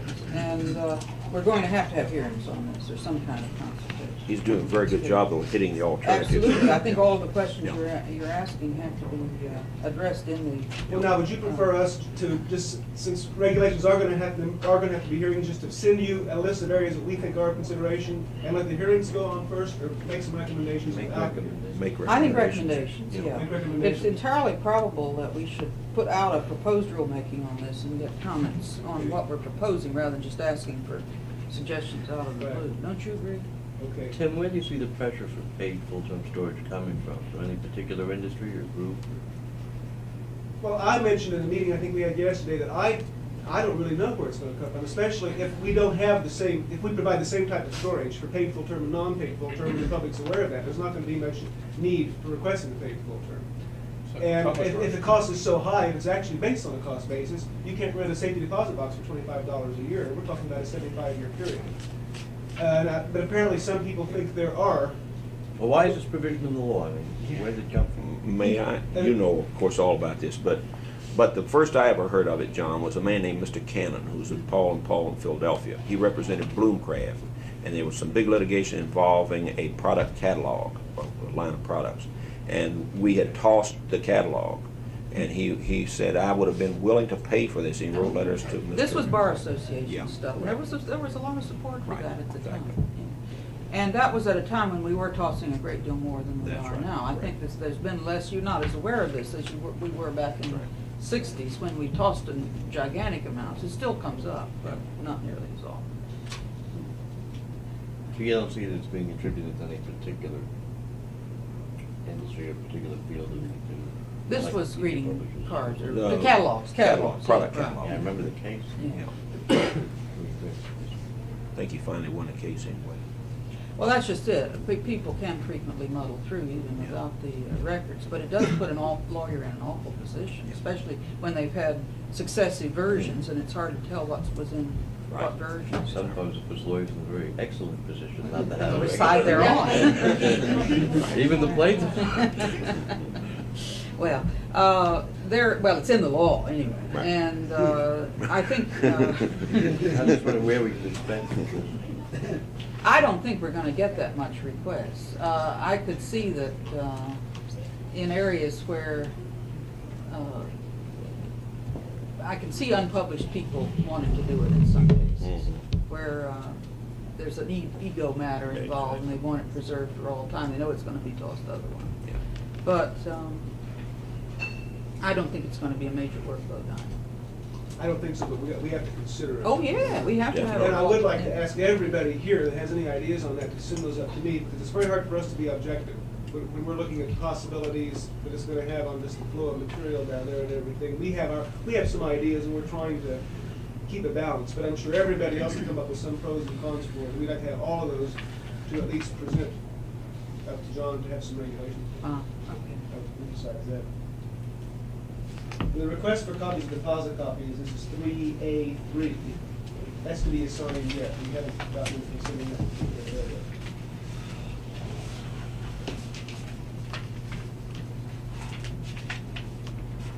And then this number 4, below that 302A, B, and C for determining limit of storage. As I mentioned, this ties in the report that I just got back early part of this week. Stating since there's no indication in the law that there's a requirement. Look at the heading, John. Is the heading what you want? That's what it was a prior announcement. Well, this is impressive, I must say. We saw the thing, We don't have this it- is all on tape, you understand. We don't have it printed yet. Okay. Don't say, you ruined everything.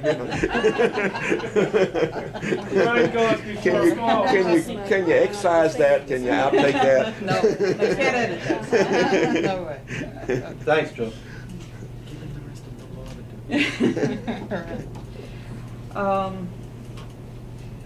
While we're talking about requests for copies of deposit copies, maybe in your discussions with the photo Duke, you could range a little bit beyond the parochial questions of library photocopying and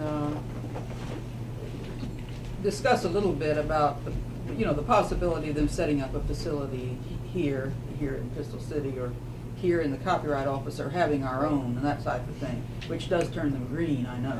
But nevertheless, we are now in an era where we're going to have to make a lot of copies of copies, and not just records, but the actual deposit copies. And when we were physically separated from photo, it was just murder. And it does seem to me we're on the verge of having to think of in terms of having our own And not machinery just here, whether that's they're right. running it or not. Right, because Yeah. that man's trouble is just beginning. Oh yeah, that's right. You might want to break this up in a friendly way. If we do get into the situation where we decide that we are responsible for the intellectual content, then we should film things as soon as possible after we record them here, before they're dispersed and sent to facilities. So Oh yeah. we would have to have the equipment. Okay, I just mentioned this and thanks. Okay, under this records and access area also, the last 5 and 6, the file of rejected material.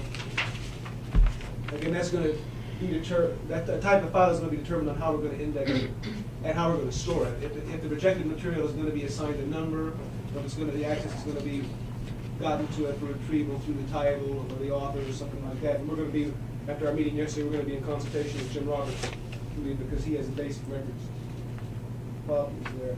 The same way with the showing the location of deposits, if we determine that we can't have a ready and dead storage, we'll have to know whether it's in transit between the two, whether it's in ready or it's in dead. Alternative to the use of history cards, we discussed that in our past few meetings, and I've tossed it around with some other people also, and I think this still ties in with the question of how we're going to store the material that Mike Shelley is carrying on, the discussion that he's carrying on with Bob Long, because if some sort of a system that they were suggesting does develop, it's possible that we could use the automated system as a location guide too, instead of using the green history card. I don't know if it would be worthwhile going into the whole development of that now, because I don't know where it's standing. I would only say that what we're talking about would in no way supplant the history card. It would not. We're talking about something much more abbreviated. History cards would have to continue at least until the in-process system is fully operational. Yeah. In that sense, we've also discussed having history cards for every class of material instead of just books material, because they are important. Oh, okay. Okay. And of course, the cost of the varying record-keeping systems, that has to be done in conjunction with Jim Roberts and his committee. Other considerations.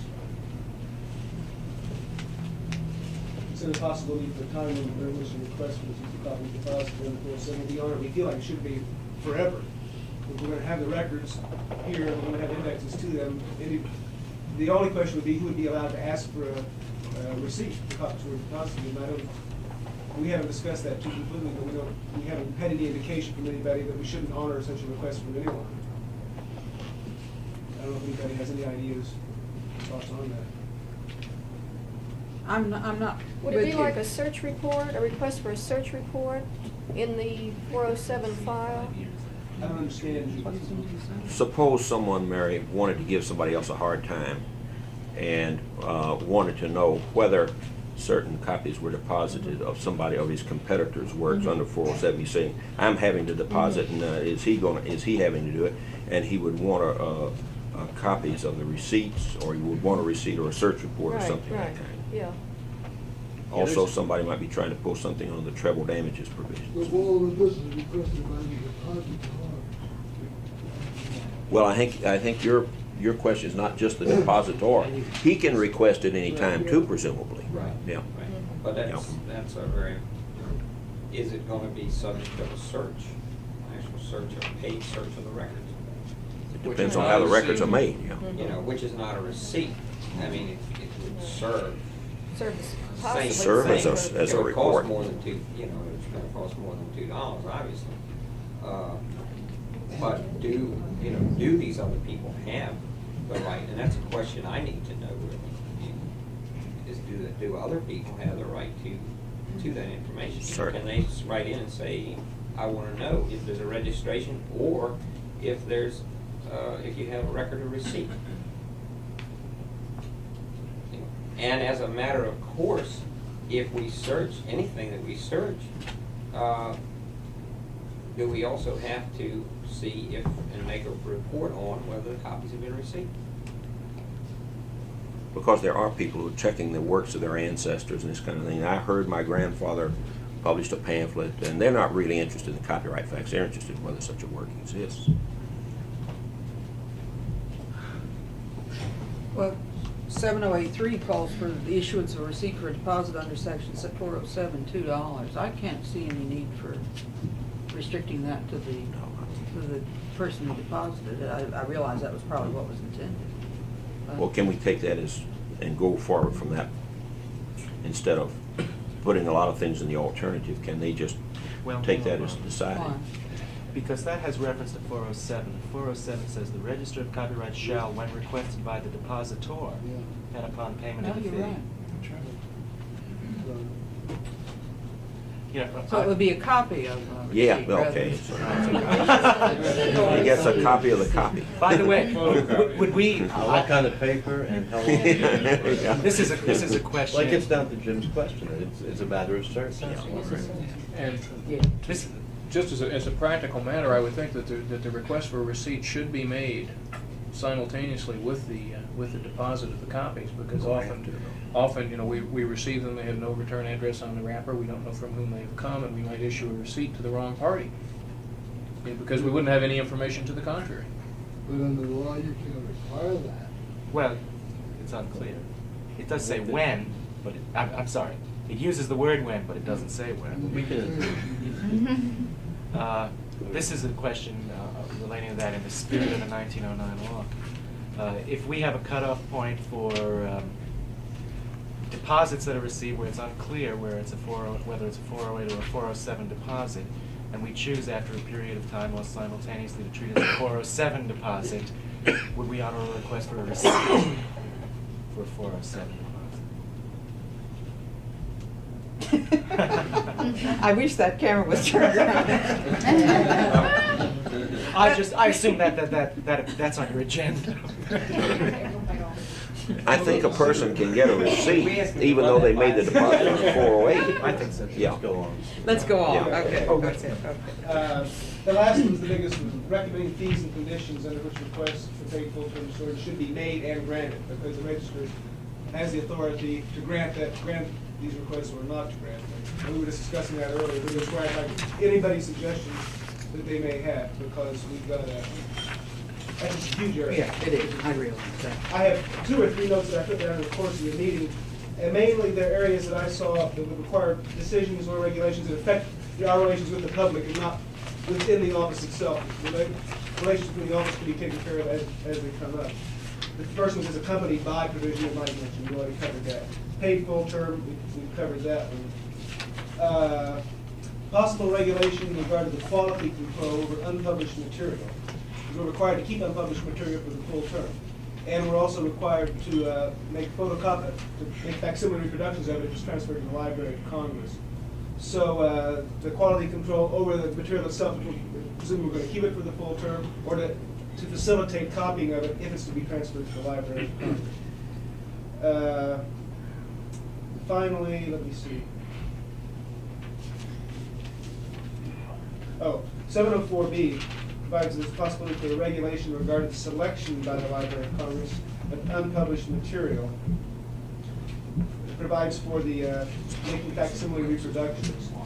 And I was wondering, this is a thought that came up, the possibility of requiring the library to pay for the cost of making those reproductions instead of us, since the unpublished material is going to the library. Especially if we're not going to have our own reproduction system here. Making it their responsibility. Well, it's a question.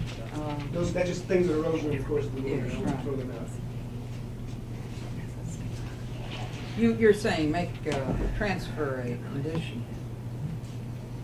Pardon me? You making reimbursement or something a condition. Thanks, but I don't know whether we'd ever. Since we are responsible for making the reproduction. Yeah. Barbara, one of the things that we're going to be talking with the custodial divisions about is their responsibilities for retaining unpublished materials for full term at least. And I see that it's going to be likely that we execute individual memoranda of understanding between you and certainly the department, if not the divisions, under which they would agree to meet certain conditions before we could. Let's probe that for a moment. I had the notion that if they did want something, it was a valuable manuscript or something like that they wanted, that we are obliged to make a complete facsimile reproduction for retention here, and that we would do that in all cases. Isn't that right? I don't read that. Why? Before transferring to the library, I don't believe that we have to make any copies. No, it's at the end of 704D. Maybe I'm wrong about that. In the case of unpublished works, no deposit shall. Yeah, you're right. Knowingly or intentionally be destroyed or otherwise disposed of. And I guess that didn't include cases where they'd gone to the library, on the assumption that there would be some control. All right. It's even clear that the library can transfer them into certain other facilities as well. The unpublished? Well, this is unpublished. Yeah. Well, it's this. It was the live videotapes of live television programs that brought that on. I'm a little vague on this now.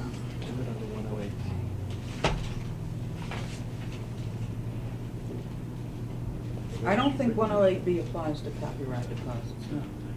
No. What if it's been transferred to the collection of the library?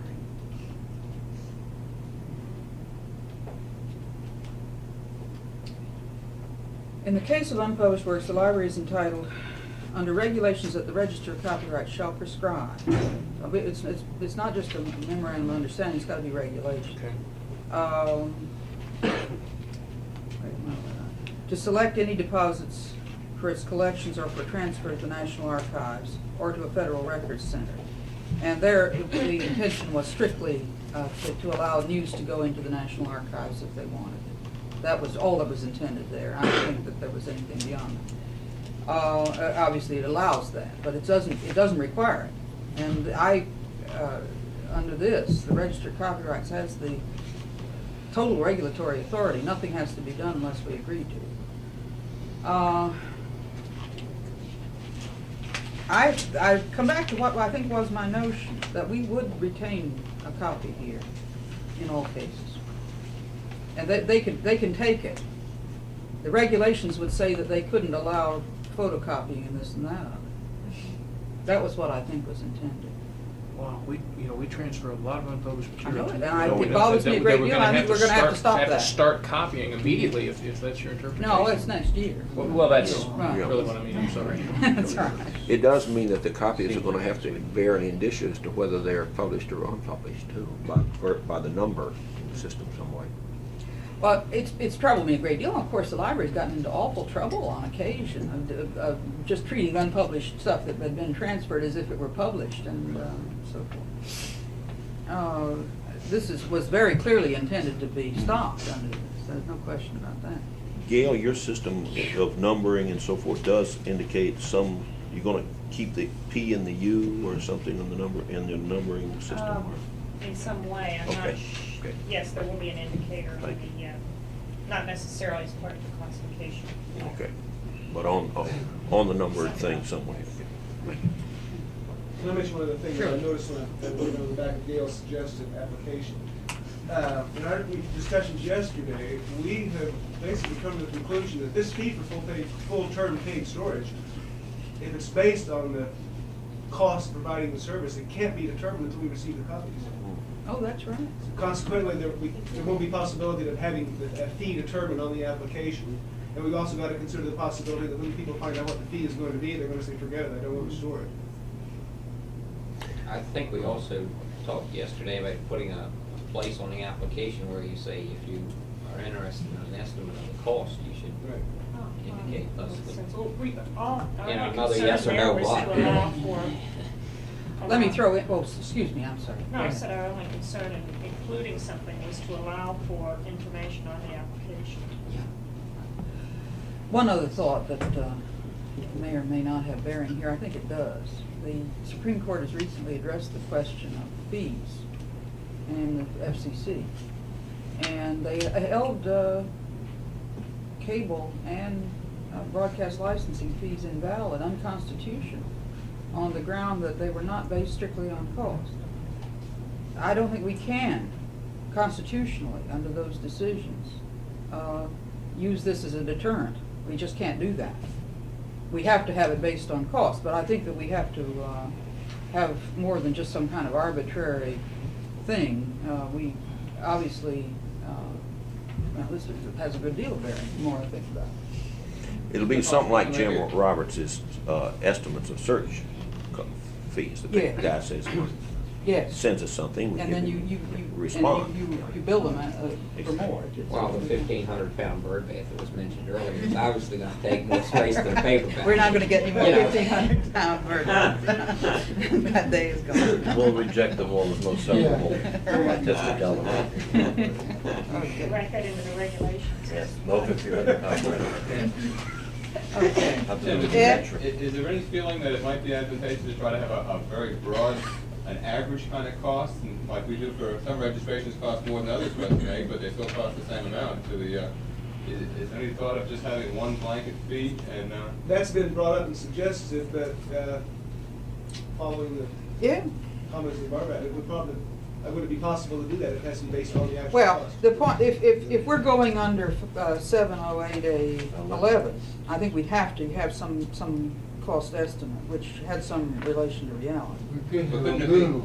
but couldn't it be based on the average? It wouldn't have to be specific for a That's work. certainly, I think that's certainly wrong, yeah. But it couldn't be used for other purposes, like soaking an industry as against another industry or something like that.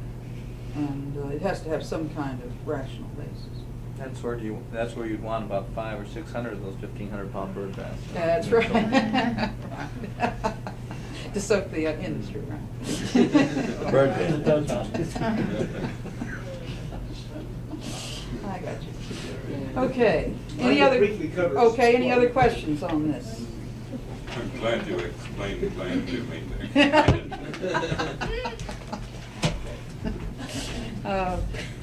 I won't talk about cemetery monuments and groundbreaking decisions.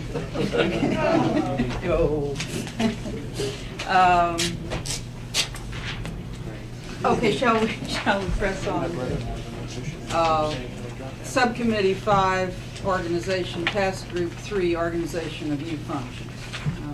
We're skipping around rather radically here, but I think we're in, the momentum is not going to be broken, so go ahead. New functions include jukebox and cable TV, and I could easily say that when I talk about new functions, I'm talking about new problems and old problems. I'd like to summarize the law very briefly. I assume all of you have read it, but there are certain parts of the law that are very dependent on how we're going to approach the processing of jukebox, and I'll start with jukebox. 116 requires basically during the month of January that the operator shall file an application in the Copyright Office. The regulations would be determined by the Register of the Copyright Office after consultation with the Royalty Tribunal. This application would contain the name and address of the operator, the manufacturer, serial number, or some other explicit identification of the jukebox. The operator would submit $8 or possibly $4, and this is spelled out in the law, I won't go into it. Within 20 days after the Copyright Office receives the application and the fee, we must issue a certificate. It's a 20-day requirement, it's important. And then on or before March 1st, or within 10 days after the date of issue of our certificate, the operator has to affix this certificate to the jukebox. The register receives all fees deposited under this section, and after deducting reasonable costs incurred by the Copyright Office, deposit the balance in the Treasury of the United States. The register would submit on an annual basis a detailed statement of account covering all fees received for this period. So right there, I think you can see problems. The task of determining and recommending procedures and organizational patterns for jukebox licensing must be dependent on several important factors. First factor, volume. We are estimating 400,000 applications from about 4,000 operators. During the hearings, the number went up as high as 750,000 jukeboxes with as many as 7,000 operators. We are working with the 400,000 figure, but not forgetting the high figure. The second factor would be time. Since the law requires the Copyright Office to issue a certificate within 20 days of receipt of the application fee, we are talking about a colossal task of sending out 400,000 certificates in a very short period of time. And we are now interpreting that 20-day period to be calendar days, not working days, unless we hear otherwise. Third factor, cost. The law permits the Copyright Office to deduct reasonable operating costs, and thus the entire licensing, operation, and organizational pattern must be economical. 4, reliability. With the vast number of applications and the time limitation, we must have an operational pattern that ensures control and reliability. Other considerations of staff, organizational impact have been studied, and we're still studying them. We're also thinking about the space problems and the transitional effects on a second year of operation. A word here about that second year. We view that second year with great optimism. We see it being much easier than the first year, and we envision an operation that would be very much like the operation that is currently going on in the metropolitan area for your renewal for your tags, where we would send each operator machine-readable cards of current licenses on record. The operator would update, verify this information. Machine-readable or machine-produced? Machine-readable. The operator would be able to read this, but it would also be machine-readable. I see, okay, okay. In other words, what we got from the DC Bureau of Vehicles is machine readable as well as visually? Yes. Okay, I didn't realize Okay. that, all right. I'm not sure whether all 3 jurisdictions work that way, Mhm. but that's the way we envision it, that we have all the information on record the first year. The second, in future years, we send the information to the operator, and he or she validates or updates that information. And we would also send blank cards or some other kind of application form. And if there are any new jukeboxes that have been added, the cards would be filled out. The cards would be returned to the Copyright Office for processing, and we see this as easy processing because the cards would be machine readable. We would have to add in the new ones. We see this as a reliable, rapid, and economic method of operation for future years. But back to the first year, yes. How do we process this voluminous number of applications in January and get out the certificates in 20 days? We are studying 2 basic approaches. First is contracting out data entry to key punch operators, and the second approach would be a computer system approach. I will summarize these approaches very briefly for you. First is key punch. When we talk about contracting out key punch, really goes into 2 more possibilities. Contracting out the key punch with BSO doing the programming. Contracting out the key punch and also contracting out the programming. We're not enthusiastic about this idea of contracting out both the programming and the key punch, so I will skip the reasons why. And if you want to ask me about that later, you can. We are more enthusiastic about contracting out the data entry key punch, but doing the programming by BSO. We see some real advantages. We would have control with BSO doing the programming with the ongoing software, and we see some space savings and some staff savings. However, the other side is that you do have the risk of failure. The contractor will not deliver promptly or will not deliver the kind of work that you want. We do lose some control if the contractor is not on site. However, we see this as a viable method of operation, especially if we could house the contractor in the building or in a nearby building. The other alternatives that we're considering are all connected with computer systems, and again, these break down into additional possibilities, talking about mainframe batch, mainframe online, or mini-computer batch, mini-computer online. The mainframe batch is a proven quantity, and that is very appealing to us. High-level languages, and we feel that there would be no additional BSO training needed. However, there are turnaround problems. We are still studying this approach. We think it's a likely candidate, and we want to pursue it. Mainframe online we are not seriously considering, mainly because of reliability problems. Mini-computer, that's an interesting one. Some of us are taken with it, other people are not. The mini-computer is so unknown now that it is frightening, but there are so many positives about it too that we feel that we should continue studying this. Briefly to discuss some of the pros and cons. Mini-computer batch, we would have control on the environment. We would not have any cable problems that we would with mini-computer online.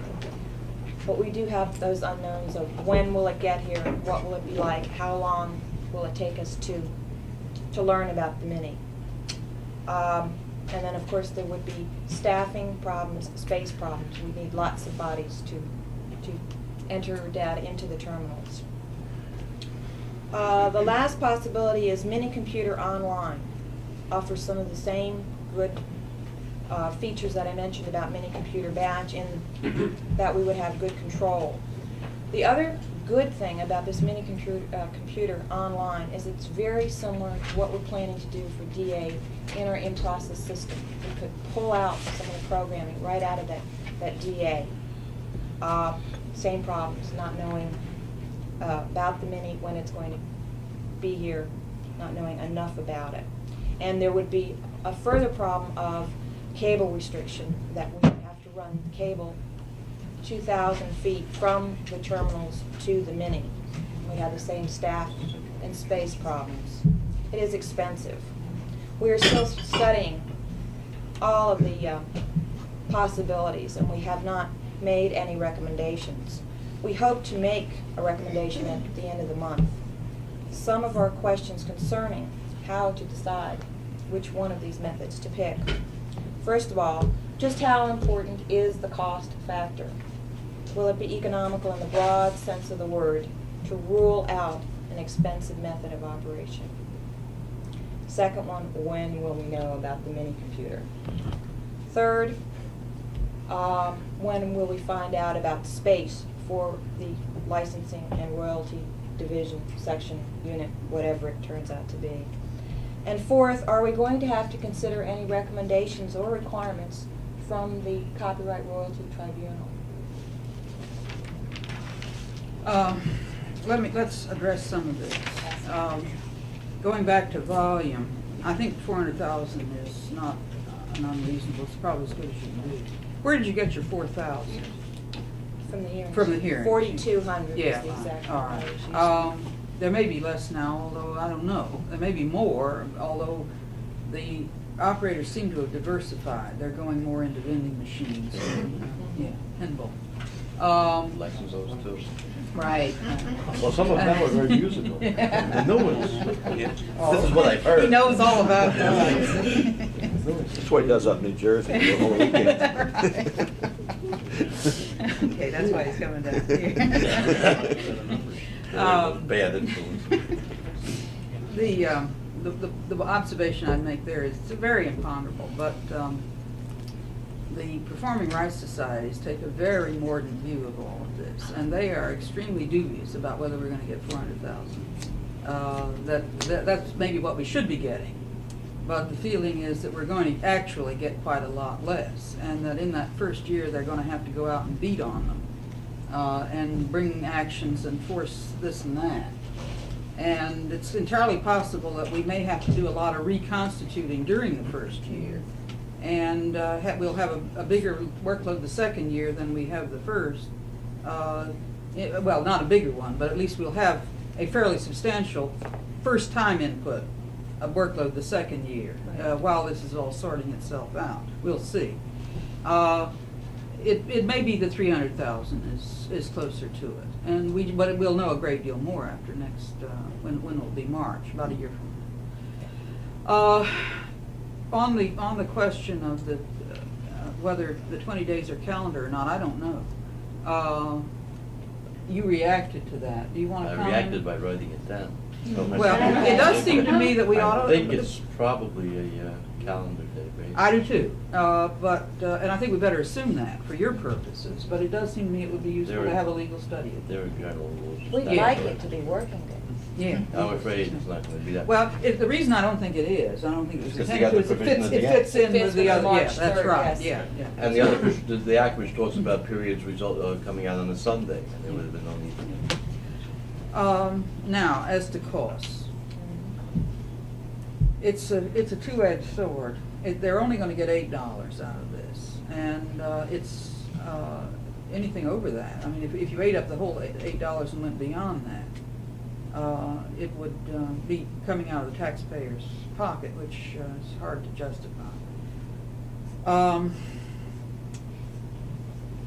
The assumption is that the $8 will not, I mean, our costs will not eat up the $8, and that there will be something left over for copyright royalties. On the other hand, Tribunal will use their costs. yeah, yeah. Then ASCAP takes his part before the guy gets it. Yeah, that's right. And then the publisher says, anyway. Yeah, he gets a half, right? So I thought, this is exactly what they argue. Well, that's the point. If we used up quite a lot of it, they'd have a much better argument for raising the fee. But they're not going to raise it beyond a certain point. Maybe they can nudge it up a bit, but they're not going to get it up very high because the jukebox operators are just too hard. And so I think we should do it as cheaply as we can. That we should not in any way give ourselves any fat on this. This is my very profound feeling. Does anybody differ? What about the question of initial investment that first year to get started being obviously higher than, you know? Right. We'll have to look at it over a period of years though, wouldn't we? Well, we're not going to deduct our startup costs. I don't think that is really would be pretty dirty pool. There'd be I nothing think. like that. Furthermore, the Congress has already given us some of the money to start on this, and they're gonna give us more before this is ever in operation. And I cannot see our deducting any costs from that first pool that do not, are not reflected in that particular operation that starts on January 1, 1978. We can only deduct reasonable costs. That's right, that's right. I think we have to err on the side of, yeah, that's my own feeling. I think we ought to find out, as best we can, what is the least expensive where we get the most for our money in all of this. You know, and of course, one thing, you do have the startup costs, and if you're talking about the first year, your heavy workload, and presumably after that, some of the work will be done for you, then the hiring and training and so forth. You may want to talk to Cal Publication Division, if you haven't already. They went outside with their register of additional locations, I think it was, and found a firm that did a marvelous job with respect to accuracy and cost. And we're talking about literally millions of records on updating, and they were very happy. But Gloria Shaw or Kay Wexler could give you some additional Very good. information on that. Thank you. But they found it to be cheaper to go outside on the contractual basis with the records than to hire staff and have the staff do it. And I still think, well, let's see, I can't recall now. I've been out of touch with it for several months, but they found it to be very, very satisfactory. Contact. Excuse me. Given the seasonal nature of this work, I would think it would be cheaper to always go outside for the Keyboarding. Yeah. Otherwise, we've got a problem of keeping staff from going to reassignments. What do you do with them all year, except for those 20 days? Oh, did you want to say something? I wanted to ask Glenn if you have to go out to bids on them. I can't remember what it was. I can't remember. Just a minimum. But Kay, yeah, Maximum, yeah. minimum amount is But they said Kay and Gloria would have the figures and the procedure and that. But the outfit that they got did an extremely good job. And they're all trained. They have their own equipment, and it was just a price per 1,000 records. But there is a difference here, which is that if we foul up, private rights are involved, and it will be the most god-awful mess you can imagine. If they fouled up in what they were doing, it's not happy, but nobody's was going to get sued for copyright infringement, and that could very easily Well, that's happen. one thing to balance, the risk involved in that, and the reliability of the firm, and so forth and so on. I am as far as very- that specific question. Yeah. I'm terrified at the idea of just turning our fate over to a computer. Well, you'd have, Could they be bonded in any way to perform? I don't know what good that would do. Who would fall back on the bond? Yeah. They would never take a contract if they had to get a full bond that extended to potential liability of the recipient. Insurers against infringement. Our You know, experience here with contractors hasn't been very good, and we'll find some resistance to that principle, I think. I would say we've talked very seriously about the keyboarding, and I think as long as we had some control at that stage, well, you just didn't turn it over and let them go, I would think that we could think about contracting that out. Yeah, you have to have The very, software- very close status on them. We had set aside about $70,000 for key punch work. Right. Annually, which is a recurring cost. Could you create a mini situation and let them do a dry run on it and see Well, you what? would. I think Yeah. this is inevitably what Yeah. we're going to do. Mike, I think when we did that 70,000, we had location in there, and it added quite a bit. I think if the location isn't there, we'll get down to maybe $30,000 to $50,000. Really? For the Yeah. keyboarding effort. And that's assuming perhaps 400,000, I think. Yes, it was. So it might be No, less. I think it was a 75,000 then, when we did that. Yeah, okay. Anyway, We there's a assumed question about of where 50 people. there's a question of where the cutoff is for going out to bids on that, rather than being able to just do it straight away. Okay, let's talk about the mini. I'm not sure, go ahead.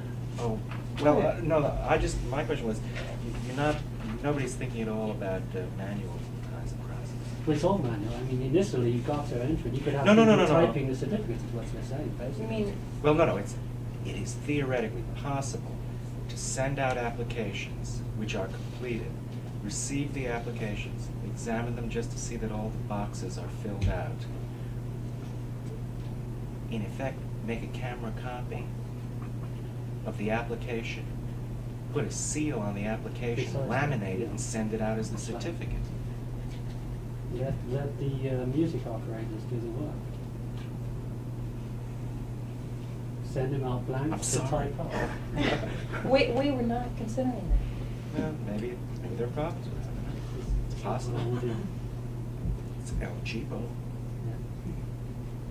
What Except record for would we them. have of what A the microfilm of Film everything that's been passed. You'd have some problems in maintaining the microfilm for incomplete. And we'd have to do this every year. Yes. In other Every words, the year, savings over that and we over would again. be, yeah. I would think it'd be Well, better no, to no, no, capture no, no, them no. the first time. No, no. You then have a film. longer period of time to work out to incorporate that material on microfilm into a database, which can be used to produce filled out applications. We may use Next time a around. sticker review, like an auto inspector, like an auto, a sticker on life. Well, let's go back to the mini. Let's go back. Well, I do want to explore that.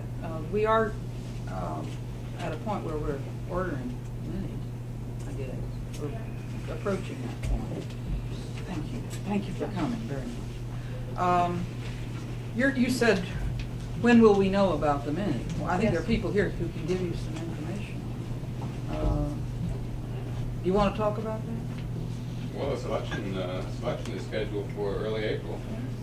It's only So if we the should next know what one- machine it is then, and delivery is, it's unsure, but it's in the range of mid-June. I think it should be past July. And at that point, well, I guess the fundamental question is, are we assuming that we would, if we went mini, we would go with the kind of mini that we get for the in-process control? Oh, we have to use the one here. Yes, then. we'd We'd use the have one, to use the we'd one. use the one here. Yeah.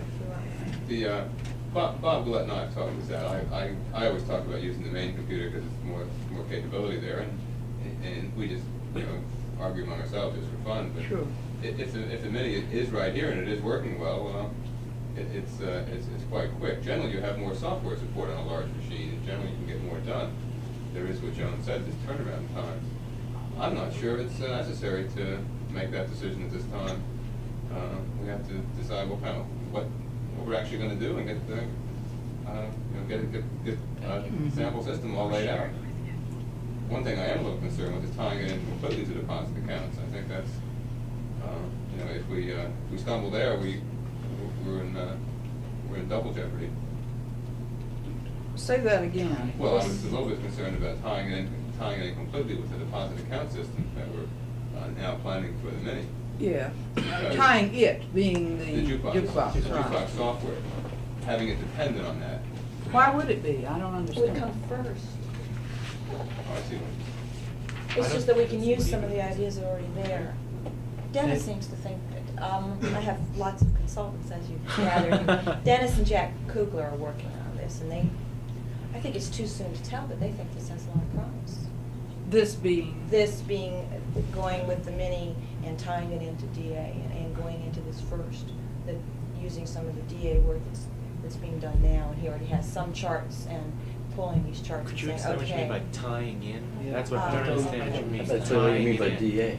Oh, deposit account. Which is the first phase of our in-process control system. Let me backtrack a bit. Another connotation. This is basically a report generator. Read a record, print a record. I don't see much more to it. I don't see it has to be tied in with anything. Well, they're thinking, I'll tell you what BSO is thinking. They're thinking of making that an operator is like a deposit account Right. holder. And He it has has several, and he has many different machines, and each one of those is like a ledger item in an account. Well, Yeah, it has that vague analogy there. Well, you wouldn't really be treating this as a DA. No. You read No, the you music wouldn't. operator's You name and wouldn't. address and you print it out. You're just and put it being in. able to use something that you already You have. mean they perceived a similarity through a glass darkly? Well, Mark, you've indicated the programming would probably be so simple that I don't either see why it has, I don't see there's why any it's relationship complex. between. this in the end. Neither I mean, can couldn't I. they write two sets of programs? Is there anything to it more than just reading the operator's name and address and printing it out continuously in the same place on, with the ID on Well, you the need some box? accounting, you need some accounting records. You may want to print out some reports by operator and list things by serial number and manufacturer, so you can look them up. And it's not talking a large system. It's not terrible. There's been some discussion as to how big it is, and BSO is going to meet with Joan, myself, and Bob Gillette, and I guess Dave too on Tuesday. You're welcome to join us, Mike. Thank you. I will. And just really to scope it out, to see what we're up against. This is the case with all of BSO work, really. How much are we up against, and how big a job is it? And I don't know whether, have you gotten any indication what their feeling is on that, Joan? No, Size? but I think they saw this also as a saving, their time and our costs. We have now in draft a regulation, a notice for a proposed rulemaking on this. I don't think you've been consulted at all. Yes. You have been Yes. consulted at all. But have you seen the last version? Yes. Yeah. The last Okay. version, yes. Yeah, all right. Was it satisfactory in Yes. terms of raising the questions you wanted raised? Okay, fine. Well, I just wanted to add one more. I will try to remember this, include you in the circularization of comment letters. If I don't, remind me. Okay. But have you Yeah, changed? definitely. Have you changed my recommendation that that be written comments? No. So it will be We written talked comments. about that, that seemed all right to me. Okay. I don't have dates for you yet, but we'll get it. We're not gonna have a hearing on this stuff, Be written. just written comments, okay. Yeah, Mike? This may be a little naive because I don't really understand the system, but if it is indeed a case of putting the information in and then just getting it, storing it and getting it back out, all we're doing is processing. We're not computing, not doing anything that you normally would associate. Except for some simple accounting. Simple It's $8 accounting. times the number of certificates. I wonder if there's a middle ground, if there's not some larger word processing system that could be applied to this and keep it still under our control without having to worry about the mini and cost being reasonable. Well, the Mini is a larger word processing system. Well, I know it's more than that. Well, it has the storage capability that a standalone word processor wouldn't have. We'd have to keep stacks of floppy disks, for example. We want to keep a database too. I mean, Yeah, we want the database for next year. That's why I said I was naive, right? We have also got to maintain a database. That's English, the database. I heard it. For the users, the performing rights societies and so forth. We have to make a record of this, which has to be consultable. Do you envisage two looks at the thing or just one by somebody? In other words, somebody's got to look at the check and see if it's made payable to the right guy and the right amount, this kind of thing. Do you envisage that person doing also whatever visa or examination there is? Yes, I'm getting. Oh, I'm sorry, excuse me. Okay, shoot, go ahead. Okay. All right. Since one of our strongest possibilities for method of operation is contracting out the data entry, I thought I would run through very briefly how we see this working. First of all, receipt in the copyright office, and it would be the application and the fee at this point are together. We're not talking about any problems with one coming in and not the other. This would be a nice case. And it comes into the copyright office, it is date stamped, and then we see something that we call the physical examination function, which all of you will recognize as ENS, or examining and scheduling. Different name, basically the same thing. Where the fee would be verified, the applications would be counted, the check would be looked over for various problems, would make sure that it was made out to the proper party, so on. A cash number would be assigned, the application would be examined, basically for blanks though, or anything that's glaringly wrong, but not a legal examination. Remittance sheets would be prepared in this unit or section, and certificate of deposits would be prepared in this section at the end of the day. From that function, we would go on to the key punch, and the key punch and the verification, submit for computer edit run. We verify and edit the computer information. If there were errors, we have error correction, updating, and we see the Copyright Office having its own key punch.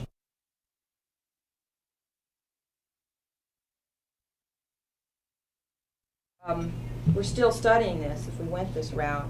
And in particular, we're studying what to do about the problem applications and or the problem fees. And a fee that had short fee, for example, or a blank on the application and blank in one of the areas that the law says we need. We were thinking about using a telephone policy here rather than getting into all that correspondence. Telephoning about problems and the possibility of just annotating the application, sort of what is currently being done. And maybe following up with a letter if necessary, or just a memo to the file. There would be some kind of record. Yes, some kind of record, but not necessarily a letter and a memo. It might be one or the other. For speed's sake, we're thinking about no letter. Correspondence does present certain problems here. We're also wondering what to do if there is a problem. Whereas most of the applications that will be coming in go with one operator, and let's say the operator sends in 50 applications and he has a short fee. We decided we don't want to hold up all 50. We would process, let's say, the first 49, make an arbitrary choice. Maybe it worked out he was just short for one. The 50th one would be the problem one. We're still discussing what to do with the 50th one. Will we stop it right there in physical examination, call or write, leave it there, or would we let it keep on going through the process and then pull it out before the certificate is going to be printed? Still something we're... I think the check bounces. That's coming It's up, in yes. there, yeah. Problems. We don't have any answer to that. We have more questions, though. But let me move to the application and the certificate. I'll try and do this quickly because Gail fortunately covered lots of her problems, or my problems, and she's on both committees, so there are Right. problems. Can I ask a question? Sure. Does the 20-day thing relate to things that there are problems with? I mean, are we bound by the 20-day We're, rule? I'm not sure what the consequences are if we don't meet it, but the statute says. You know, if the thing cannot be processed, Then it doesn't you know, meet the because the Within 20 days remitter- of receipt of an application and a royalty fee pursuant to subclause A. It would have to be a It would have to proper be something application. that was satisfactory, that we're not obliged to do it unless it's in order. I think that's it. Okay, I mean, that takes away some of your, Mhm. your Takes away some of pressing the- there, your problems when you're trying. Obviously, if 15% of it is stuff we receive now, but didn't have problems, we could get a lot more of that. More time. Joan, in the draft that Barbara referred to, the draft that you and I had seen, we didn't raise any of these detailed questions. Do you No. want to rethink that and perhaps add some of these detailed questions to the draft? Do you have any? The questions were pretty broad. I like them being broad, actually. You did. I don't know. But these questions may not be anticipated. And if you want input, we should ask them. This is the time to do it, especially since we're not gonna have a hearing. We won't be in a face-to-face situation where we can ask them orally. There's nothing that in the regulation you're gonna put out that's gonna prohibit the trade association for, say, being the agent for 95% of these or something. It's not, first of all, it's not a regulation, it's an inquiry into certain Yeah. questions. And very broad questions, I can tell you what they are. What should be in the application, particularly with respect to identifying the machine, because I think there's a problem there. What should be in the certificate, what should be the format of each, and I think Barbara's probably made some additions. But we didn't go beyond that, or prohibit anybody filing as an agent of anyone else. But I think the question we should resolve, and perhaps resolve now, is whether we do want to get into this detail in this draft. Now is, Well, let's run down what the detail is, just very, very briefly. What has Joan raised that isn't in the draft? in specific terms, none of them are, none of the are in-process problems are in the draft. I'm not so sure they should be. I don't Well, want. give me one example. I'm not sure what you're talking about. Bad checks. Oh, well, we can't ask the applications. public what to do about that. No, I see what you're saying. No, Short- that's processing. Short fees. No, no. Yeah, okay. I saw those as Yeah, no, no, decisions. no, that's what you're talking about.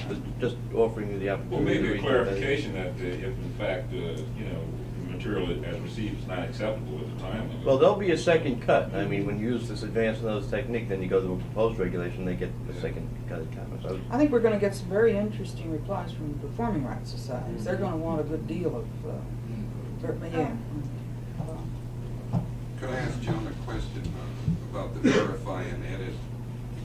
Joan, were you saying that you had contracted out and you were getting the product back and you were going to verify and edit every item? No, they're going to verify it for us. Okay. We're paying them to do that. I misunderstood, please. But if in the computer room we do find errors, that we might not go all the way back to the first step. We'll try and fix it with the purchase or the renting of a key punch machine that we keep in the office. I think there is one variable here, and as far as what's done in software development, how much computer editing is done after computer verification. Because you could perhaps do a little more and have a little more software development. It may save in the long run if we do something like that. Make sure the name is all alphabetic, and make sure it looks a little bit like a name, etc. The computer could do that. Some of it. The mini Little could. Some of Yeah, it get too involved. Some of it will be done when we mail out the certificates when they come back as undeliverable because of the address being wrong. Yeah, but it's 21 days later.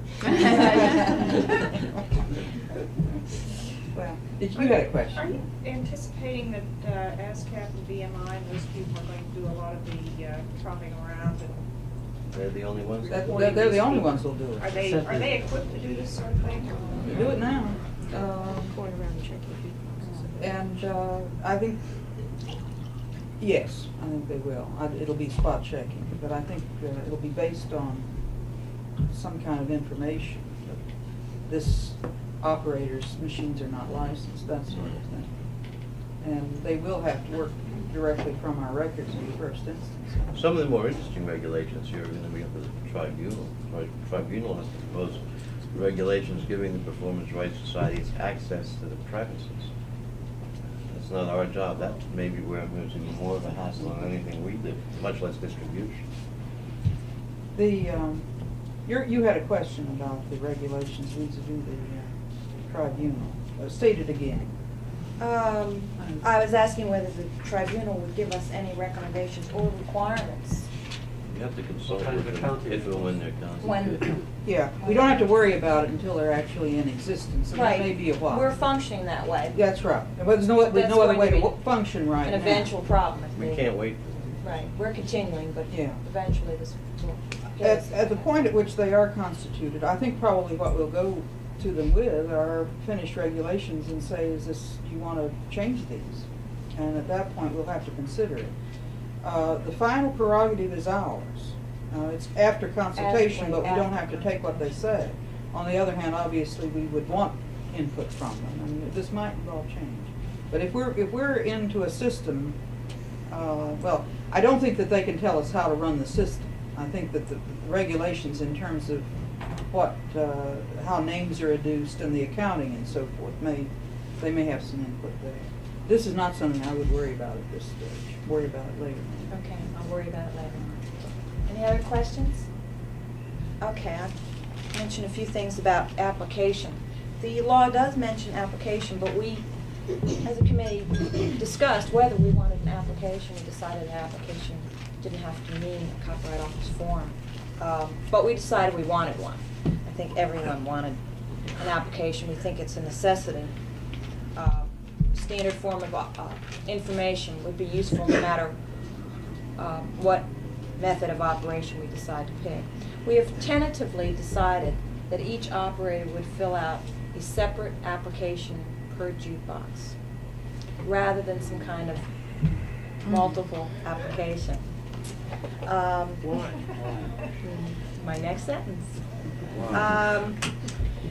It is a problem of our needs versus the needs of the operator. We felt that, first of all, if you have a multiple application, we run into the problem that we've discussed a minute ago about an incomplete application or a short fee. And if you have it all in one piece of paper, and then you try and process the first 49, and we were going to worry about the 50th one. We run into big problems there. That idea of trying to process parts of a whole. We have had discussions about the hardship that this would place on the operator. And the repetition would be of the operator's name and address.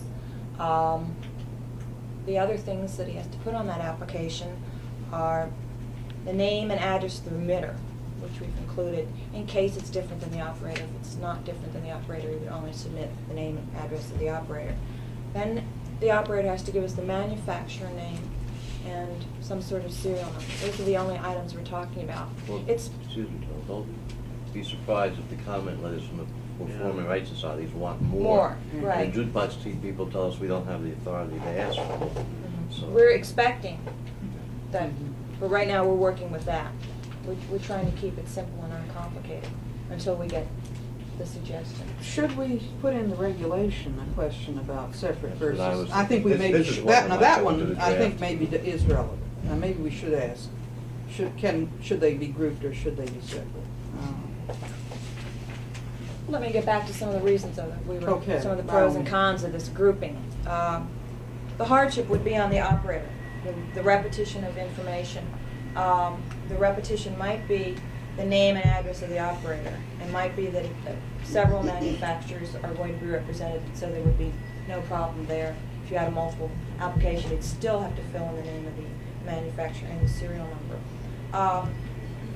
We thought in this case it was worth giving up this multiple because of the problems, to ensure this high volume of applications coming in and getting out the certificate in 20 days. We're open to arguments that maybe we should reconsider this. It's not a final decision, but we're certainly leaning in the direction of the one-on-one. Makes it easier. Why does it make it easier? Makes it easier for us because of the incompletes, because of the blanks, processing them on through. I don't see how it makes it easier with incompletes, really. The whole problem with an incomplete is what to declare incomplete. And where all the information is going to repeat except for manufacturer and serial number, the problem dealing with the incomplete hasn't changed because it's on one page. As on separate others, you take the first one and work until you run out of money, or else you take the first thing on top until you run out of money and you have a number of forms left. And from the point of view of key punching, I would just ask, to the extent you use key punching, whether with regard to the security of the material, it pays to have fewer pieces of paper as opposed to more pieces of paper, or whether it is easier in key punch operations to have one sheet of paper in which you can just key in, repeat, and then just add in the others. That's exactly what you would do. Yes. But it's much easier if you have a list of Right. manufacturers' names and serial number to keep punch in than to keep turning a form over. Right, that's what I meant. Well, that I've gotten both answers on that. To Some check it- people tell me that you get better accuracy if you have one thing that a key punch operator has to put in, as opposed to a multiple and possibly looking on the front and the back. If it's a very long application with 50 or 60 or 70 Are there, key punches. Well, no. We could design the application to take care of that. Are there state or local commissions now which engage in licensing jukeboxes, beverage control commissions, or what? I don't recall seeing any certificates of any licensing authority. On a jukebox? No. There are Alexandria, vending I think, machines. Vending has, machines. Vending machines have state licenses, and they're just a little tag. There are local ordinances around it. Masonite or something, some kind of combination to there. One advantage of having Numbers them stuck in. individual rather than group is, if all this wonderful business about computers broke down, you could go back to what Lou suggested of just quickly Yes. photocopying the thing and putting the thing on it, sending it out, and say, this year, that's what it's gonna look like. Run a Or message for sure. Get a tack and tack it on. I think part of the argument, as I recall in a meeting one day, we were talking about having the application form in parts, Right. identical parts, and this grew out of the discussions on the accounting system, whether we were going to have something akin to a cash card. And we considered a small card-like application in numerous parts. We would be able to pull off one part and use that as a cash card. I think that was the case. Yes. Or some kind of carbon. Let me say, in this area, they are not paying for this service. I don't know whether you know the history of this, but at one point, there was a 50-cent fee in the law, in the bill, that was intended to pay for this processing, and that was knocked out. They only paid $8. So that I don't have any big, strong feelings about accommodating them. I think we should accommodate ourselves in this instance and try to do it in a way that results in the cheapest processing, because the performing rights societies are going to be paying for it. We would accept minimal inconveniences in processing if it's meant substantial, or maybe minimal and substantial the wrong term, maybe even more close. Yeah. John, I would think that the rekeying name and address and sometimes rekeying remitter would up to triple our data entry costs. Well, we wouldn't have to rekey even if they had. That's not what she forms. yeah. You would just She'd see have it a there repeat once and you would. But why make the music operator type the name, his name and address every year for 400 applications? Well, 4,000 operators, 400,000 boxes, 100. That's 100 per operator on the average, and that's an awful lot of burden. And actually, we're talking about a 100, or rather a reduction by a factor of 100 in the pieces of paper we have to handle. Yeah. If we put them all An on one sheet. operator, key punch operator is very cheap paid help. Yeah. And that's one of their considerations, I think. But maybe it would be easier for an operator to work with just one piece of paper, because if you're thinking about something else, you might repeat this invasive thing if you have to have another application to get another number. Whereas if you have all your numbers on one piece, your eyes will just follow that down. Also, if you have a change of name and address, you will remember to key it in again. And if you That's don't, right. you might continue with the old name and address with maybe 100 new applications without realizing that you were supposed to have changed. I would think the error rate will be high in this kind of thing in the beginning. I think you can find this out very easily by talking to a few key, data entry shops. How do we pay them? Do we pay them on a job basis, or do we also pay them on a basis of work hours expended? Because it seems like we'd have work hour savings. If They we put them all usually on have one a sheet. charge per card if you're doing it, 4 cents a card. Depends how many characters on the card, the density of it. They tend to look at the degree of difficulty and charge you a little different maybe Yeah, per yeah. card. I would be inclined to ask this as a question in the notice of proposed rulemaking and see what we get. And I think the disposition on the part of the performing rights societies is to make them do it as hard a way as possible. But at the point where we make decisions, then we can decide it on, I think, on whatever grounds are most convenient for us. On the basis of this discussion, I think most people here feel that it'd probably be better to have it on a single sheet. But I say it might be good to ask a couple of the data entry shops and see what they prefer. yeah, I don't think it'd be any harm. Right. Let's press on. Okay. Let's see. The application and fee, we're planning to have it come to a special box office or zip code, so it would be separated from regular Copyright Office mail. That may not be so easy. Maybe you can talk to the post office. Maybe even get a separate zip code. Zip code. That's what we're talking about. Oh, it's more. Yeah, that Box would be- office or zip code. It would sure be great though if the trade association, the cash box association, wherever they are, would handle this for the large majority. They're not going to do it, I don't think. I spoke to their attorney 2 days ago, that didn't come up, but certainly nothing indicated that they would. He did raise one question, I'll throw it out now, John doesn't have to answer it now, and that is whether they were giving any thought to the possibility of actually starting the licensing procedures at the end of this year, so that we don't have this big January We inflow. should if we could. Yes, we could. Yeah. We should have the form designed and our system ready to go and start sending them. Oh, well, we have to have the stuff out in their hands before, because they've got to send it in January. Yeah, well, this But was we the can't possibility of force even them to accepting. No. it. That's the Can we problem. accept them before January? Accepting. Yes. It's one of the legal questions. Why not? It's just accept and do the key punching. We can deposit. I don't think the literal language. No, you have problems with the literal language, Yeah. it says $8 for the current year, and the current year will not be a royalty-bearing year, but I don't think it's anything to During prevent the month this. of January. Well, won't the certificate state the year or not? That it covers? We'll have the date of The fact that we issuance. receive it earlier, so. Okay, I don't think could we have to make a send it- decision okay. now. I don't It's think one we'll of be our ready to do it questions. anyway, as long as we get the applications out.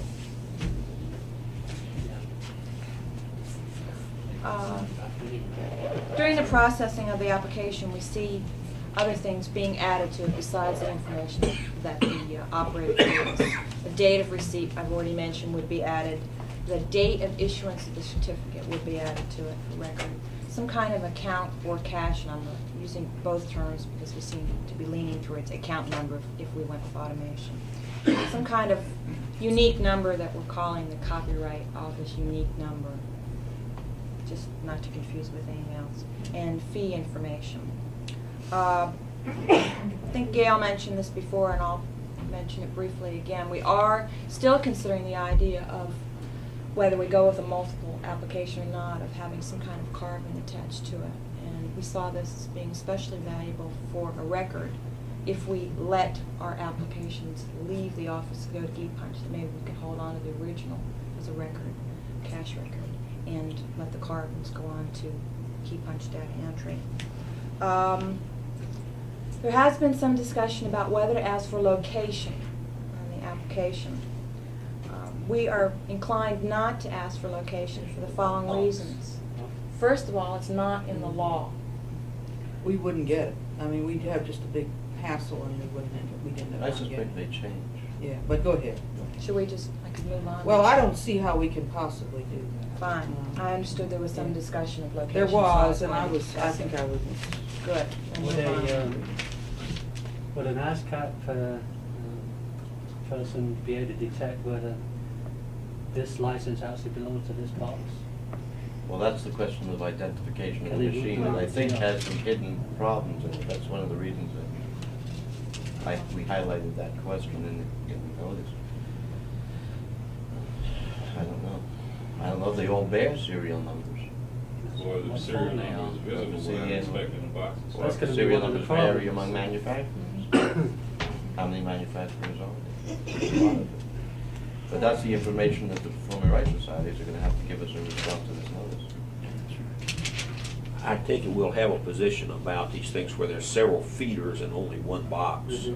that sort of thing. See them in diners. I don't know how we can take a position on that.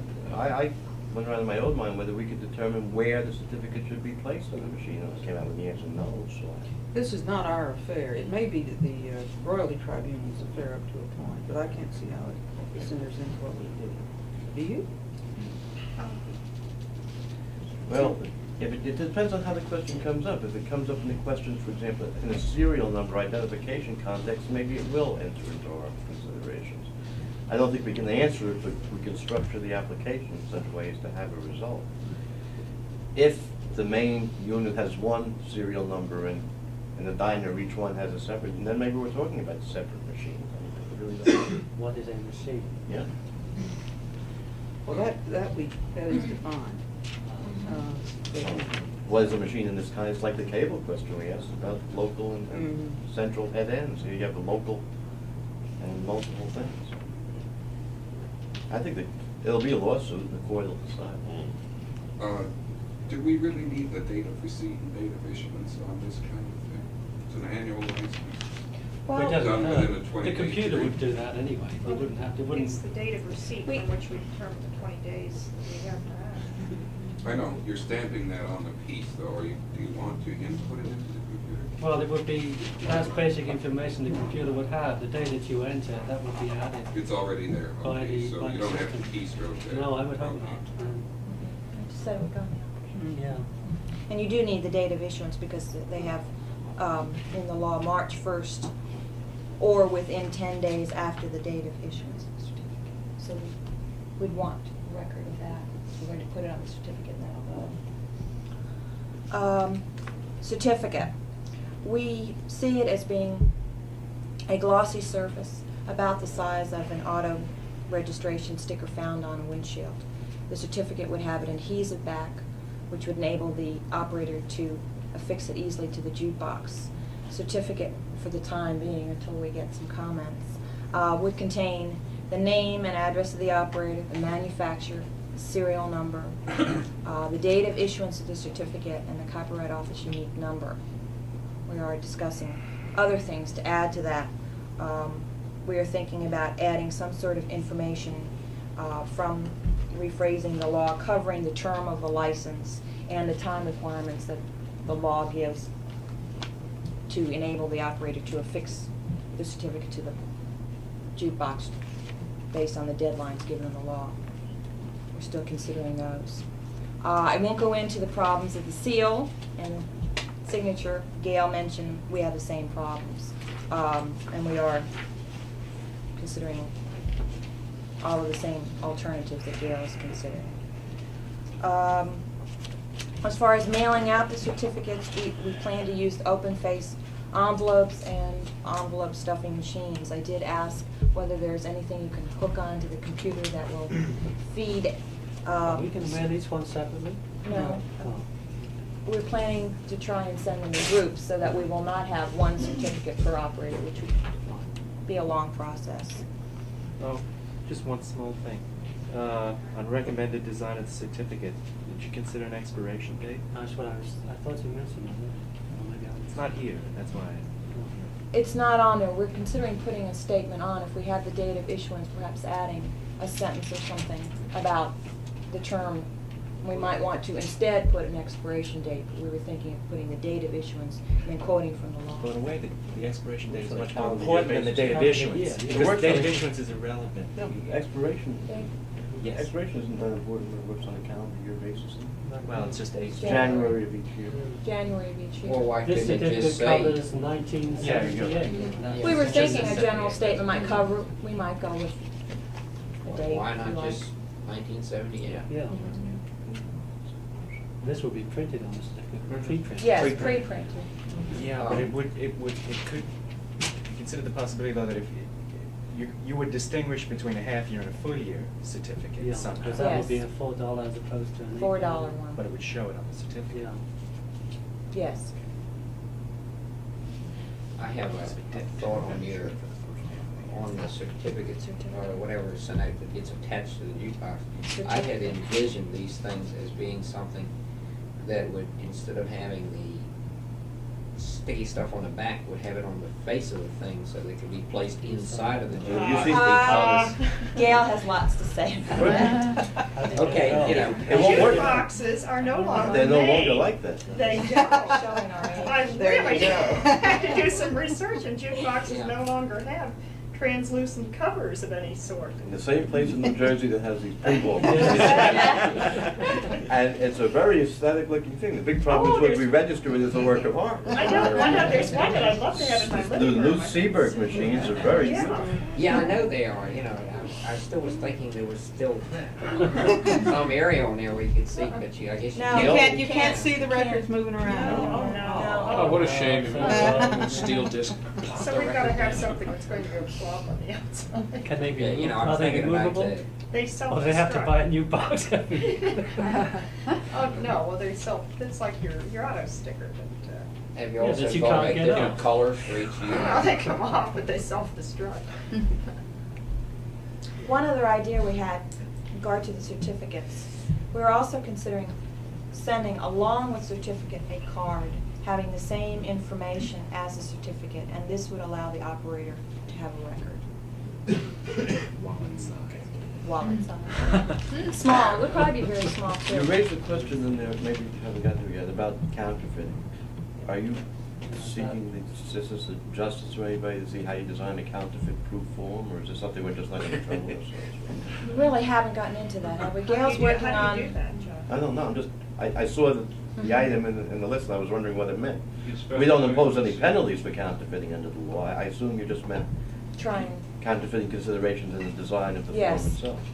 Have an ornate border or something like that.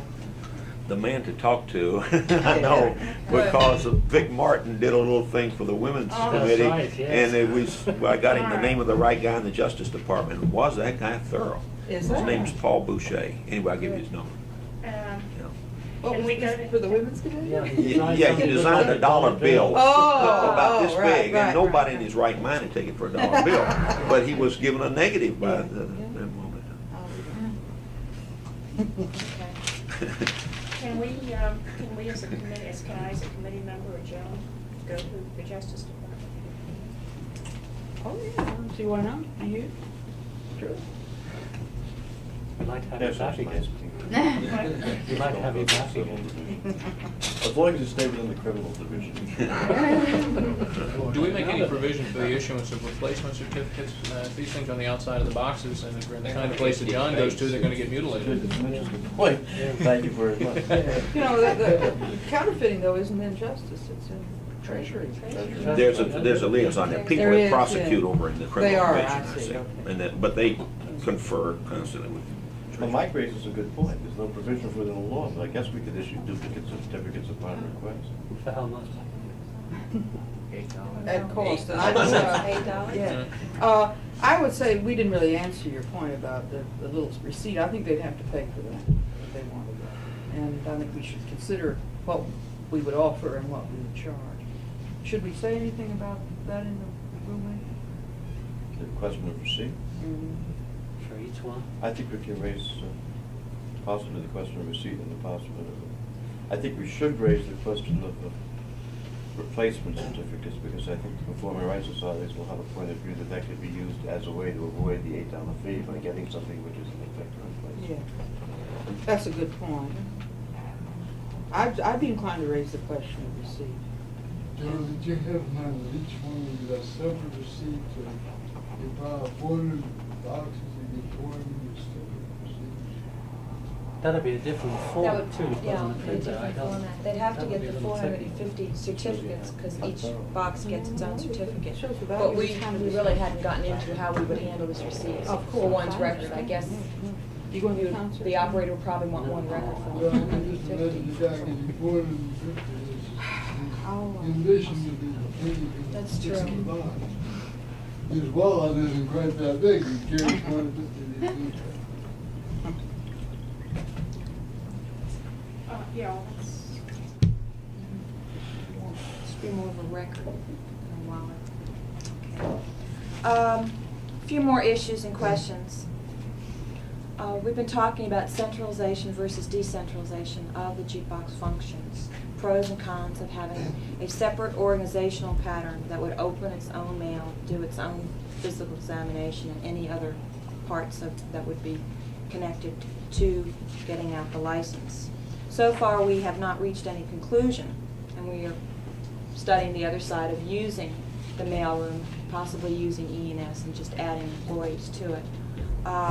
We are also thinking about the organizational pattern, whether licensing and royalty should be a unit, a section, a division, and of course this is being coordinated with the reorganization committee because I'm on both of them. We have really reached no decisions. We're still considering those. If you have any comments about those, I welcome. Would your centralization go to the accounting function too? Possible. I'd have It some could. reservations about that. You'd have separate records. Yes.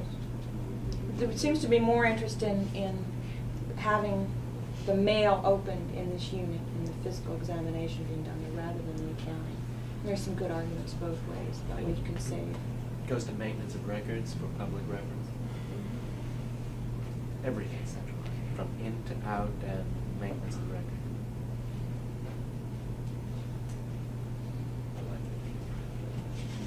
We're still discussing that. The problem of refunds, uncollectible checks, That's whether the we can problem. recall licenses. Notice they're still in question form. We're still studying these. We don't know what kind of accounting reports the Royalty Tribunal will want. We're just working on basic reports, probably under operator name, all of the money involved. That doesn't seem to be any problem. The accounting is quite simple. Question, what role, if any, does the Copyright Office have in compliance? None. None. Good. That I think we can say. Coordinating with Jim Roberts' committees on files, what kind does the office want, the form of the files? The jukebox industry is supposed to be on the decline, and we thought that we should consider, if this statement is true, how this will affect future staffing and organizational patterns. It just occurred to me again, the same thing that said Gail, and that is theoretically these applications could be filled in by individuals, and therefore might again require the Privacy Act statement. Yes, that's number 7, affect Freedom of Information Act. And we need to, The statement I'm referring to, by the way, is the one that you see on your IRS package about the purpose for which the information is collected and the circumstances under which it will be disclosed.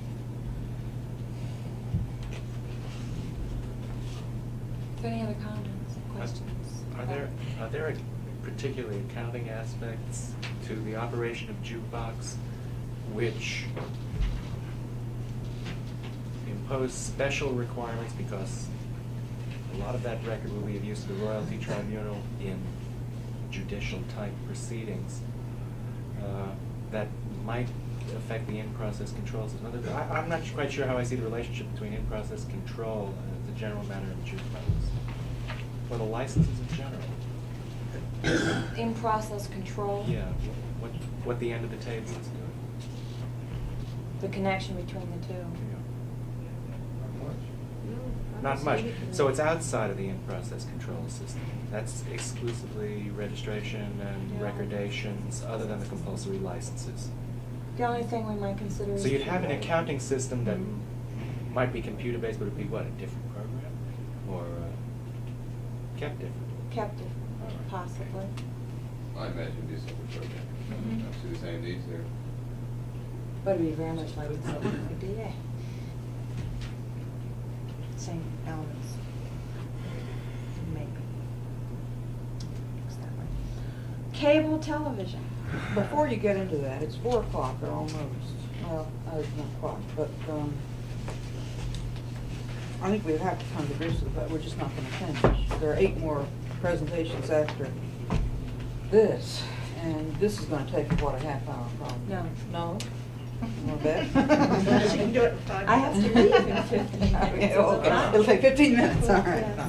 Yes. Well, does anybody have any suggestions? This is... You mean about breaking out? Yeah. We could, instead of having the Registers Conference Monday afternoon, go on with this. I don't know whether we could get this room back, and I'm not sure whether we want this room back. Perhaps we could get the contour rooms open. On Monday. That might not be And it's bad. much nicer, it's much cooler. Yeah, it's cooler. That's right.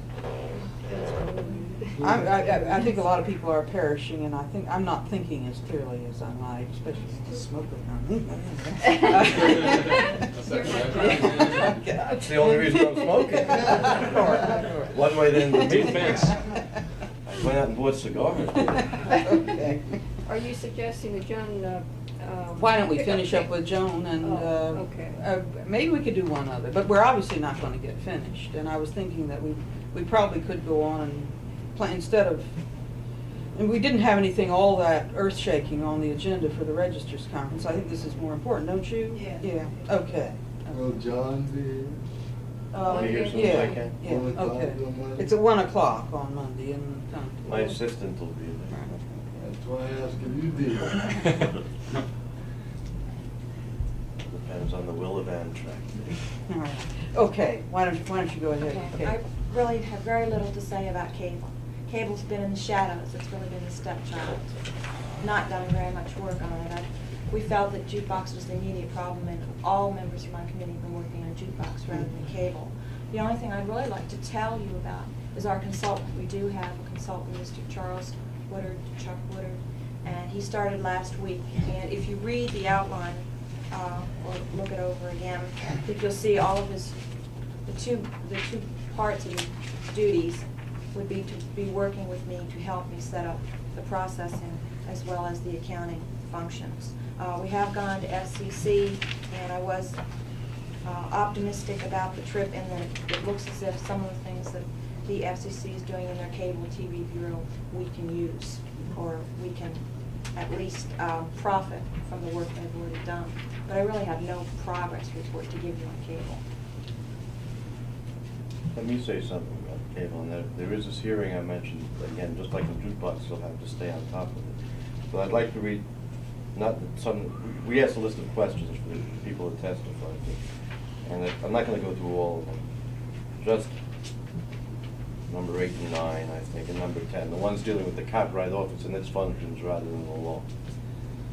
To what extent, if any, should the Copyright Office examine and enter into correspondence concerning the contents of statements of account with respect to A, clerical or mathematical accuracy, B, compliance on their face with the requirements of 111D2, including the appropriate computations, etc., conformance between the statements of account and the total amount of the accompanying deposit, conformance between the statement of account and the information already filed by the cable system under 111D1, these are the ones that are coming in by April 18th. And E, any other matters. That's 1. 9, should the Copyright Office impose a fee under 708A11 for the handling and recordation of notices and statements of account under paragraphs 1 and 2 of 111D? We know from the prior proceedings that the cable companies are going to come down on the grounds, A, we should not, and B, indeed, we have no authority to. Since they're going to argue that it's not a service, or at least not to them. And 10, should the Copyright Office provide printed forms for the filing of statements of account? If so, should their use by cable systems be mandatory or optional? What record should the Copyright Office make and maintain on the basis of these statements? And I think, really, the fact that you haven't done anything yet is immaterial, because without this input, there's really not a heck of a lot for you to do. But I think this is a good illustration of the regulatory process going pretty much beyond our substantive regulations and really giving us input on the procedural side as well. I think that. I'm sorry, no, Bob. go ahead. My last phone call was to tell me this would probably be published Wednesday instead of Tuesday. I really do have a question here as to whether or not we would benefit or actually be impaired by the use of a computer. There are, about 3,500, between 3,500 and 4,000 systems. And that will be our workload. I mean, it's not multiplied by the number of channels or anything like that. We will be getting presumably that many applications, or whatever you want to call them. But we will have a rather, I would say, sophisticated examination process. It's not something a machine could possibly do. And I'm unsettled in my mind the extent to which a computer would actually help us or burden us. And this is one of the main things I'd want you to look at first. I just don't know. Maybe there are things that computer can do for us here that If we verify the money that comes in along with the line of these complicated formulas in here, it might be helpful. We can program that in and verify. the application form, or whatever, the statement of account it is going to be very complicated to draft. So this is assuming that we do put out a printed form. It's going to have to be very carefully devised. I'd say in some ways more subtle than the IRS forms. Does anyone have any questions on this? Well, you were right. It took maybe 5 minutes. No questions. Okay, shall we go on then? Who's next, Lou? Me? Or Yes, do I- okay, fine. Barely.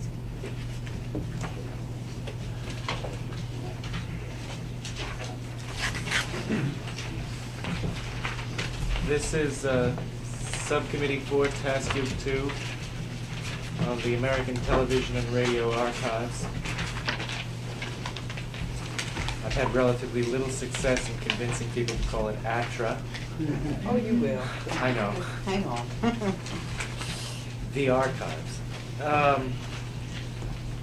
The scope paper which you have for this task group identifies 8 topics to study and to report on. That's not exhaustive. That was a first listing. At this point, the activities are still preliminary and mostly organizational. We're assembling information on Office and Library of Congress practices with respect to television, acquisition, preservation, cataloging, registration, and deposit from the point of view of the office. Updating what was a series of memoranda fired off between Dorothy Schrader and myself about a year ago on the impact of the then revision bill, which did not have Section 113, or the unpublished transmission programs provision in 407, what its impact would be on registration and deposit practices of the industries. Updating will be required. 407 does, and 113 does change a great deal. As well as a general analysis of the language and the ambiguities, if any, of Section 113, 407, 408. There's some interest in the library on information about Section 108, so far as the Vanderbilt Amendment is concerned. I think that interest probably is more academic than anything else at the moment. Most of the issues of importance really involve going to the Library of Congress and sorting out the terms and subjects of cooperation with the library. Bob Stevens and I met with John Finzi and Alan Fern, and both Finzi and Fern were anxious to set up some form of reference-based group to assist in coordination of the planning effort. They accepted the principle that the Copyright Office, largely because we are intimately involved in the acquisitions activities under 407, that the acquisitions activities that may build up the archive, that we should, in effect, prepare a very large briefing document. Alan likes short documents, but yeah. But I think he accepts the notion that what we can do for the library is not only to provide some interpretation of the law, but to successfully raise for the library a wide variety of issues that might not otherwise be raised, since they don't have any form of existing collegial group drawn from across departmental lines to meet all the issues about cataloging and publications and reference and security and the like, and space. Anyway, I've talked with the motion picture section, which is willing to cooperate in collecting all the information we need for these 8 topics. I have not yet talked with John Kuiper, and I discovered last week, much to my surprise, that we actually did hire Eric Barno. I didn't realize that. He's on board. Yes, and his name never came up.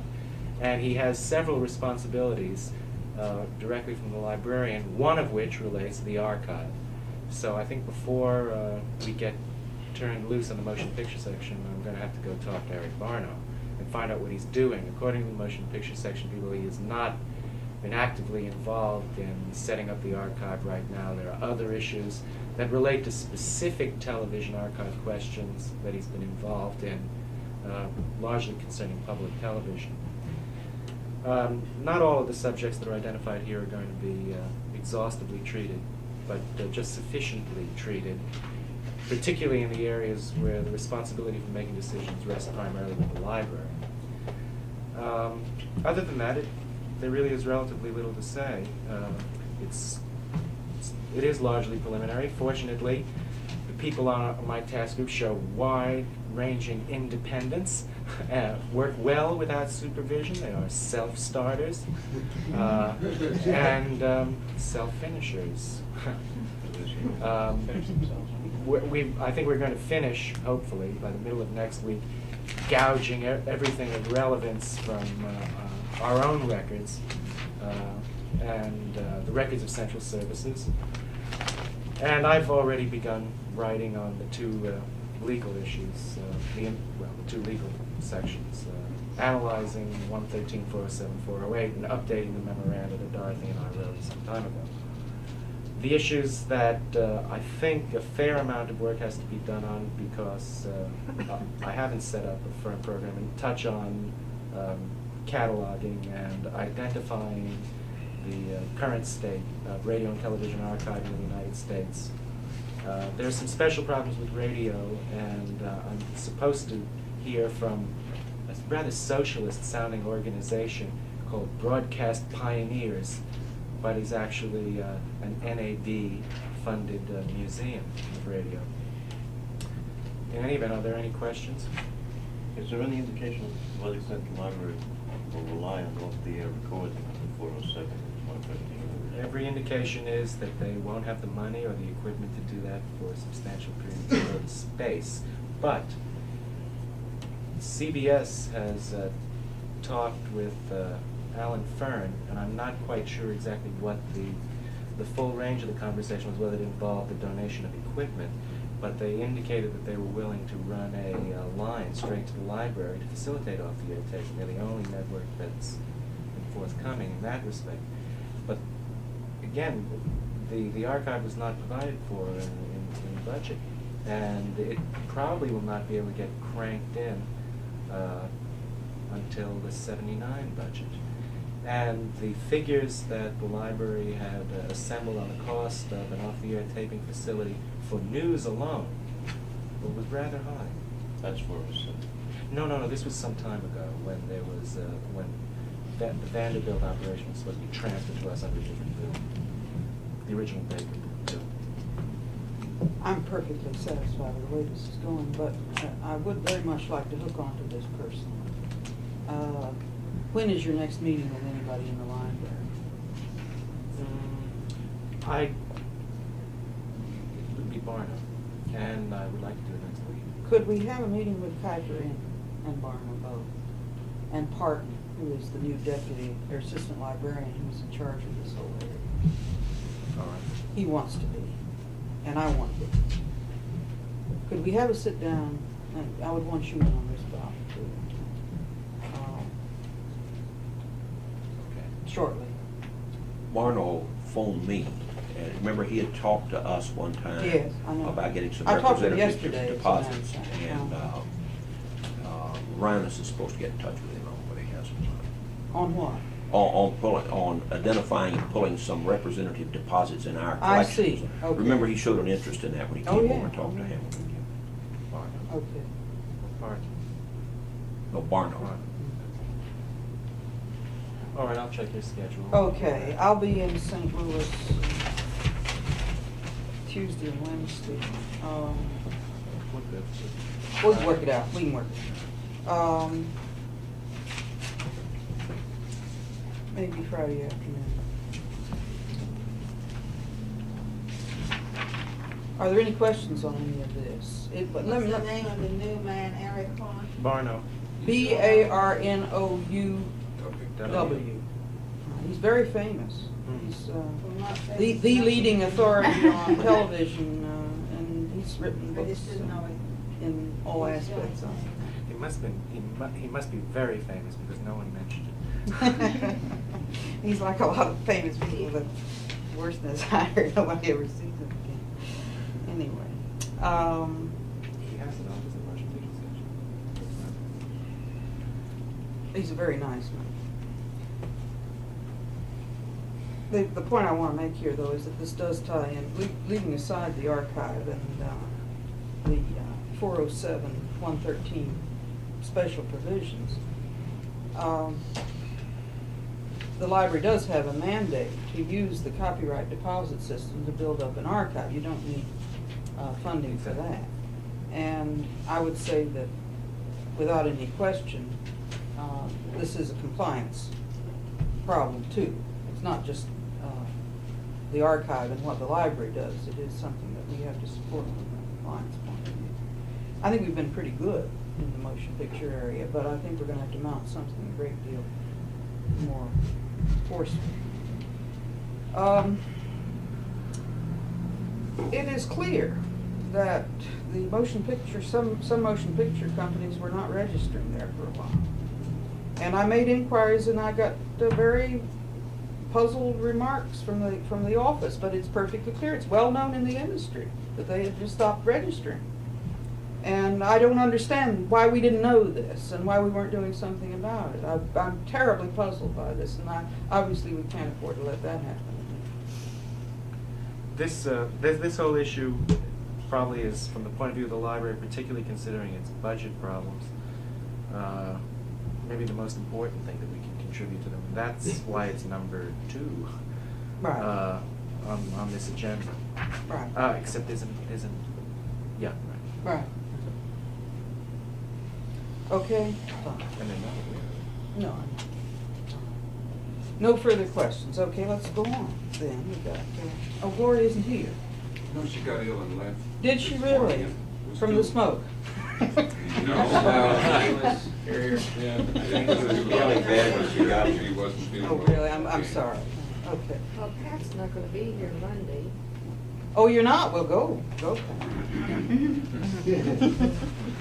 I could get away. Yeah, you're not gonna be here for the registrars conference either, okay.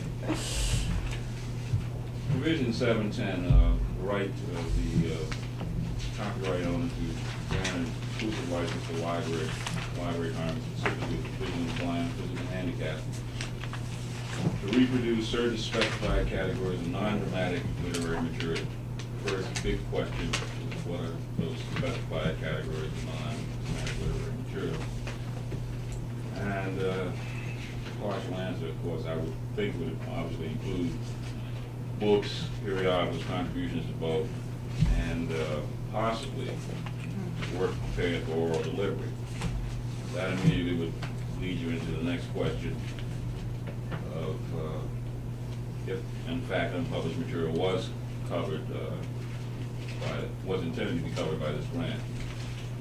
That we would have to have a clarification in regulations to explain that the subsequent distribution by the visually blind, physically handicapped does not amount to publication. And we have a number of other legal questions that are smaller than those. I might say that we've done a lot of this work in the past within, of course, in a different framework. It was only limited to published works. It was only dealt with books. We have certain understandings in the past with the visually blind and physically handicapped. In relation to books, we knew in the past that they only did about 4,000 titles. According to their projection, they were only do about 2,500 titles in '77. That was their plan. And of those, some were cassettes and some were sound recordings. Some were braille or tactile copies. Now, the point has been, if, for instance, we got 50,000 out of 100,000 registrations in a group, we got 50,000 waivers, that they certainly would not want to receive those waivers because, again, they will be operating separately under their own system. They have their own form, which would allow them to arrange for special terms. If, in fact, a person wanted to only grant or right to reproduce braille copies and not the sound recordings, or vice versa, limit the number of copies, this sort of thing. That wouldn't be possible if we attached the waiver form as a part of an application or registration application. So we have this problem of as I perceive it, of maintaining the database. People walking around.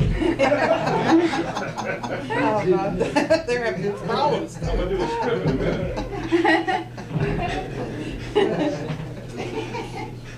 Go.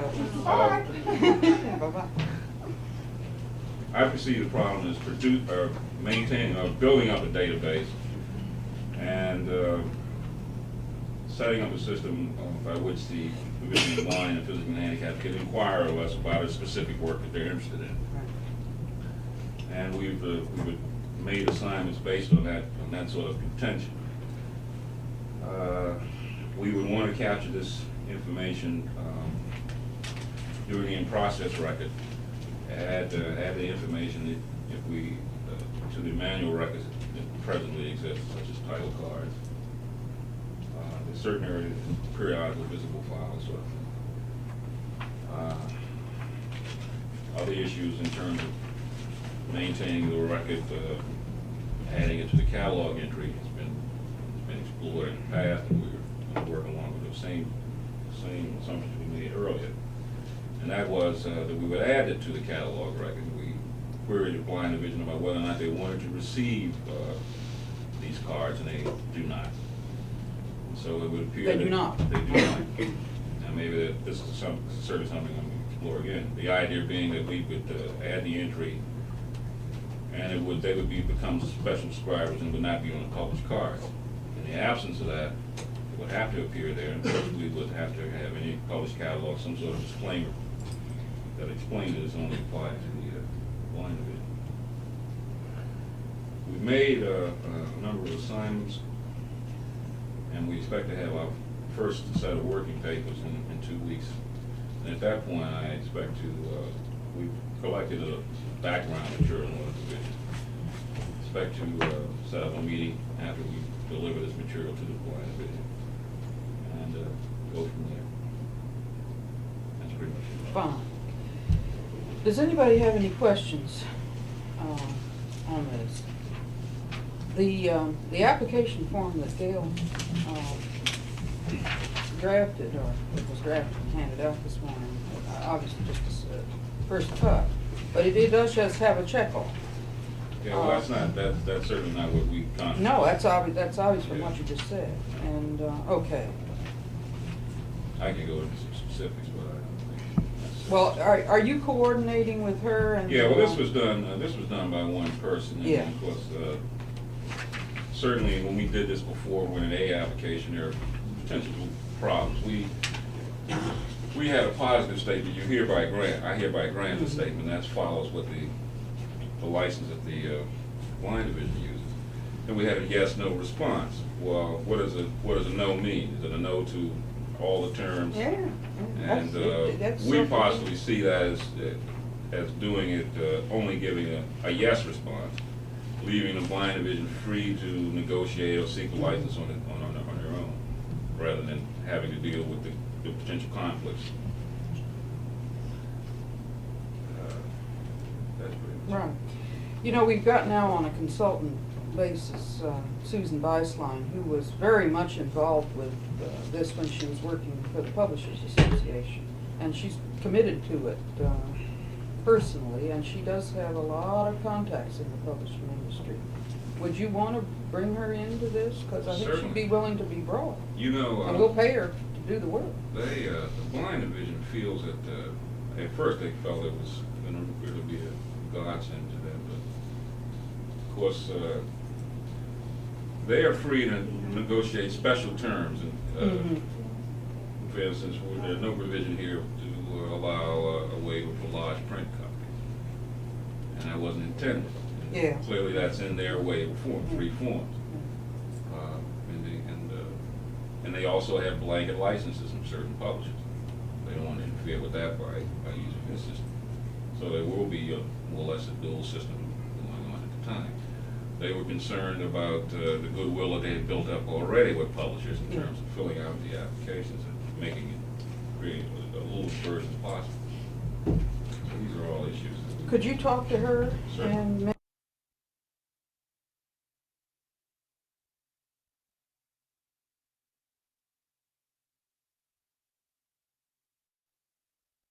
Typing, legal studies, footnotes. Can you Right at this very moment, Betty Burke has interviewed 5 people today that we got from the Virginia Employment Office. And they might be hiring people very quickly.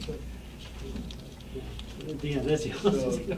this pool Pray a will lot. be available I said this pool that you're talking about would be available to help with that. Of course it would, yeah.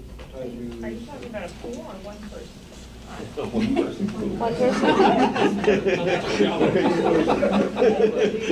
a shower in a pool. Several people, about 4 people. Oh. It strikes me that what we're doing in a number of these task groups is trying to get people out of their normal jobs to some extent and focus on something that they wouldn't normally have time to do. And I would think it would be a question in your area, Mike, whether you had enough staff. If the administrative support was so large that that group could essentially encompass more and take people from other parts of the office. Well, that's what I was assuming. If it's needed. If it's needed. Maybe as it isn't needed. now. At this time, I don't think it's needed. That was in the sole function. It should be the person to identify when it is, I mean, to pick, to go someplace and ask if you could have somebody. Well, let's leave it this way if it's agreeable. We'll leave it on paper. Don't feel that you need to do anything. I think it can grow as needed, yeah, quite okay. frankly. All right. And- I would hope, though, that at meetings like this and where we are kind of having Either general, I'll be here that you'll or be, someone or- else yeah, from the staff exactly, will be here, exactly. yes. Okay, And maybe more than one. Maybe more Might than one? disagree. Okay, okay, go ahead. Do your thing. Over to All right. you. Good luck. Thank you. shall we resume and let's try to move along because I don't want to run till 5 o'clock. As far as cataloging, the cataloging rules, we have also tentatively decided to recommend including all the dates in an entry such as date of creation, registration, publication, but this will depend on what's on the application. We've also made some very definite plans about how to catalog notices of termination and cable TV documents, because we don't think they'll be too different from other documents we get. I have brackets around this. We recommend this some other division, index section 407 deposit copies, but Friday we said maybe we'd have to do that. We were working on recommendations for Gail's group as far as suggestions for the application, but I don't know if she still wants them. What? Recommendations for the design of the application. Do what? Yeah. Do you still want? Do you want? Do you want? Yeah. We still want. More than ever, I guess, on the basis of our discussions. Okay. That's about all we can do right now until we find out about the application as far as writing cataloging rules. We can work on the document, specific things like document rules and stuff like that. For co-picks and retrieval considerations, Bob Long is on our task group, and he's also worked with other task groups, so he knows a lot about what's going on. And task groups that will involve co-picks, such as the filing, which is not one of our tasks. I think he was on Gail's group of numbering. And actually, it's not really much he can go forward on until he gets some definite answers. So he's really been pushing us for decisions, and we can't do it too. Let's make our decisions and then let him worry about it. Okay.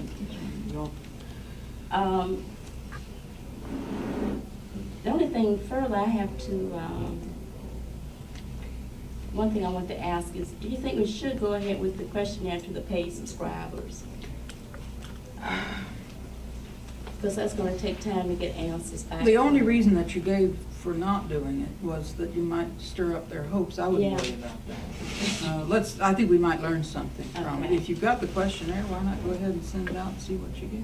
Is there any difference from that view? I think it's a terrific idea. Yeah.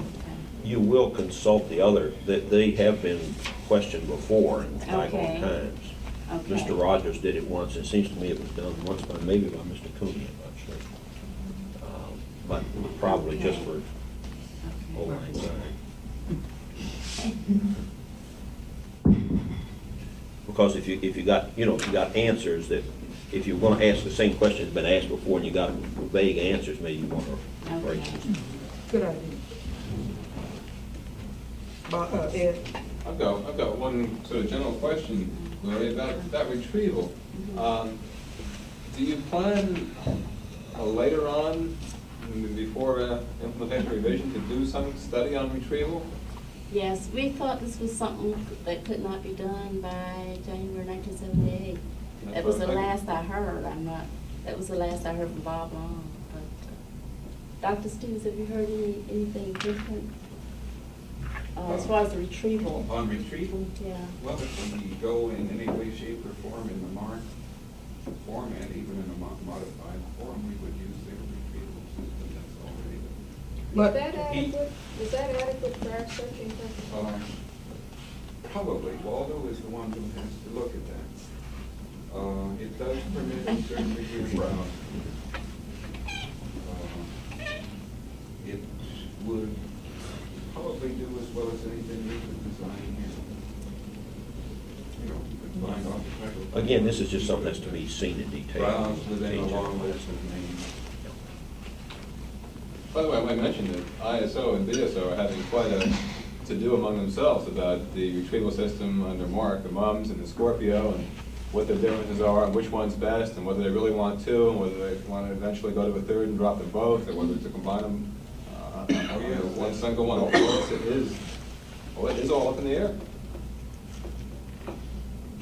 They both went their own ways. Yeah, but if we're in anything like a marked format, whatever the library develops is going to have to handle the marked format. So we wouldn't get hurt. Might change the That treatment. treatment between Scorpio and Mark. Would somebody very briefly explain the difference between mums and Scorpio? So I understand that they're just two retrieval packages, software packages that do different things, and they assume a different structured database, and they were made independently, almost like two railroad tracks of different widths, and they just don't meet. I see. One was designed by one person and one by another. Mums is a very limited application relating only to the MARC format records. That is a command language, but it also is associated with the system of MARC records. And Scorpio is a command language as well, but it has a much broader application. It can be used for the various CRS databases and other things around the library. It is also a much closer to English language. It is much easier to learn and has more internal software to take shortcuts for you. And that is what, as a matter of fact, was developed to teach the Congress. And if you can teach the Congress the system, it must be simple. Well, then could it be used for copies? Oh, yeah. I don't know why not. It's a question of putting the database in that format. That's what the original proposal was. If we have Scorpio, why don't we just put our Copix database in that format and retrieve? And it's not as simple as it sounds. Well, where is the point of conflict between BSO and ISO? Well, the fact that there are these two different systems, and why not consolidate? And they're being maintained separately. I see. And it's a resource problem. But Scorpio isn't used for national purposes, is it, Bob? No. It's just the mark. Just, Scorpio is used just within. It's within LC, although some other agencies, I think, use it and adapt it. You know, we're not going to be able to make these decisions and do anything on this by the beginning of next year. It's just out of the question. I don't think we should kid ourselves. It doesn't detract from the office if it postpones action on these till another year. What I'm afraid of is that we'll freeze ourselves into something that will prevent us from evolving in the right direction later on. We've done that before, and I think we should try to know as much as we can about all this and leave ourselves loose, but for the future. I don't think it's in any way realistic to talk about this as of next year. Does anybody differ from that? Bob differs. Well, if you differ, you'd better darn well get cracking and give us good, solid reasons and recommendations and a program with dates and all that. We can't just talk about this sort of thing. Okay. I'll tell you what concerns me too, one of the reasons I brought it up is the idea of resources. We are having a heck of a time within BSO now, wondering how we're going to get jukeboxes, Copix, and in-process done, and much less worry about retrieval considerations at this time. Well, let's do as much as we can, but we have certain things that have to be done and certain things that would be nice to be done but can't be done if other things take first priority. I think we have to accept that. Go on. That's all I have. That's it. Yeah. Okay, okay, fine. Are there any, yeah, go ahead. One problem that didn't get mentioned, there will be a policy decision that will have to be made in connection with the CCC, and that probably will come out of, what, Lila Beth's committee? It's the question of whether we continue with letter by letter, or That's coming up. go to word by word filing. That's That will coming come up. up elsewhere, okay. That's in, where is it coming? Indexes to records, I think. That's Down in, okay, fair enough. All right, good. Okay, I think we've covered everything in subcommittees 2 and 3, and we've covered 2 things in 5. No, 3 and 4, and we covered 2 things in 5. Let's go on to you then, Ellen. Our concentration at the present time is on work simplification and modification. What we've been doing is setting aside as priorities those areas that we feel are most susceptible to backlogs, as well as areas that appear to be in need of better control of their material. We're also involved in attempting to analyze potential backlogs, which is a much more difficult task. But we were relying heavily on monitoring our workflow and looking for trends that might indicate problem areas. It's a little premature to go into the substance of the recommendations themselves. We've submitted 7 recommendations as of this date. 1 has been successfully implemented in part, and the other 6 are awaiting review by the coordinating committee. As far as I can see, we've gotten a pretty good reaction thus far to the recommendations, and I look forward to them being implemented in the near future, if not in total, hopefully on a trial basis within several of the work units involved. You want to give some examples, or just tell us what has been done, for example, the one that was implemented? I'll give you an example of the one that's been implemented. I'd like to preface it by saying that at the time we originally made this recommendation, the facts were slightly different from the time that it actually was able to be implemented, and that's the reason it was implemented only in part. The situation that we were presented with was a rather severe backlog in the book section, correspondence unit, the examining division. We did not realize that they were going to be working a Saturday of overtime, which more or less alleviated that problem. The recommendation at that time consisted of a transfer of some of the additional duties from the correspondence clerks in the book section to the correspondence unit supervisor, who I might say at that time was not a first-line supervisor, which also became involved. There were certain union implications that we had to worry about that were not present at the time the recommendation was originally written up. But IBM had conducted a study this past summer that strongly suggested that only, I think it was 7% of our time of correspondence clerks was actually spent typing, that the other 43% of that time was spent on additional duties, everything from filing to answering telephone calls to stamping in replies and so forth. So basically the substance of the recommendation was to transfer some of these additional duties and therefore be able to increase the quota somewhat. If we're Let me ask you, IBM did a study of us? Of the examining division correspondence units. It was done more or less. I'm vaguely aware of that. Who paid for it? It was free. It It was free. With a loophole. That they wanted us to seriously look at some of their equipment, which we did. Yeah. As it ended up, this suggestion was implemented in part. The quota, or what we prefer to look at as a minimum system, was raised in the book section successfully, and since that date we have not had anywhere of the backlog situation. Of course, the Saturday overtime helped. There was double time productivity during that time, and our backlog went all the way down. We hope if it ever comes up again that we can look at this recommendation for a second time. To give you an example of some of the recommendations that are being considered, I think it's premature to go into some of them, but I think we could take one as an example and look at that. Just pull one out here. We took a look at the situation with warning letters in the examining division and looked at the long practice of sending out warning letters referring to informing the remitter that the office has made a registration in a somewhat doubtful case. We relied on your ID back in 1962 or 63 in reference to post-date and notices, right? Yeah. We realized that in those instances we were attaching warning letters to the certificate by paperclip and mailing it out, thereby bypassing the whole funneling through the correspondence unit. We have several other warning letters within the examining division, however, that are still sent through the examining, through the correspondence units. We felt that we might be able to take a look at this and make a recommendation along the same lines. One of the things we've kept in mind at all times were 2 factors. First of all, we're trying to make recommendations that will not involve much additional cost. And secondly, all of our recommendations keep in mind that the quality and integrity of our work product must remain at the level we've always prided ourselves with, so that none of our recommendations will not address the quality of our work.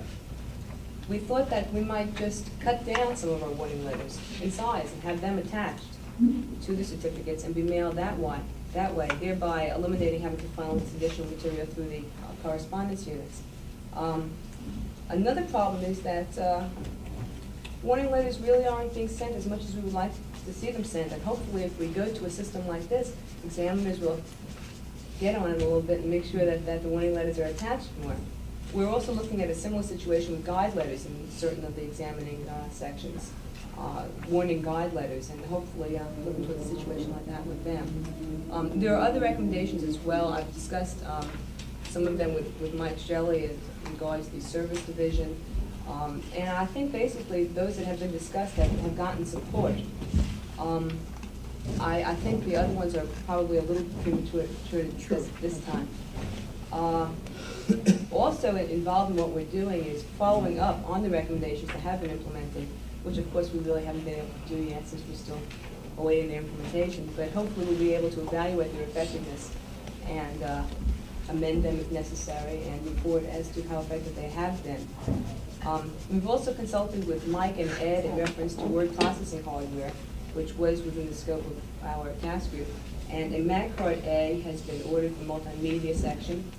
The examining division office will have a VIDEC installed. We sent out a memoranda to the staff as a whole on February 7th, soliciting suggestions, and we received a rather good response. Some of them in writing, but basically we opened up a good line of communication with the staff, and that's really all important to our group. It's very difficult to work on work simplification without meeting with as many people as possible and getting all kinds of ideas from all members of the staff. So we felt that was very helpful.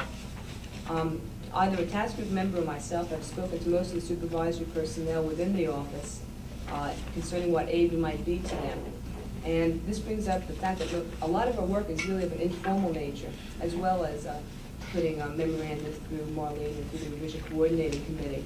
An example of this, for instance, would be our working with the multimedia section in helping them set up the content formatting and programming of new guide letters so that they can utilize their new Mag Card A as efficiently as possible. We've also made ourselves available to sections that are having particular unusual backlog problems in which to hear our suggestions, problems that may arise just really once in a blue moon that really don't have to be addressed across the board. Where appropriate, and this comes up with what we were discussing with Mike before, we will be somewhat involved in staffing, overtime, and space considerations. But in such instances, we've been coordinating with Mike and with Eric and so forth, so as to avoid a duplication of efforts.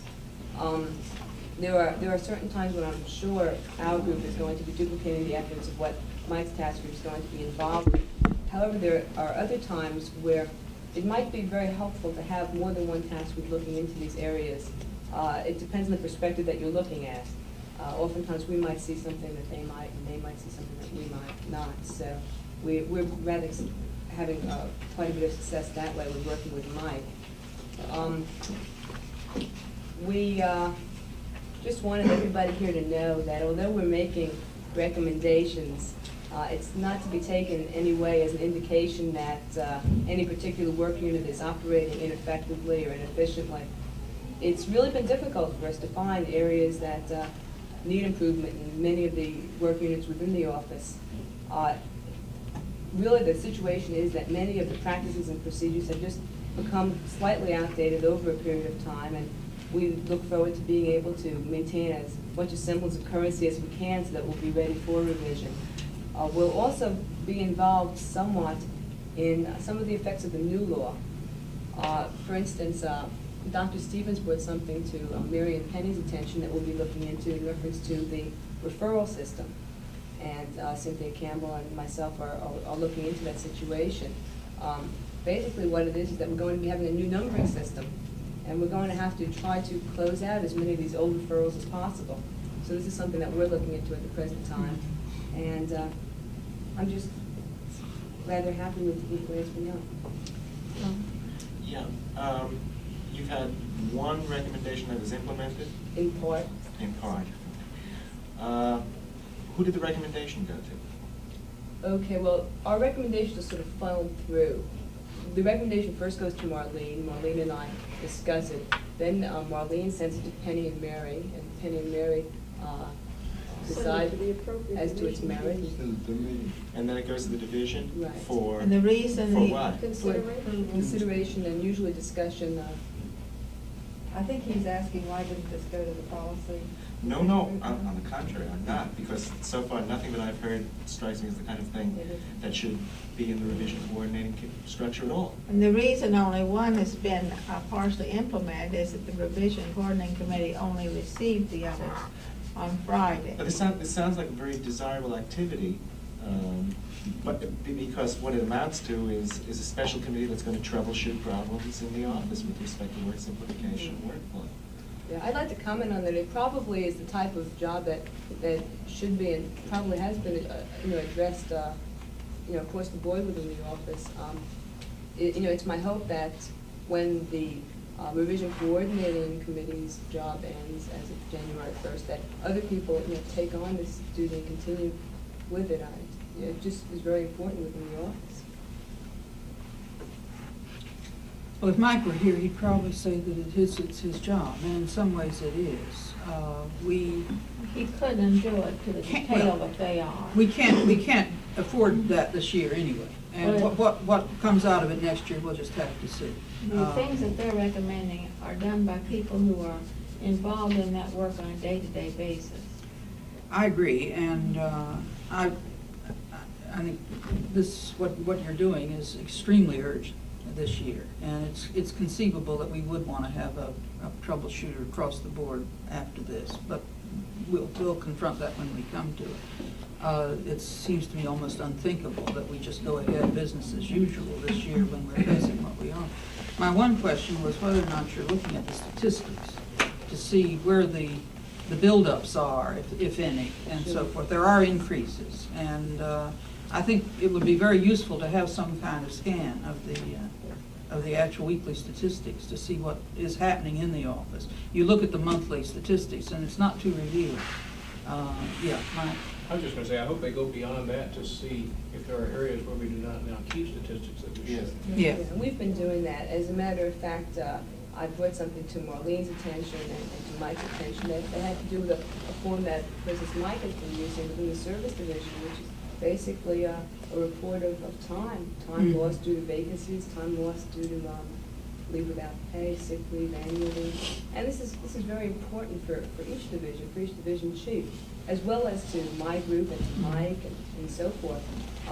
So that, for instance, Bill Poole, who's a member of my group, is looking into additional statistics that he might be keeping within Master Index. We've been monitoring the currency reports and so forth. I've been working with Mike. I met with Mike last Wednesday to discuss with him the graphs that we're keeping in reference to the backlogs and so forth. But I think I'm pretty pleased to say that at the present time, the situation has not reached any emergency level. The combination of staffing and overtime and extenuating circumstances is tended to keep the whole situation under control. Well, you'll be able to tell if at any point in time or in any particular place it gets out of control and address it right away, which I think is terribly important. Mark? Ellen, I just had one small question. On these warning letters, these were letters for which we keep copies, I take it. Mm-hmm. And merely send the original in this convenient fashion, but we retain in our miscellaneous file. Right. This is only kept in the miscellaneous file. The method of sending it out is not by developing a UV envelope, but by attaching what we commonly call the informality sheet and filling that out and having that and the copy of the correspondence file in the miscellaneous file. So we do have a record. Yeah. Yeah, I was going to say about the currency report that the finance staff puts out is a very gross thing. We've been given a copy to Ellen, and you can see from that where the larger backlogs are and how we're doing. It looks like we're making good progress. What I would think that the production control group could do is get into things in a lot more detail, like is there a backlog in no replies or smaller kind of things that don't show up on this larger cut. Yeah, and that's what we have been doing. As a matter of fact, there's certain statistics that don't show up, for instance, on the Gantt charts, on the currency reports weekly. For instance, it's very easy to note how many cash dates are on hand within a particular examining section, but there really is no record about how many pieces of foreign material might be backlogging during that period of time that one may be pushing their cash without paying attention to some of that material. I'm well aware. So we're well aware of that also and have been addressing ourselves to those problems. As to the no replies, that's one of our recommendations that we've put in.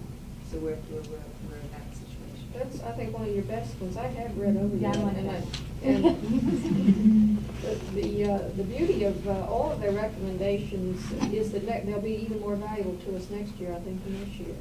We wouldn't have to change anything if they are adopted. Yeah, I'm very satisfied with the subcommittee and what you're doing. And, I hope if any of you have any specific suggestions, or if you are aware of backlog problems and feel that something should be done about them, that you'll call them to the subcommittee's, the task group's attention. Yeah, I just have a question. Is there any trends toward increase in receipts? Like toward, I'm thinking, well, some people try to rush and get things in before the new audit. Yeah, I was just discussing this with a couple of people in the office the other week, and I think as of last month, there tended to be about an 8% increase in registrations. But you have to take into consideration why that is so. Now, some of it may be, some of this increase may be added to by examiners working overtime, right? But I think that it is obvious that there are certain people that are wanting to register now for several reasons, either because the benefits under the old law that they're not going to be able to have under the new law, or in reference to the fee still being $6. There's several remitters that are sending in large deposits that may want to take advantage of that lower fee. There was also some legal misinformation going around. You better register within 3 months or you're going to lose all your revenues under the new law. And that might have accounted for it. And that misunderstanding was contributed to by some of the biggest names in the copyright law courses in the university. We're starting to be hit very hard now on deposits of motion pictures. Good. Only one outfit, I think it's Columbia, which is not one of the larger registers, is depositing now, I'm told, 100 titles a week and 2 copies, and we'll be doing so for the year. And we're out of space. This is television stuff. Spread some more misinformation. There must be a reason for that. Yes. Yeah, well, that's Mr. Widener's part, if you remember. FBI. The F. Oh, yeah, yes, okay. yeah. Along the same lines, there are also a lot of commercials that are being registered now that hadn't been before. Okay. So they're seeing a very large increase in deposits. The registrations are cyclical anyway over the year. I think if you watch the summer months and if you see a continual increase through the summer months, you'll find that. Well, we were running 12% ahead of last year was a smallish year as these things go, so that you could anticipate the ordinary trend would have called for maybe a 5 or 6% increase this year. We were running 12% in in November, and it dropped back to 10 in December and back to 8 in January. But it's still a gigantic increase. If you translate it into numbers, it's an enormous increase in work. And the fact that we're reasonably current, I think, is a real tribute to the office. And obviously, we have to anticipate the worst, and I suspect that what Gloria's asking will come to pass. That as the year goes on, we'll get more and more. Plus, we're building up a little backlog because of the task groups. Yes, well, I'm afraid that's going to get worse before it gets better. Are there any other questions on this? No, okay. Oh, Bob? Yeah. I would suggest that when revision is over, what Ellen has been doing ought to go into TNT, maybe with additional staff. It seems like they're bag rather than light. How do you feel about this as in terms of organizational structures? Yeah, it's a bit of a fuzzy area between TNT and admin, and we've been each doing some as it goes on, and nothing as thorough as a dedicated group. But it could be in either place. I'm willing to do it. I sort of enjoy keeping the tabs on things myself. Well, it seems to me that to have one person who's dedicated just to this and doesn't do it as part of some other larger job, it has a lot to be said for it. in a big production operation. There's another possibility too, and that is as the office grows in staff, it might be possible to look towards a person that's doing what you might call project control for each division. So I think there are a lot of places that it can fit, but I think it's really important to continue doing this regardless of whether. I'm inclined to agree with you, and I'm glad that this emerged today, because I don't think it had before. Lou? Yeah, I don't know if we have time for the question, but if we do, the question was, could you go into a little more detail about what you're doing with respect to the use of form letters? Yeah, that's going to be a big answer. It's going to be a big long answer, okay? Oh, all right, do you want to, Do you mind? Well, how long? Well, 5 or 6 minutes. All right, let's keep it at that. Then. All right. That brings up a larger problem, which is what is the where do word processors fit into the office, and should our correspondence retain its original nature, or should it be transformed into form letters? Right. No. Go ahead. Okay. Well, let me ask you what you meant by your question, and maybe I misunderstood it. No, might as well keep going. It really was just a general inquiry. Sure. No, I just disagree with what you said, that's all. You know the difference between a form letter and a guide letter? Yes, you trained me. Okay. I think other task groups are working on the actual writing of new form letters and so forth. We're somewhat involved in the generation of new guide letters. What we're hoping to do is maintain as much of a personal nature in our correspondence as possible. I imagine that we may be transforming some of our most often frequently used guide letters into form letters, but we're also looking into the possibility of word processors and their place within the office, the faster generation of guide letters, and not going completely over to the use of form letters in the office. Are you generally looking at all the guide letters and form letters in use in the examining division? Yeah, definitely. And was there revision in light of the new law? Well, this is something that I had discussed with a couple of section heads. We've been working in the book section, for instance, and revising our guide letters. We feel that it's a little premature at the present time to start writing our new guide letters, dealing with the problems that we'll be having during revision. We're waiting for a lot of our people to complete Mary Beth's course and gain a better knowledge of the new law and so forth until we actually go full speed ahead with writing of the new guide letters. But we have been revising the old ones. But you have that on your task list, don't you? Oh, yeah. This is one of the things we're involved in. It is? Yeah. Well, I'm not too clear as to where the generation of the new form letters and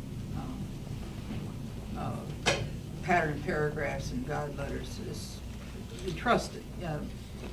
To some extent, it's within our task, Dick's task group, my committee. The study number 18 that I mentioned Friday, which was to isolate all grounds of acceptance and of rejection and doubtful acceptance, was supposed to include a review of all form letters and pattern paragraphs. To the extent not picked up in there, I think that falls in the residuary category of, at some point towards the end of this year, actually sitting down with the compendium, guide letters, pattern paragraphs, section memos, and all related documents, and finding what hasn't been covered in one manner or another. I think this will have to be done probably, maybe by even an ad hoc committee of committee heads to sit down in September, October, and review all of these practices or procedures or what have you. But to a certain extent, some of it is being covered already. Inevitably, some of the form letters are going to be produced by problems with the new application forms. Whatever we do. We hope not. Well, we all hope not. Well, it's a question of looking at the old plus creating. Yeah. Inevitably, just as sure as you're sitting here. And you just can't predict that.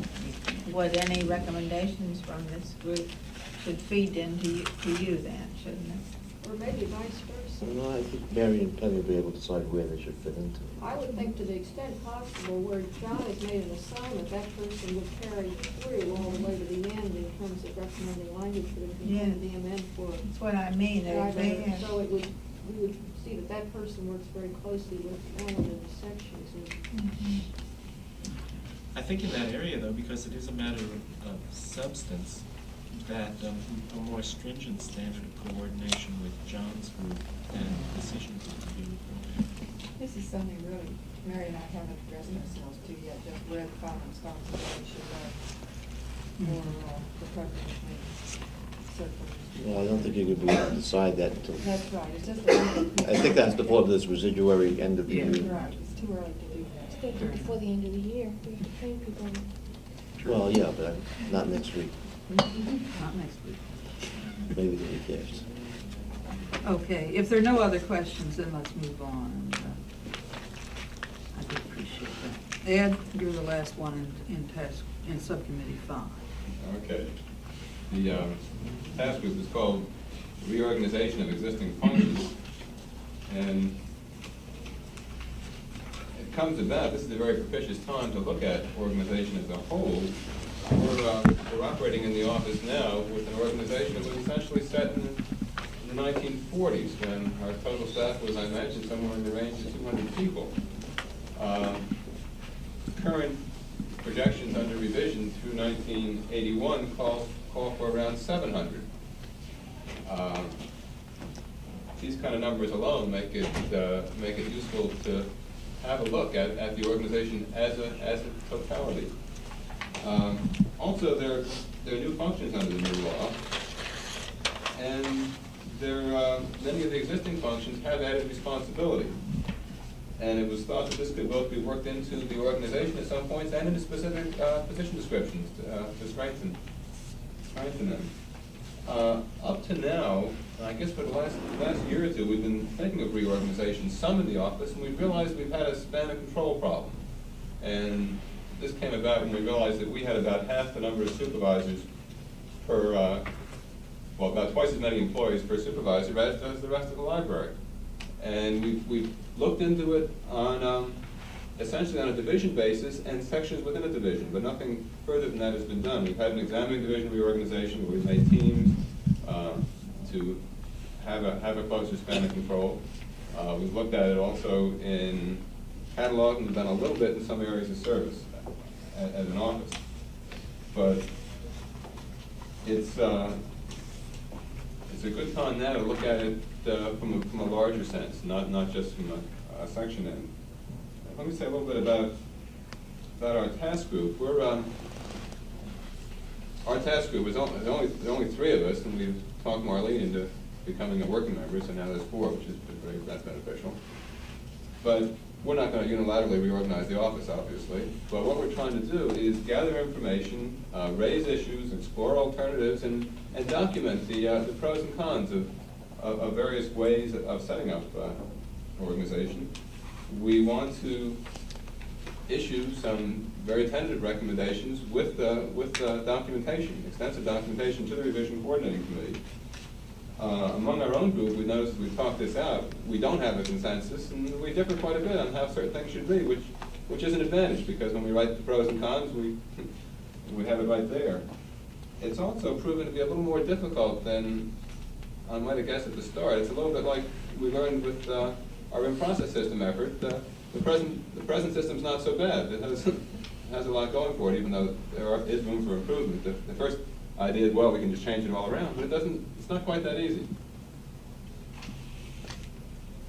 Anyway, some of the things that we're considering, and I'll be general, are the creation of additional divisions. We have 4 now, and there were 4 when there were 200 people in the office, and maybe we need 8, 10, something like that. Creation of additional top administrators, possible reorganization along more functional lines, trying to bring functional parts of the office together that tend to be apart. Same thing would be moving away from the pool concept, trying to break pools apart and put them to where they would work functionally. You might also call this a more decentralized organization.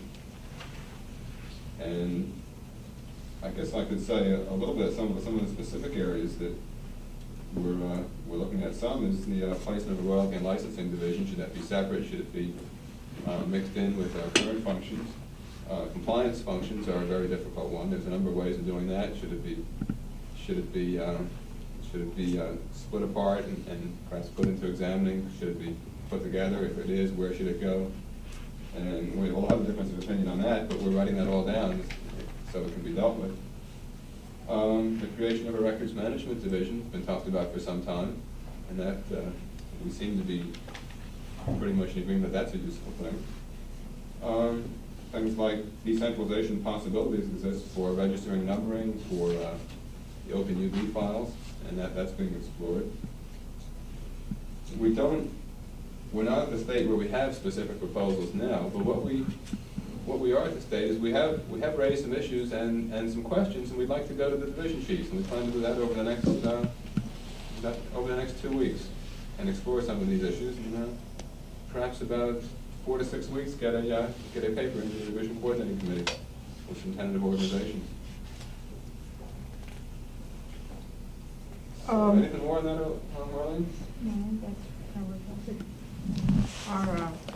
Our questions would be raised in general terms with division chiefs and in meeting. This is an informal contact, one by one. Yes, we would just invite a chief to a meeting of the. Don't you think it would be useful to have a meeting like this just on organization at some point? It could be. Yeah. We could get a different views. I think some interchange You might, in a general context might be. You might want to have some alternatives ready to just talk about.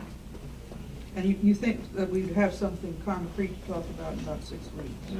I think it would be better as a first cut to meet with the division chiefs by themselves. I agree. John? And I don't know if you or Jim handle it, the individual, is somebody looking at the UB system to see if that's a sufficient filing system, or correspondence of the company's recordations as opposed to registrations? The recordations are put on microfilm. There's ways of finding. Is there any way to see correspondence with one of the company? Is somebody looking at that? Some of it, I think that should be in the indexes to records. Some of it's going to be in the in-process system later on, but not immediately. What is at the root of your question, John? Well, just for example, on the interim procedures that Waldo drew up with that ad hoc committee, one question I had each time, as you know, is you put the document being a termination notice or a public broadcasting agreement or a cable notice on the public record. But the possibility was raised of correspondence, either doubtful acceptance or just clarification. What happens to that correspondence? Where is that filed? Does someone searching for a recordation of a document also have access to correspondence? An equivalent of a UB system for recordation. So I don't know what the answers are, A, and B, I'm wondering if anyone is looking at the whole I don't think system. that falls in your bailiwick, but whose does it fall It would in? be Waldo's group, wouldn't it? Record? I guess so. I suppose. That, like so many things, we sort of take what we have for granted, but you're right. We're not You're right. looking at. There is a good point that he raises. We do have a code to show where there's correspondence in the case of an application by a little check mark, at least for modern ones. But we don't have, I believe, an equivalent for the docs, which is an interesting point, and probably something I hope we all think about. We'll go back to the first one for a minute. Is even the UB system sufficient, or have there been problems with that? Well, nothing is perfect in this world. But when we have a case, somebody wants to see the correspondence about a recordation, we can find it, we hope. You can find it as readily as you can in another case, except that with recent registrations, there is a check mark on the application. That's right. That tells you that you got to keep looking till you find it. Whereas with a recordation might give up a little earlier, a little easier. So should we take as a conclusion that your subcommittee will also include looking at the correspondence? Yes, and this raises the further question about letters of transmittal, disposition, other things. But your point's very good, and it's taken, and we'll include it. I think it's a very good point. Right now, you can't find the document correspondence very easily because the remitter's not on the card. That's another factor, right? And maybe it should be, and maybe that's where it should be checked. Well, Mark might have some concern about this. This is going to become a greater problem not just in these new recording things, but the regular recording.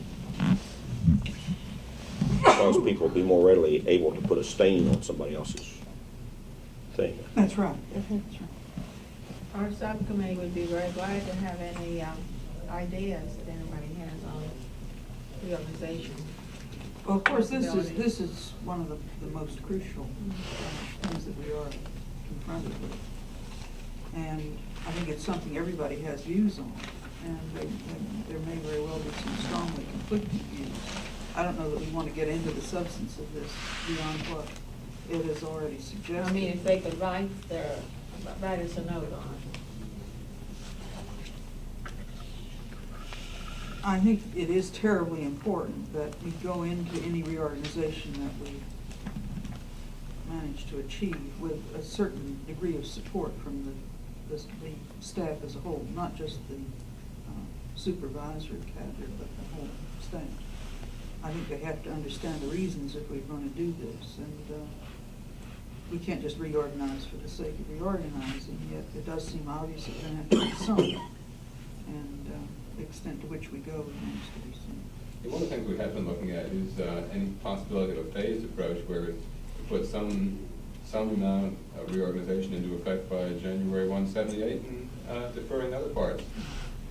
That would be a possibility too. Okay. We don't bite off too much. Obviously, there are space implications with all of this. We've got immediate space problems, middle-range space problems, and the fact we're going to have to move, and the contractor's already in the building over there, I guess. I might say in passing here, for the sake of those who are interested, and I guess it's everybody, we have had a turn down on any additional space in this building that I have to accept as final. There's just no way. It's going to McClellan, and so we're going to have to either squeeze or move somebody out, and I guess we'll move the administrative office out. I made declarations very much opposed to that earlier, but I've been convinced by your arguments that we just can't afford to move any part of the regular processing, work processing out. So the only people that can move are the administrative people. And I hate this like the very devil, but I don't know what else to do. But I guess we're going to have to explore this. And again, if you have thoughts or suggestions, pass them on. This is kind of an emergency. We are going to have to do something pretty soon. I assume that would include the planning office and the general counsel? Yes. I think everything that's on the 5th floor now that isn't... That isn't what? Let's see, what... there, Everything except the examining division, office, and what else? Nothing. That's it. Library would have to go. That's right, the certificates are done. The certificates, that's right. Yeah, I knew there was some. Where would you go? Well, I look out my window and I hope I see where we go. I don't know. Yeah. But I mean, they've got the lights on in there now. They're beginning to they got windows in, and they're putting the walls up. I don't know. The City Hall in Toronto, as I remember, is U-shaped like this, and if you're over here in this one building, you have to go down and go out. So it's what we're going to be doing, I guess. Well, I'm afraid it's not going to be easy. But what are the choices? EPA got a whole lot more new positions, so they want more space in this building, much less. Did you want to comment on Waldo's modest proposal from the last regular? Yes, and we've talked, and they've been very nice. But I think the way I approached it was that when we move, maybe you could move too at the same time, and they were agreeable. This is not for publication, but that is a drop in the bucket. Yeah. Okay, I thought I would. We're sort of going into Register's comments, although you don't need to worry about it. Okay. Anything else on reorganization? Then let's go on to Mark and the FOIA and the Privacy Act.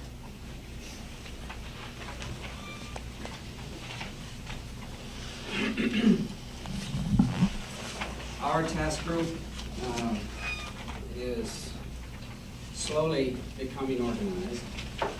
All of us attended the overview presented by the Civil Service Commission at the Department of Labor about 10 days ago.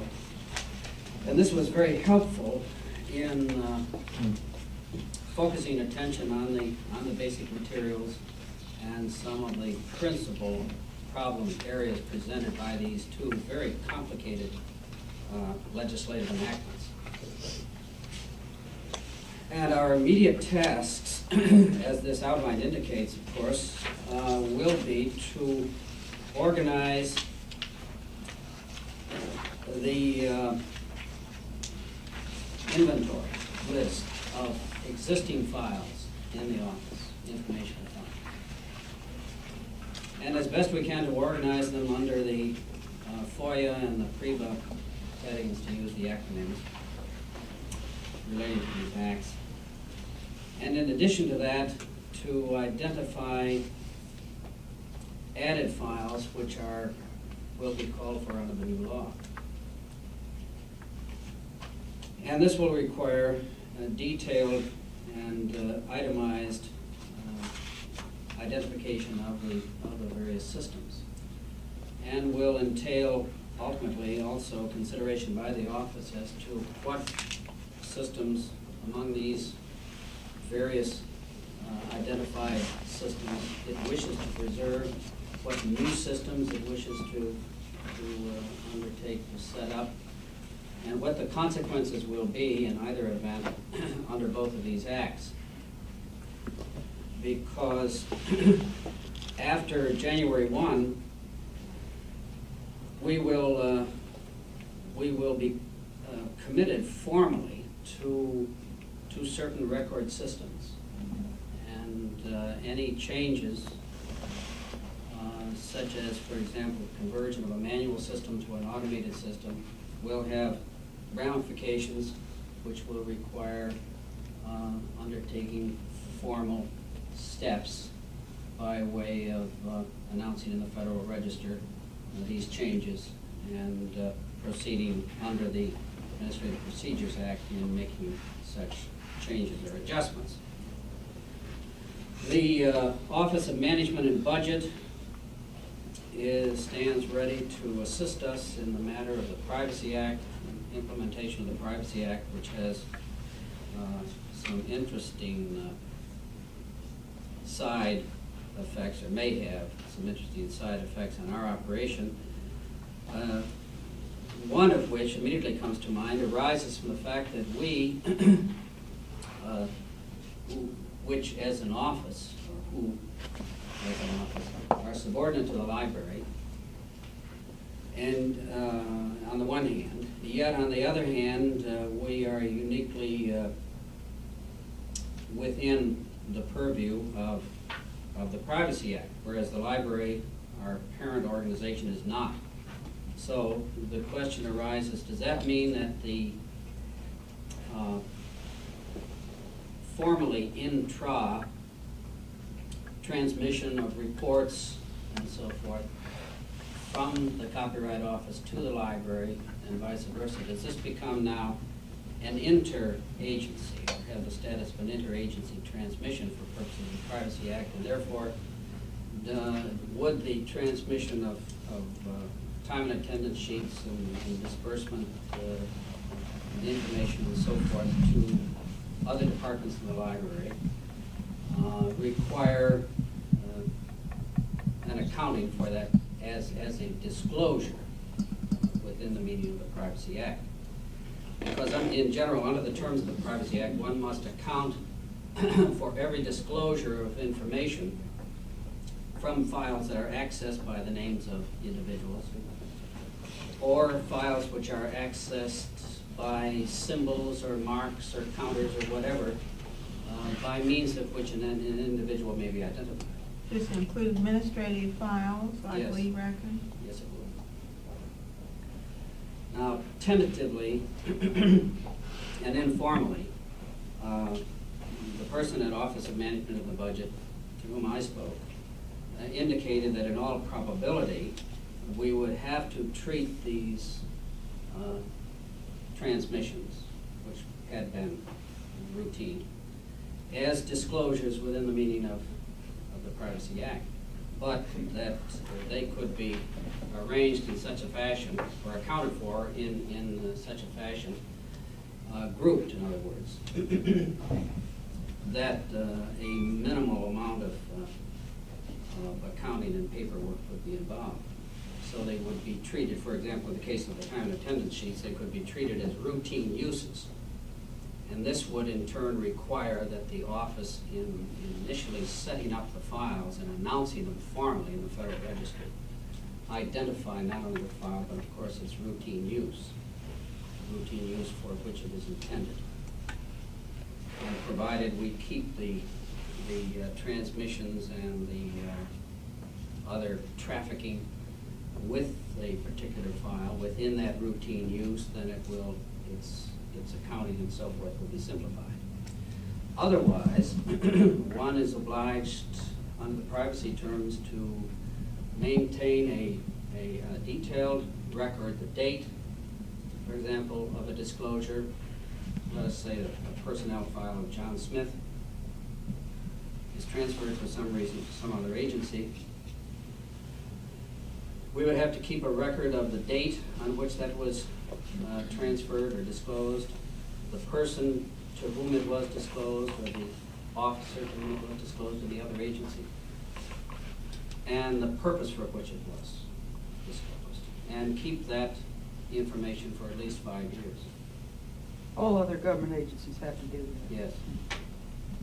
And the only question is whether we have to do it when it's internal within the library. Right. And you're saying that as long as it's done on a routine basis within the library and it's covered by a general statement in the Federal Register. Well, it would be probably covered by a general statement. And the bottom line on that would be whether or not X, the individual inquiring, would be able to track the record. So, for example, if we were to say that time and attendance sheets for a certain section were routinely forwarded to the library on the Monday of every week and so forth, that would suffice rather than having to itemize each date and time and place. Yeah, Bob, you had a question. I'm puzzled by the whole thing. Well, it's a piece of foolishness. It's a bunch of foolishness. I don't understand the dividing line between us and any other agency that's doing internal work, unless there's The big problem is that the library doesn't feel itself bound by this, that's all. Yeah. But does any agency normally, when it transmits payroll records from one department to another, have to report this? Not within its own agency. Not within its own. Departmental transfer. We're all one department. Yes. Since the library did Isn't not. there some legal method? Together as one agency? Yes, we can get the library to come under the, the APA too, but they don't want to. But the Administrative Procedures Act specifically excludes the legislative. But couldn't it apply But they just do to what we to the copyright work and not to its administrative interrelationships with the library?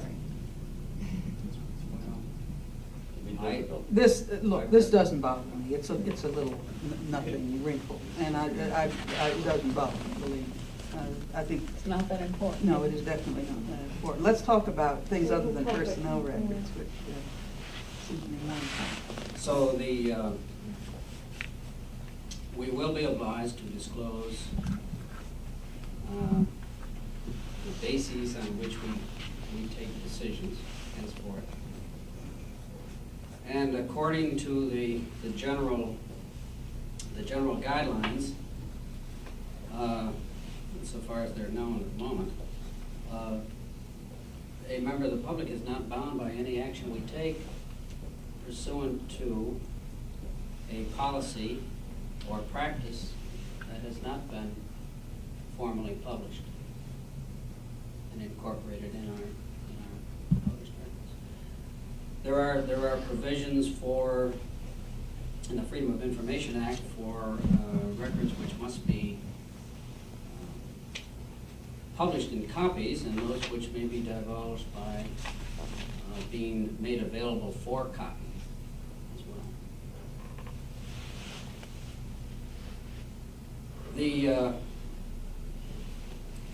The formal notices of rulemaking must be published in the Federal Register, and for this purpose, we are assured of assistance from the Federal Registry in the drafting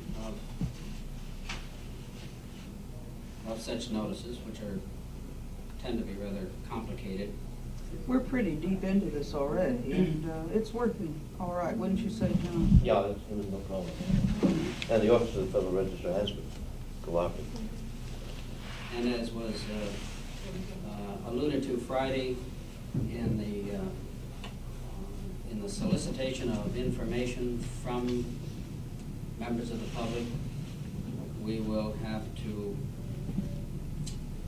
prepare a statement in which the person from whom the information is solicited is advised of the Privacy Act, of the reasons why the statutory authority for having made the request of that person, the purpose for which the information is intended.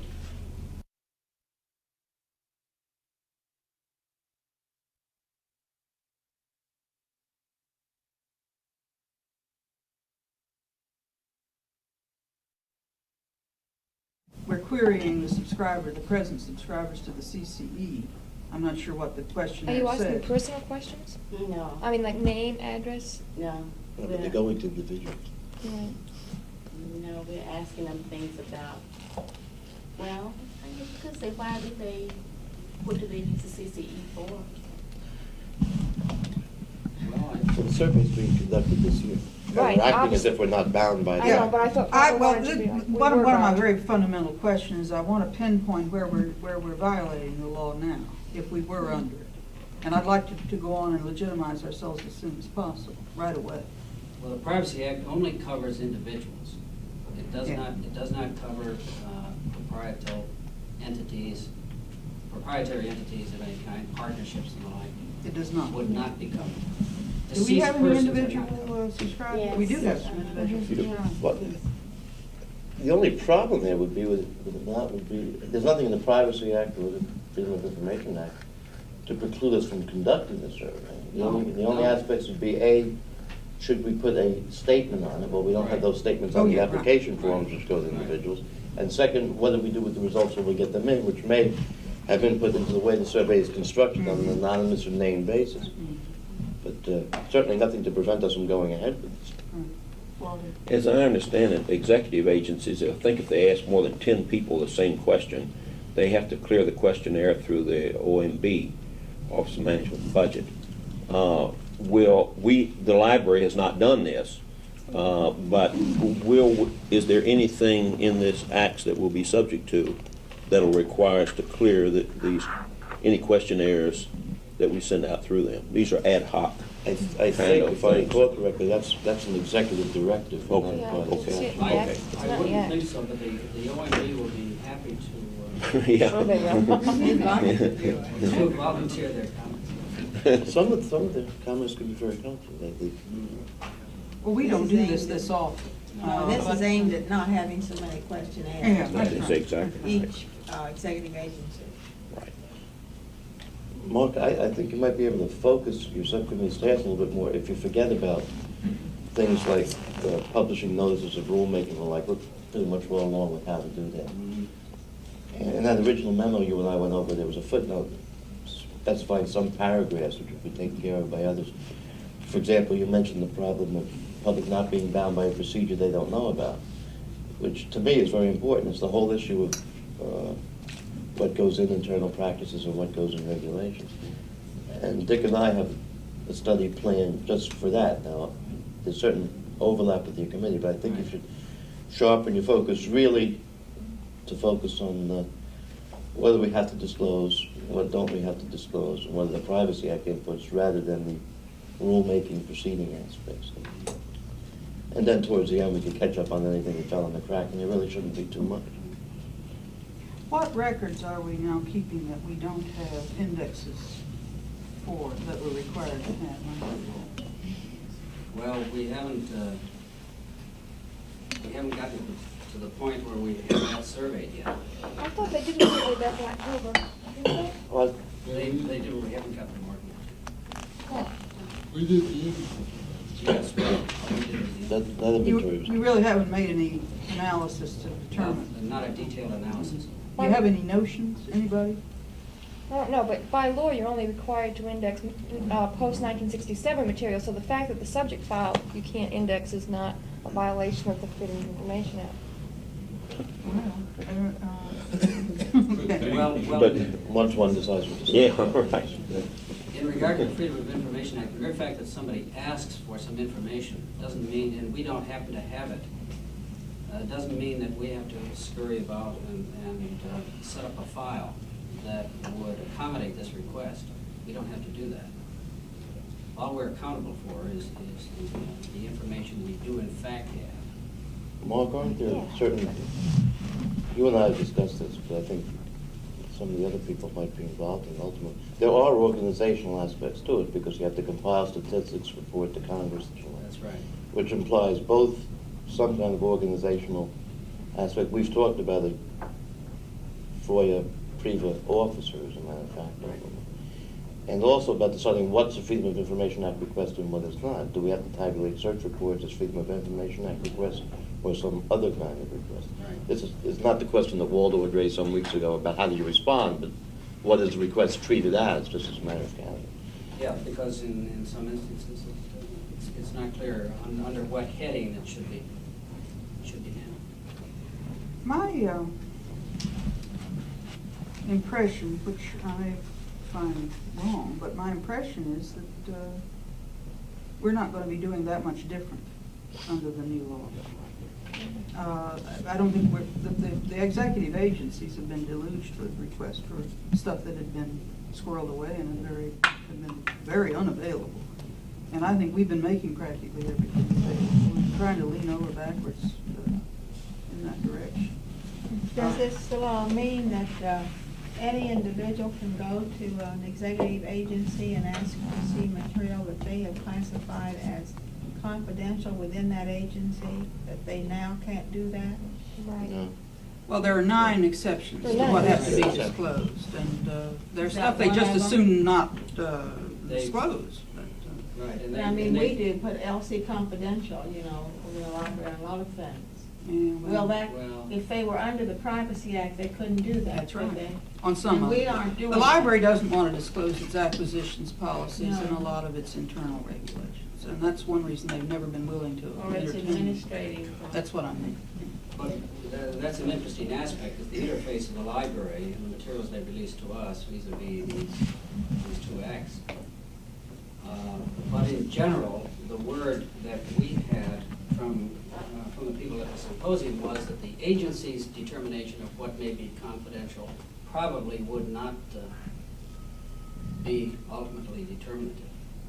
In other words, the Congress has taken a very close look at this, and as a result, they have made a change recently, so that, for example, in the case of classified documents, in order to enjoy the benefits of the exemption, they have to be, quote, properly classified. It isn't sufficient that they be classified. Barbara gets So the things courts have a marked. chance, you see, to look at it and see whether or not, in a particular instance, the classification was proper. Of course, this primarily arises in regard to military classifications. Barbara Secret. gets things from the librarian occasionally, or the library marked LC confidential. Mhm. Now, if these are documents that are used here in connection with copyright business, would this no longer, this classification would not apply? Well, it might turn on whether the burden Well- is governed by the originating agency or the receiving agency. It's one of the problems of marking. And one of the areas of exemption would be working papers, attorneys' papers, and things of this kind of a confidential nature. But there are some interesting nuances. For example, if the head of an organization calls for opinions from the staff, and then having received, say, 10 different opinions and being presented with as many options in regard to a particular decision, decides to say, well, opinion number 8, I prefer. In fact, this fairly states my thinking all along.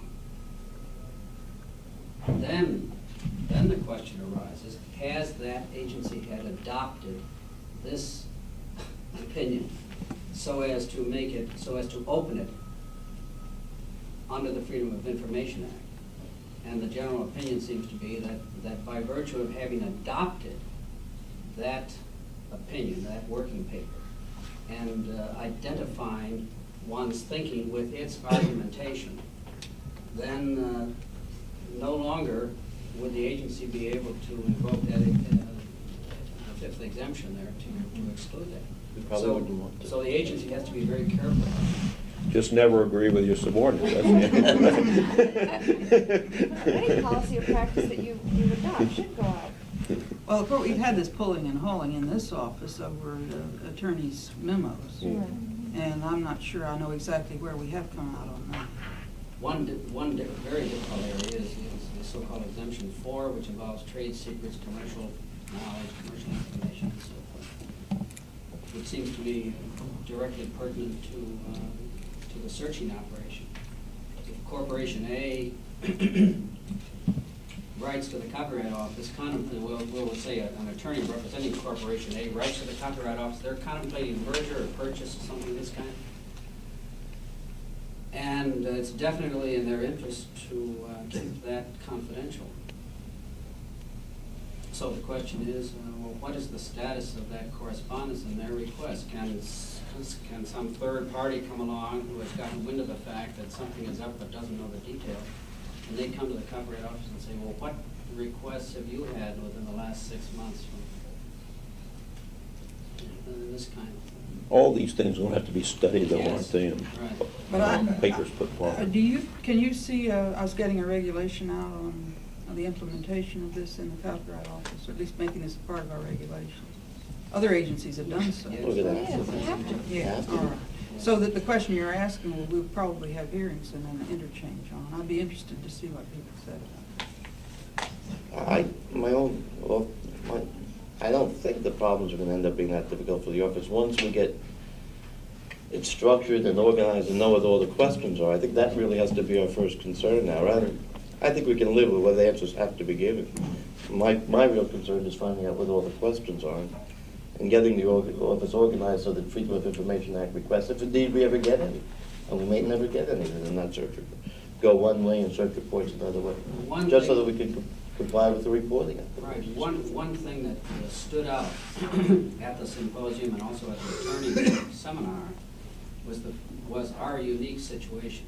Nobody seemed to have an answer or be able to address the special problems that we encounter by virtue of being an office of record, rather than an agency that keeps records for some other purpose. A representative, for example, from the Department of Defense conceded that their budgetary allotment for the implementation of these two acts was very extensive, and so extensive, in fact, that they couldn't even afford to undertake a cost accounting analysis to determine precisely what it was. The Federal Bureau of Investigation has, I believe, currently $12 million allocated for implementing these acts in 1 year. Well, with us, you divide that by 10 and that's how many work search reports being. In some respects, that makes it a little easier to answer some of the questions, since we are set up to make our information public. Right. Well, is that the uniqueness that they were pointing out? Yeah. Our practices are public now in the form of the component and the IDs and so forth. And partially, that's true. Presumably, we will have some of this and as much of it as we can have by the 1st of January published and written and so forth. But obviously, there will be things coming up under the new law all the time. Now, does this mean that we can't take an action that's not published? In other words, somebody sends something in that's novel. Can we take action with regard to that novel question without having a practice published first? Dick, I think that's exactly the type of thing that Mark's subcommittee should even be bothering with. I think it'll be our job to get that out of the I way was standard. just curious. And I think the Did answer, you- no, but there's a difference between publishing, so that everybody's aware of it, and publishing for comment. And you don't have to handle the two things the same way. But you do have to, for example, it might be sufficient to put it in the compendium if the compendium is publicly available. For certain things, it might not be sufficient to put in the compendium because you haven't requested comment on them. It might have to be raised to the dignity of regulations. That is something someone asks for comment. Yeah, but we've got an application before us, we've got to No. act on it. We can't publish the thing, we can't publish the action that we take with respect to this particular case. We got to act on the case. Presumably, you know. Can we act on it without our action being? Well, you're gonna have I to think have in some almost any case we'll have omnibus it- things we'll have to act on. If we refuse to accept material which is not subject to copyright, and if we get something newly invented, which we think is not subject to copyright, I think we can reject it. I don't think we have to. We can use broad language and But coming back to those practices that were, that Waldo prepared under the 3 recording operations. This is part of what troubled me. That, I realize we're not bound by this now, but I would like to have this in some kind of framework that did actually provide a form of publication and public availability. We probably would have to disclose the basis for a rejection, for example. Yeah. Whatever that was. And What we do. remember to come and ask to see a UV envelope on his case? Yes. Now, Now, we are changing our practice with respect to rejections, which are not now. Isn't that right? what's this?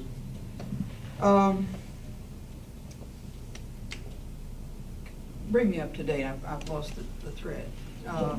On rejections, what is the regulation with respect to disclosing rejections to third party?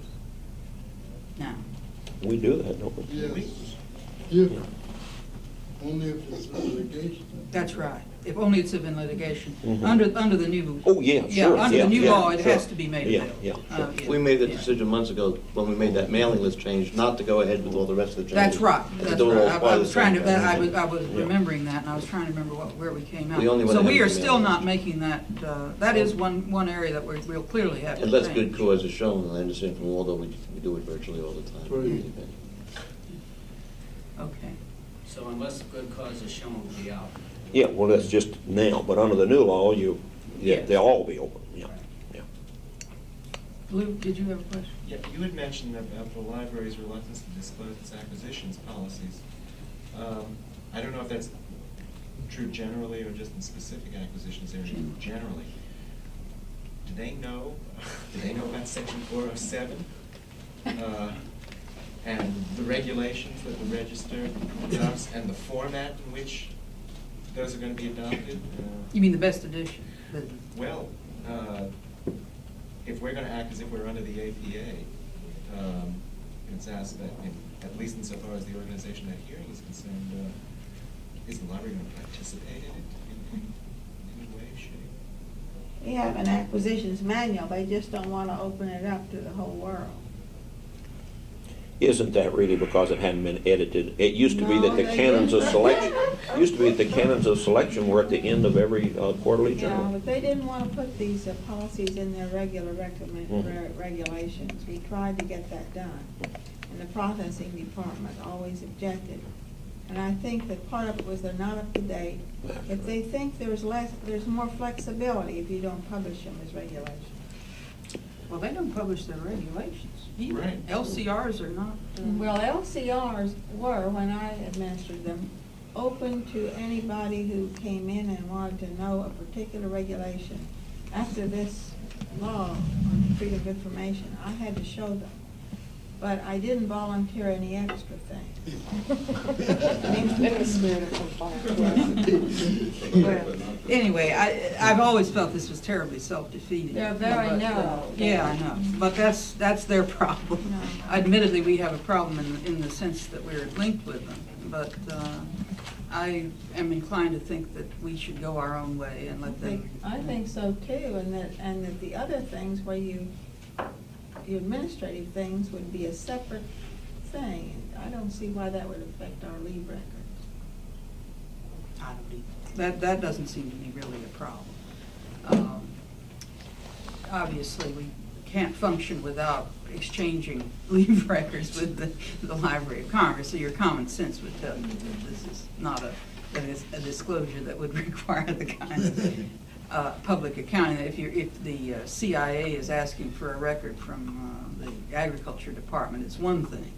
If the Library of Congress is getting weekly leave records from the Copyright Office, it's quite a different. If an unsuccessful applicant asked to see the recommendation of PAR for the position for which he applied for, ordinarily in the library, he could not see that. Well, that's forbidden by They law. can't. You can't do that.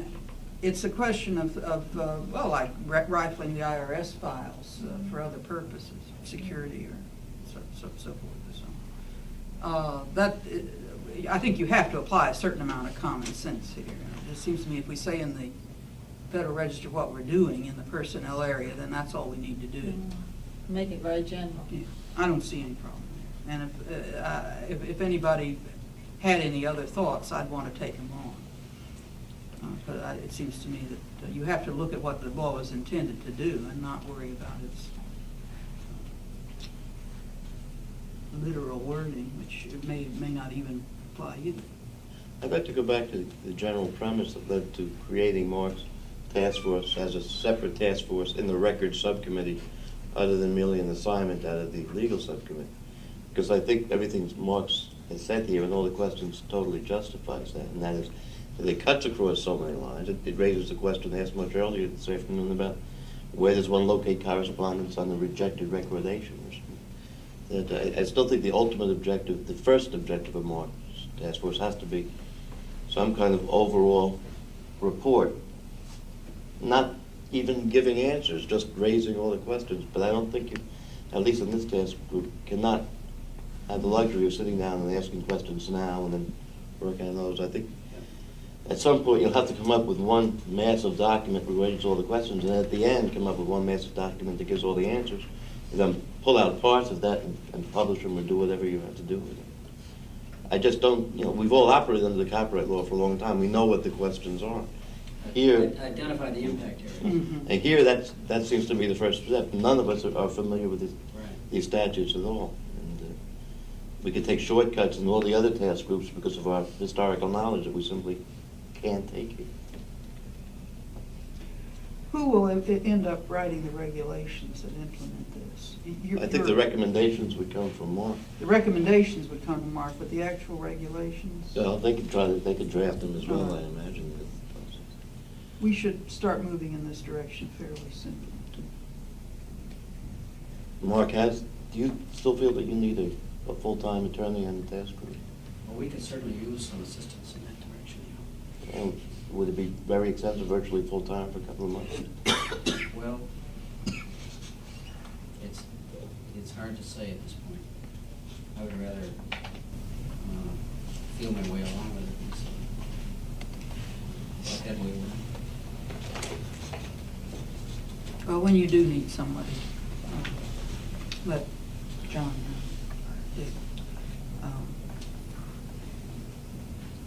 As soon as possible, so that we can marshal our forces again. Okay, let's go on to the last item, which is Jim Roberts and preparation of records and indexes. The outline that's here in the handout that's passed out for the meeting is somewhat shortcutted by design because to save some work overall, mainly the first part on the record books and the card catalog is pretty detailed, but then when it gets down to new records, I will basically deviate from that completely. As John mentioned, well, back to the record, let me start with the record. We are kind of static at this point because we're waiting for a lot of things. We have considered the continuation of the present method of keeping the application form and binding them, or whether to go into some microform publication, either microfilm or microfiche. But we don't know what we're dealing with, and we found this to be a kind of a hindrance in our whole task. We knew that something would exist, and we had to go forward with this ideal in mind that we would have something to work with eventually. So we put forth some ideas and have just kind of set tight with those ideas until we get more to work with. We don't know, for instance, with the application form, whether it's going to be a one-pager or a multi-page. We know it will be multi-page, of course, in the contribution area where there's more than one contribution registered at one time. We've also explored the feasibility of, rather than retain the notices of intention as we get it now, which comes in all shapes, sizes, formats, with the thought of possibly microfilming that somewhat along the lines of the way the assignments are done now, and possibly returning that letter to the sender. We've thought along those lines. With the card catalog, as I'm sure most of you know, the decision was made to go ahead with an interfiling project, and for the 1946, the 55, and the 71 indexes. And we have, under my task group, and we have a subgroup, which Dr. Stevens mentioned earlier, which is headed up by Leo Beth LaRue, and she was instrumental in the interfiling project, and she's going forth with that and with the thoughts of how to interfile the cards or machine readable records or what have you, beginning with 78. And also we're looking into the thoughts of really how to interfile the past CCC. We've Talking about filing rules or procedure now, Jim? Well, actually, I guess with the filing, I don't know whether it comes filing rules or procedures or the way to do it.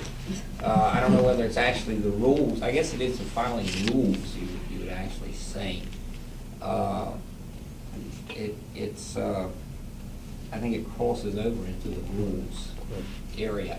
And we have on that little subgroup, we have representatives from all the divisions represented to put forth. And we're going to, I may mention, come forth with a paper on that in about 2 weeks with a tentative recommendation to each division chief and to the committees and so on what to do, what our recommendations are on interfiling, whether to go character by character, word by word, what have you. There are some definite advantages and disadvantages in both directions. And we're trying to identify those. Is it pretty set which way they're recommending? Is it what? Is it pretty much set which way it's going to be recommended? I think at this point we're going to really consider a character by character from 78 forward. It seems more compatible with the computer to do it that way, and I have reservations about making it easier for the computer, being governed by the computer. But it seems that it would certainly cut down the workload throughout the office if we went with a character by character filing versus the word by word, because there are difficulties in the word by word. As we have the cards spewed out now by the computer, in order to file in the word by word mode, they have to be rearranged by the filing unit, and where they are actually kicked out character by character, and our CCEs are filed character by character, indexed character by character, of course filed by registration number. it'll take a little getting used to, but we're pointing out all of the, we hope we're pointing out all of the problems that would arise. Did you want to comment as well as question on this point, Ed? I know you have feelings. It has raised issues. I think I'm generally for it. It's going to mean that the file from 1978 on is going to be different in some extent than the earlier file, and yet it's going to be simpler. You can publish a list of rules, and people, the public can deal with it in an easier fashion. I think it's easier for ourselves. I guess I would. You're in think that's a favor. plus. Is anybody opposed to it? I reserve judgment. I would defer to Waldo to some extent here. Again, it's a question of, are we going to take the easy way out and get incompatible with the rest of the world? And is it important to us to follow the same kind of filing that LC follows? Yeah, I think compatibility with LC is a big factor. Are we going to use our catalogs when we're over there, or are we going to use theirs? Well, the letter by letter, or character by character approach is something that was developed, I think, most recently in TPRO, the Technical Processes Office that John Rather headed in LC, and I used his rules to completely revise the card catalog and found them to be very effective and to have really no problems at all with the public. And I think one thing we need to keep, if we talk about compatibility between us and the library, remember that they're talking very seriously about closing the catalog. And they're going to have two systems as well. That's right. That's right. No, I'm not saying, I think we ought to be generally parallel with them. In other words, our card files ought to be there, by and large, filed under the rules of their card file. Then when we go to machines, our rules ought to be generally parallel to their machine rules. But there are going to have to be some differences, but I'm talking about grosso modo. Filing under the character-by-character business is much simpler from the standpoint of the filer, and I think the chance of error, which is always present, is reduced some under character-by-character.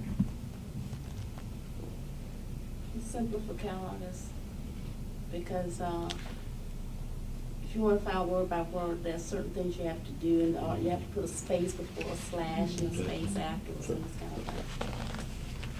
So verify all those things. I think my own feeling right now is subject to the studies is that the break ought to be between cards and not cards.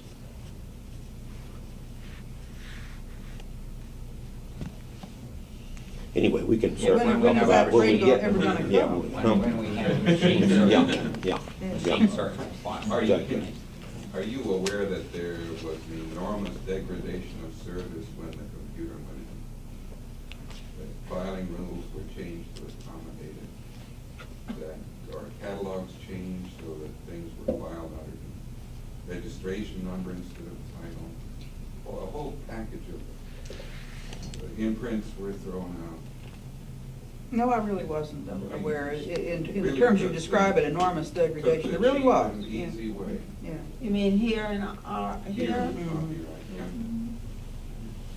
Well, some of this Without so-called. asking anybody. As far as I- Well, some of this can be repaired with this editing and combining project. Well, let's talk about the editing and combining for a minute. Now, what route are we taking there? Okay, we have not addressed, well, we touched on it, but we haven't looked at it in depth.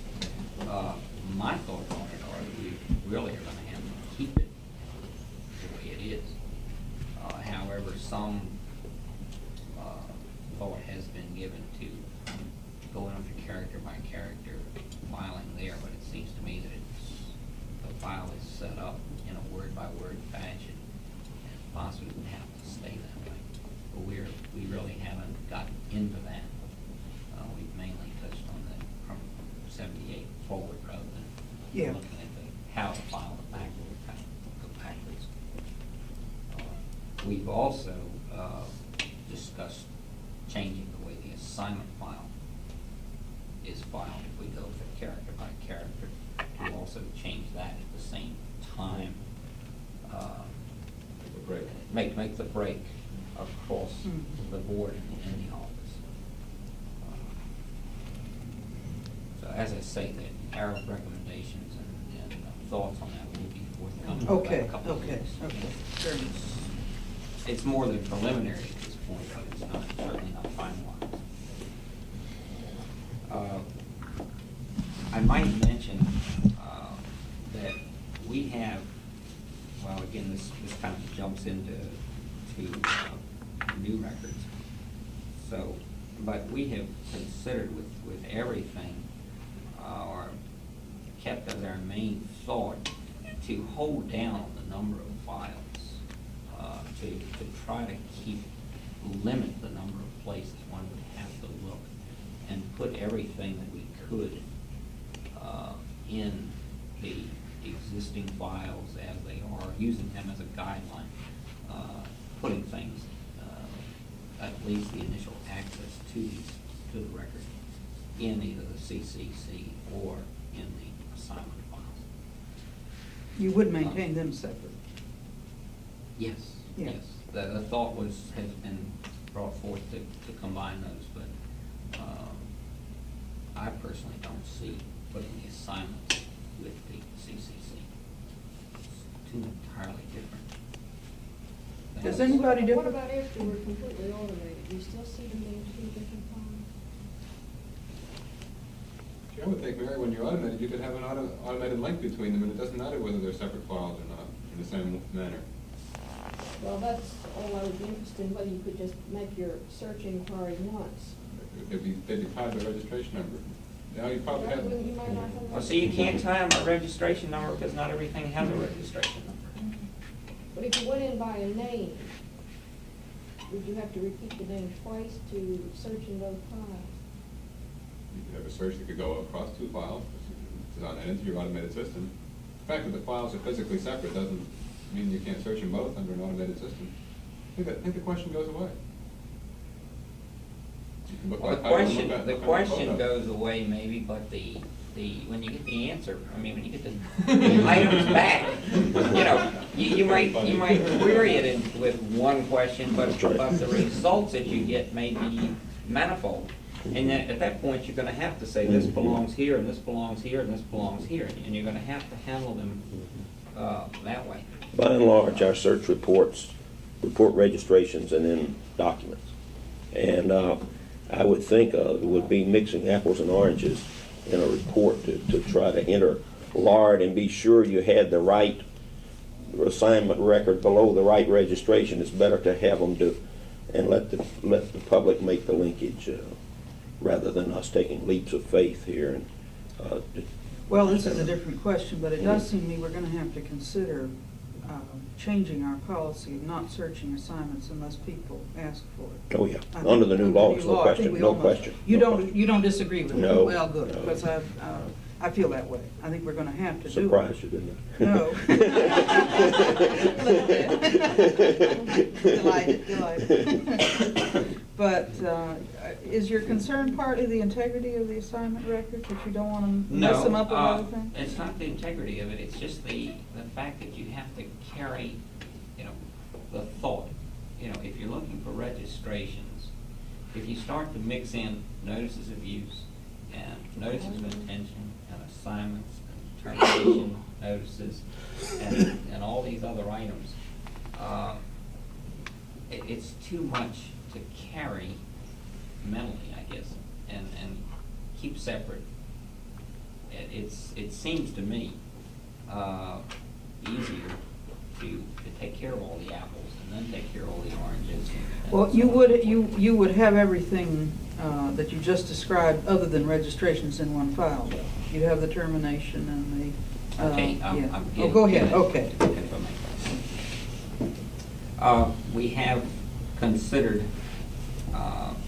all of the items in our task group. We've also made note that we feel there are other records within the office, and some of that came out today, and Friday, that are not specifically assigned to us, but that we are aware that these records exist or there's a need for them.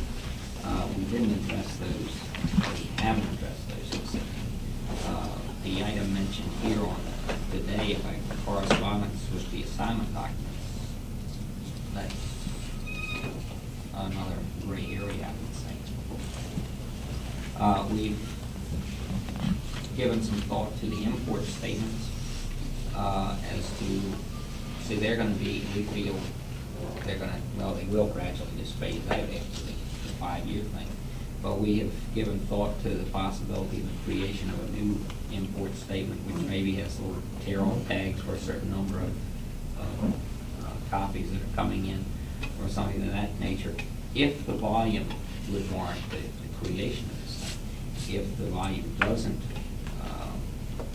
warrant this method or this creation of a new form, then we feel maybe we should stay with what we have and just work through it. We've also considered the possibility of just microfilming the import statements that are now currently kept in the assignment section, I mean the accounting section, and sending them to storage somewhere and just maintaining the microfilm record here in the interest of space.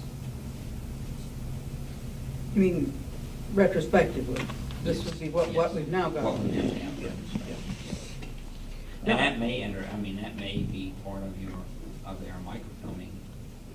I mean, what Tom Nichols is doing now, I mean, that may be one of his projects. This would have to be spaced out, you'd have to give it a 5-year Yeah. lag back, because it. Let me say there that, Paul, I think that the chances are very good that the manufacturing clause will be phased out in accordance with the law. It's not a foregone conclusion. The manufacturers are mounting a campaign to keep it, and I don't think we can assume that it's going to go away. It's not a complete certainty. There's going to have to be further consideration by Congress in some way or another. And so I think we just have to assume that for the time, we can't assume that this is a 5-year thing. No, we have for assumed administrative that, purposes. you know, Yeah. at this point, that it is, Yeah, it will right. phase out, but we do realize that there's a build-up to keep it. We can't, in other words, we have to implement it for the 5 years that it's going to be in existence, as if it were going to be in existence forever, and give it the full treatment. Okay. To jump into the new records, which there's only a couple of items there. We have already put forth the statements on the notices of identity and signal carriage complement of the cable systems, which is under section 111D. And then the agreements voluntarily negotiated between copyright owners and public broadcasting entities, which is under 118. And then the item on notices of termination, which is 203 and 304C. Those documents which were mentioned by John on Friday have gone forward, and we pretty well set those up so that they go along, well, the two anyway, the agreements and the termination notices, so they go along with the general mode of the assignment, how we handle the assignments now. And then the other item is set up so that the documents themselves are handled or filed under the particular owner of the system. And that will all come forward too. Yes. But that only covers the interim period. Well, I assume that. We're not locked into 35 mm microfilm for those for the indefinite future, just because we're starting out that way. I assumed that. Would somebody look at whether we ought to, in the future, call our assignments by reel and frame, rather than volume number or something? Somebody ought to take that. Remember, that's. Yeah, that's right. Maybe by the time we do it, we'll be away to reel and frame, too. By fiche form or something. That'd be awesome.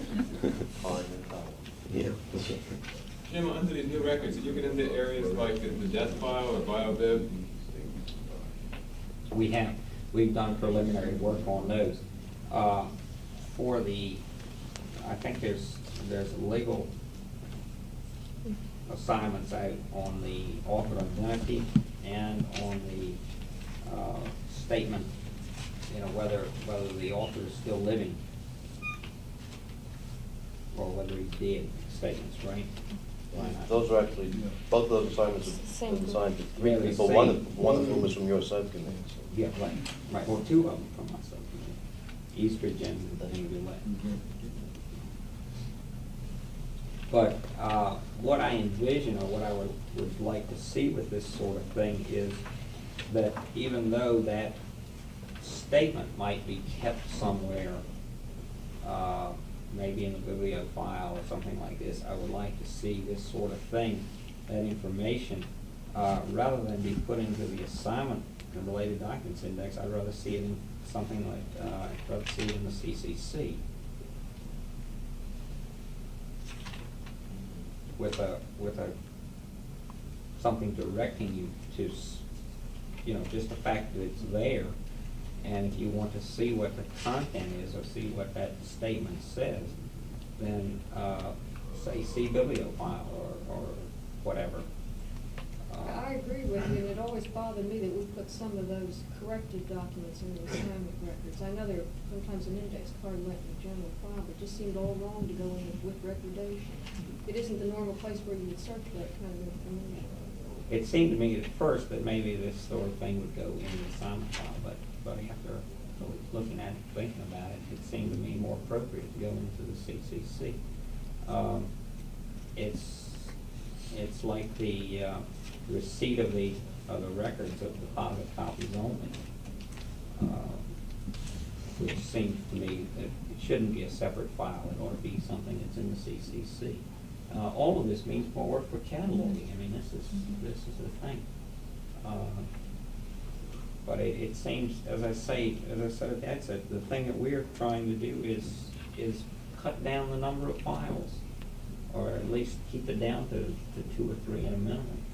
And even if you do have to go somewhere else to see what the person said about somebody still living, if you have this, something that keys you into, John Doe was still living on January 2, 1978. If you want to know who said it and what they said, or what their basis for it was, then they go somewhere else to see it. And I think we could provide that information to the public. And then if they wanted a copy of this thing, then they could ask for a photocopy of it or something. Right. I agree. I mean, those are just some thoughts that we are kicking around, and we welcome, of course, any suggestions from anyone. The people that are working on this death statement file study asked me to raise this question, probably the policy group. To what extent is it anticipated that we will go outside the office to compile these obituary files? So shall we go to AGAC and BMI and places like that that have these records and try and bring them in? Or are we just going to passively sit back and let people record these statements as they will? Well, I'll tell you what my own personal thinking is, and I think this should be formalized as a question, put to the formally to the policy group. But as best I recall, in the origins of this, there wasn't any thought of going greatly beyond the present bio-biblio, which, after all, is a self-generated file. We do base this on more than material that people give us. We use obituaries and that sort of thing. We use book jacket blurbs and that sort of thing too. It's hard to know exactly how this would evolve, and the extent to which the public would use it, and the extent to which it would become a fundamental part of the working out of the term provisions of the law. But I could see it growing to some extent. It would seem to me that based on published records, not unpublished records, we could go beyond just odds and ends of obituaries that happen to come our way.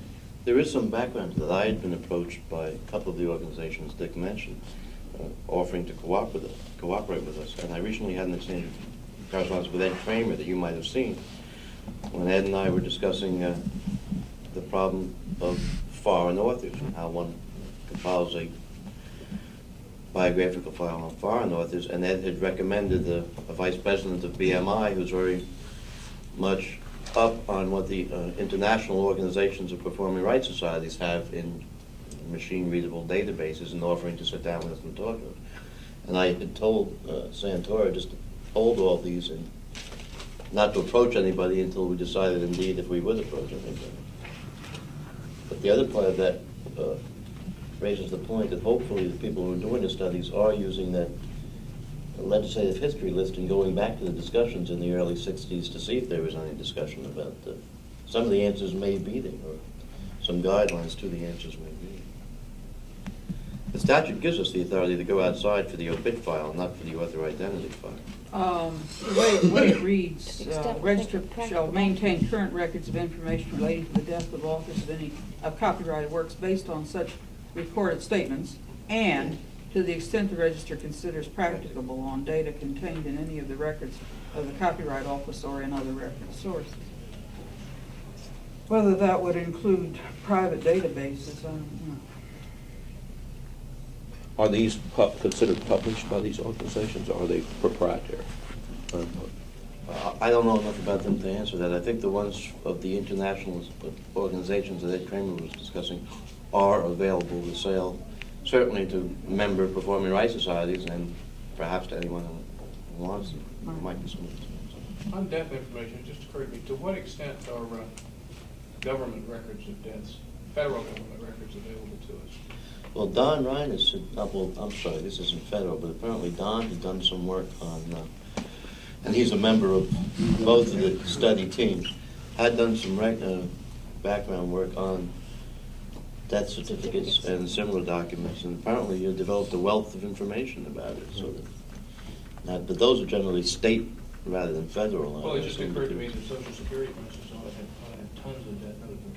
Yeah, but they're probably But going that's to everybody, that isn't only authors. No, we realize that. I thought realize that, everybody but was what an I'm wondering is author. if we're trying to search somebody down, or if we want to be active on a particular basis, I just wonder what's available. Well, they should be looking into that, but they may be constrained by the Privacy Act from disclosing that information.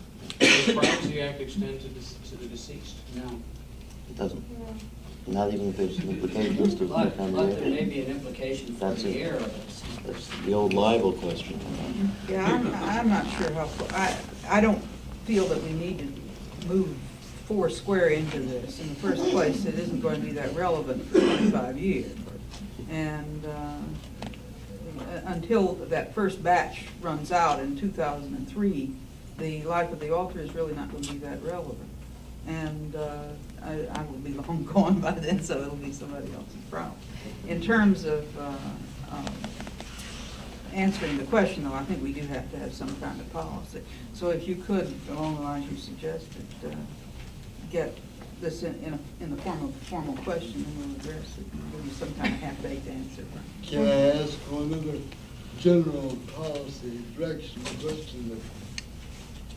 This collection of these same studies, these can be filed by any person having an interest in the copyright. And they're proceeding on the ground that this will be interpreted very liberally. That was certainly. I think we should continue. Again, though, this is the sort of question that I think the policy committee should address directly and on the basis of something in writing. I don't think you're just asking me a question, I'm giving you my opinion right off the top of my head. I don't think that's the way we should decide this sort of thing. I think the question should be accompanied by some input, some historical analysis or some suggested alternatives or something. And that's what they're there for. Right? Now the question is, where do we go from here? I think this has been extremely successful and also extremely long and exhausting, but very necessary. We had to go through this to get ourselves off the ground. It seems to be pretty obvious that the most important things we have to do are, well, obviously there are some things that are ongoing that should be continued. There are some things that have kind of gotten hung up because decisions have to be made. And the two most important are the numbering and the classification. There's no two ways about it. We can't move forward in those areas without decisions. And I think at the same time, because I know of the massive problems that are involved, we need to move forward in the organization area. But your 6 weeks doesn't bother me. It seems to me that's not unrealistic.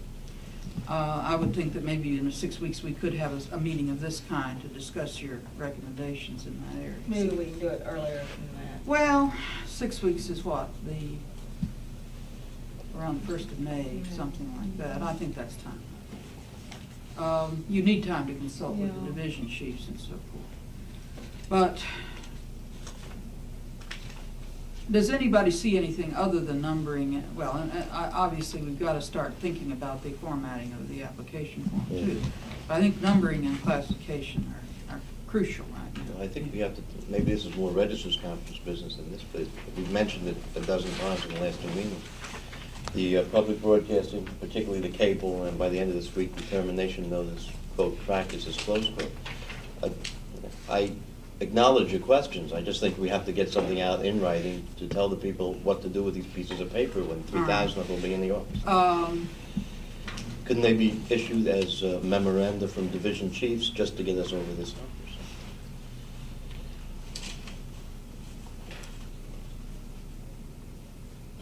I had raised some questions, and those questions would have to be answered first. No, I don't think it should be from a division chief. If we're taking responsibility from it, it should be from the register, I guess.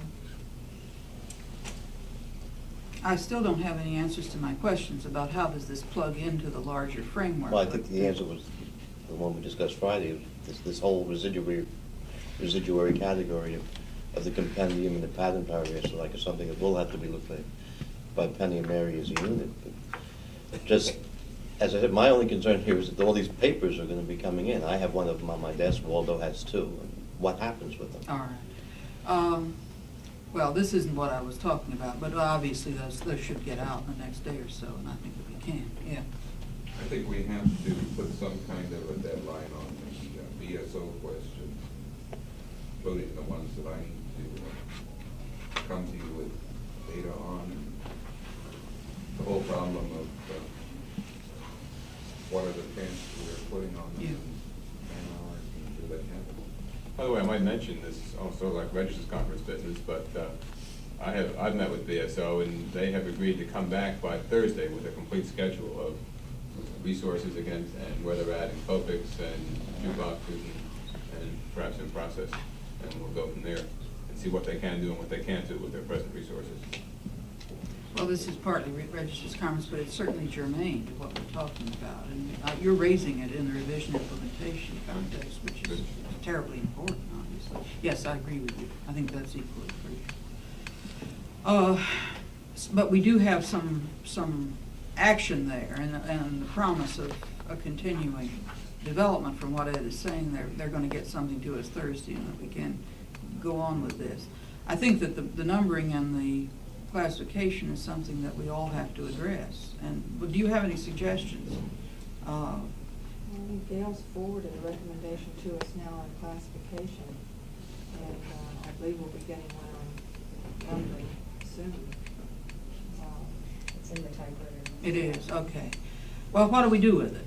Let's come to grips with that. And then how do we communicate the decision? To what extent do we give this kind of group or the subgroups under these people an opportunity to input into the decision? I guess that's a question of whether the policy decision group can really meet as a closed group as opposed to something like this. Well, I would say it would vary. In some cases, I think we can. In other cases, and this may be one of them, I'm not sure. I thought before you got these recommendations, they should go around to the entire staff. To the staff as a whole? Or at least to the division chiefs to see if they want to circulate it. I think With a deadline for comment. With a deadline. With a deadline for comment, but I really do think most of the members of the staff will have something to say about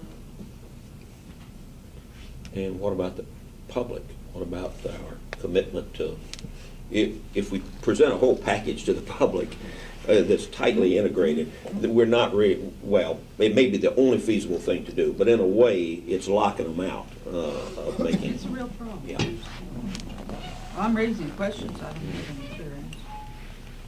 Well, when I've suggested somebody like Buddy, John has problems with that because of the rulemaking, and My problem wasn't with Buddy, my problem was just Buddy. Well, Yes. that's, Buddy and Florida are probably the only two outside attorneys that have anything to say about the number system. Well, can we set a deadline, for example, of even by the end of this week, where everybody would have what they consider to be, including Gail, questions that require immediate policy guidance, send by early next week. Mary and Penny can pretty much decide how to resolve, what kind of a forum to hold to answer. I think our approach towards questions for the policy decision group should be rather conservative. In many cases, the people should just consider alternatives and post out alternatives. Obviously, in Gail's case, and some of the ones Dick mentioned, that will just be too time consuming. But I think there are a lot of questions, others that Dick and I have gotten, that the answers have been, you tell us, and we'll give the policy decision later on. But I think Mary and Penny have to have some way to decide what type of forum. So let's give it a Friday deadline on all questions which people want to have put for policy decision, and then the coordinating committee decide how to go about it. Well, obviously, that's not, I mean, that's a deadline for this go-round. Obviously, there's going to be millions and millions more as we go along. Well, I don't think there should be millions and millions. Oh, wait and see. We can't keep a question from rising. No, but in a lot of cases, you can say to the person working on the assignment, instead of bucking this up to the policy decision group, give us an answer, give us a recommended answer. Well, I Or give don't us argue with that. recommended alternatives. Okay. All those procedures that Waldo sent up, why couldn't they be incorporated in the present compendium? It's just another chapter or an enlargement of the present assignment chapter. Well, I would stress they were written as procedures, not as compendium entries, and not as regulations. They were written at a lower level, with the idea of that our terms of reference were. It would take up some editing. If you want to get them. Assuming that everybody agreed with this. Parts can be extracted out of them. Yeah. They could be issued as a supplementary practice. Well, I think we'll have to do that in order to get them out. I do feel that they should be formalized, that they shouldn't just be something that's sitting in somebody's file. And I'm conscious of the Freedom of Information Act, but I'm also conscious of the fact that these are actually the first practices of any sort that we have gotten out under the new law, and we should be careful what precedents that we establish. But let me ask you a question. In future, when people write procedures, do you mean that when they're written in stone, and or aren't they just put forward as tentatives and draft proposals, and they don't become anything until we, one, issue them, and two, say at the same time that we're going to follow them? Well, it seems to me that the two things you just mentioned merge. That if you tell somebody you're following, you've got to issue. And a decision takes place at a certain point, at which point the stuff becomes public. That's right. And But isn't it subject to editing and so forth before that takes place? Well, because it's going to considerably constrict a lot of these people in what to put forward if it's going to be forever and ever a record. This is exactly why I'm concerned about this. There were some little odds and ends in those. By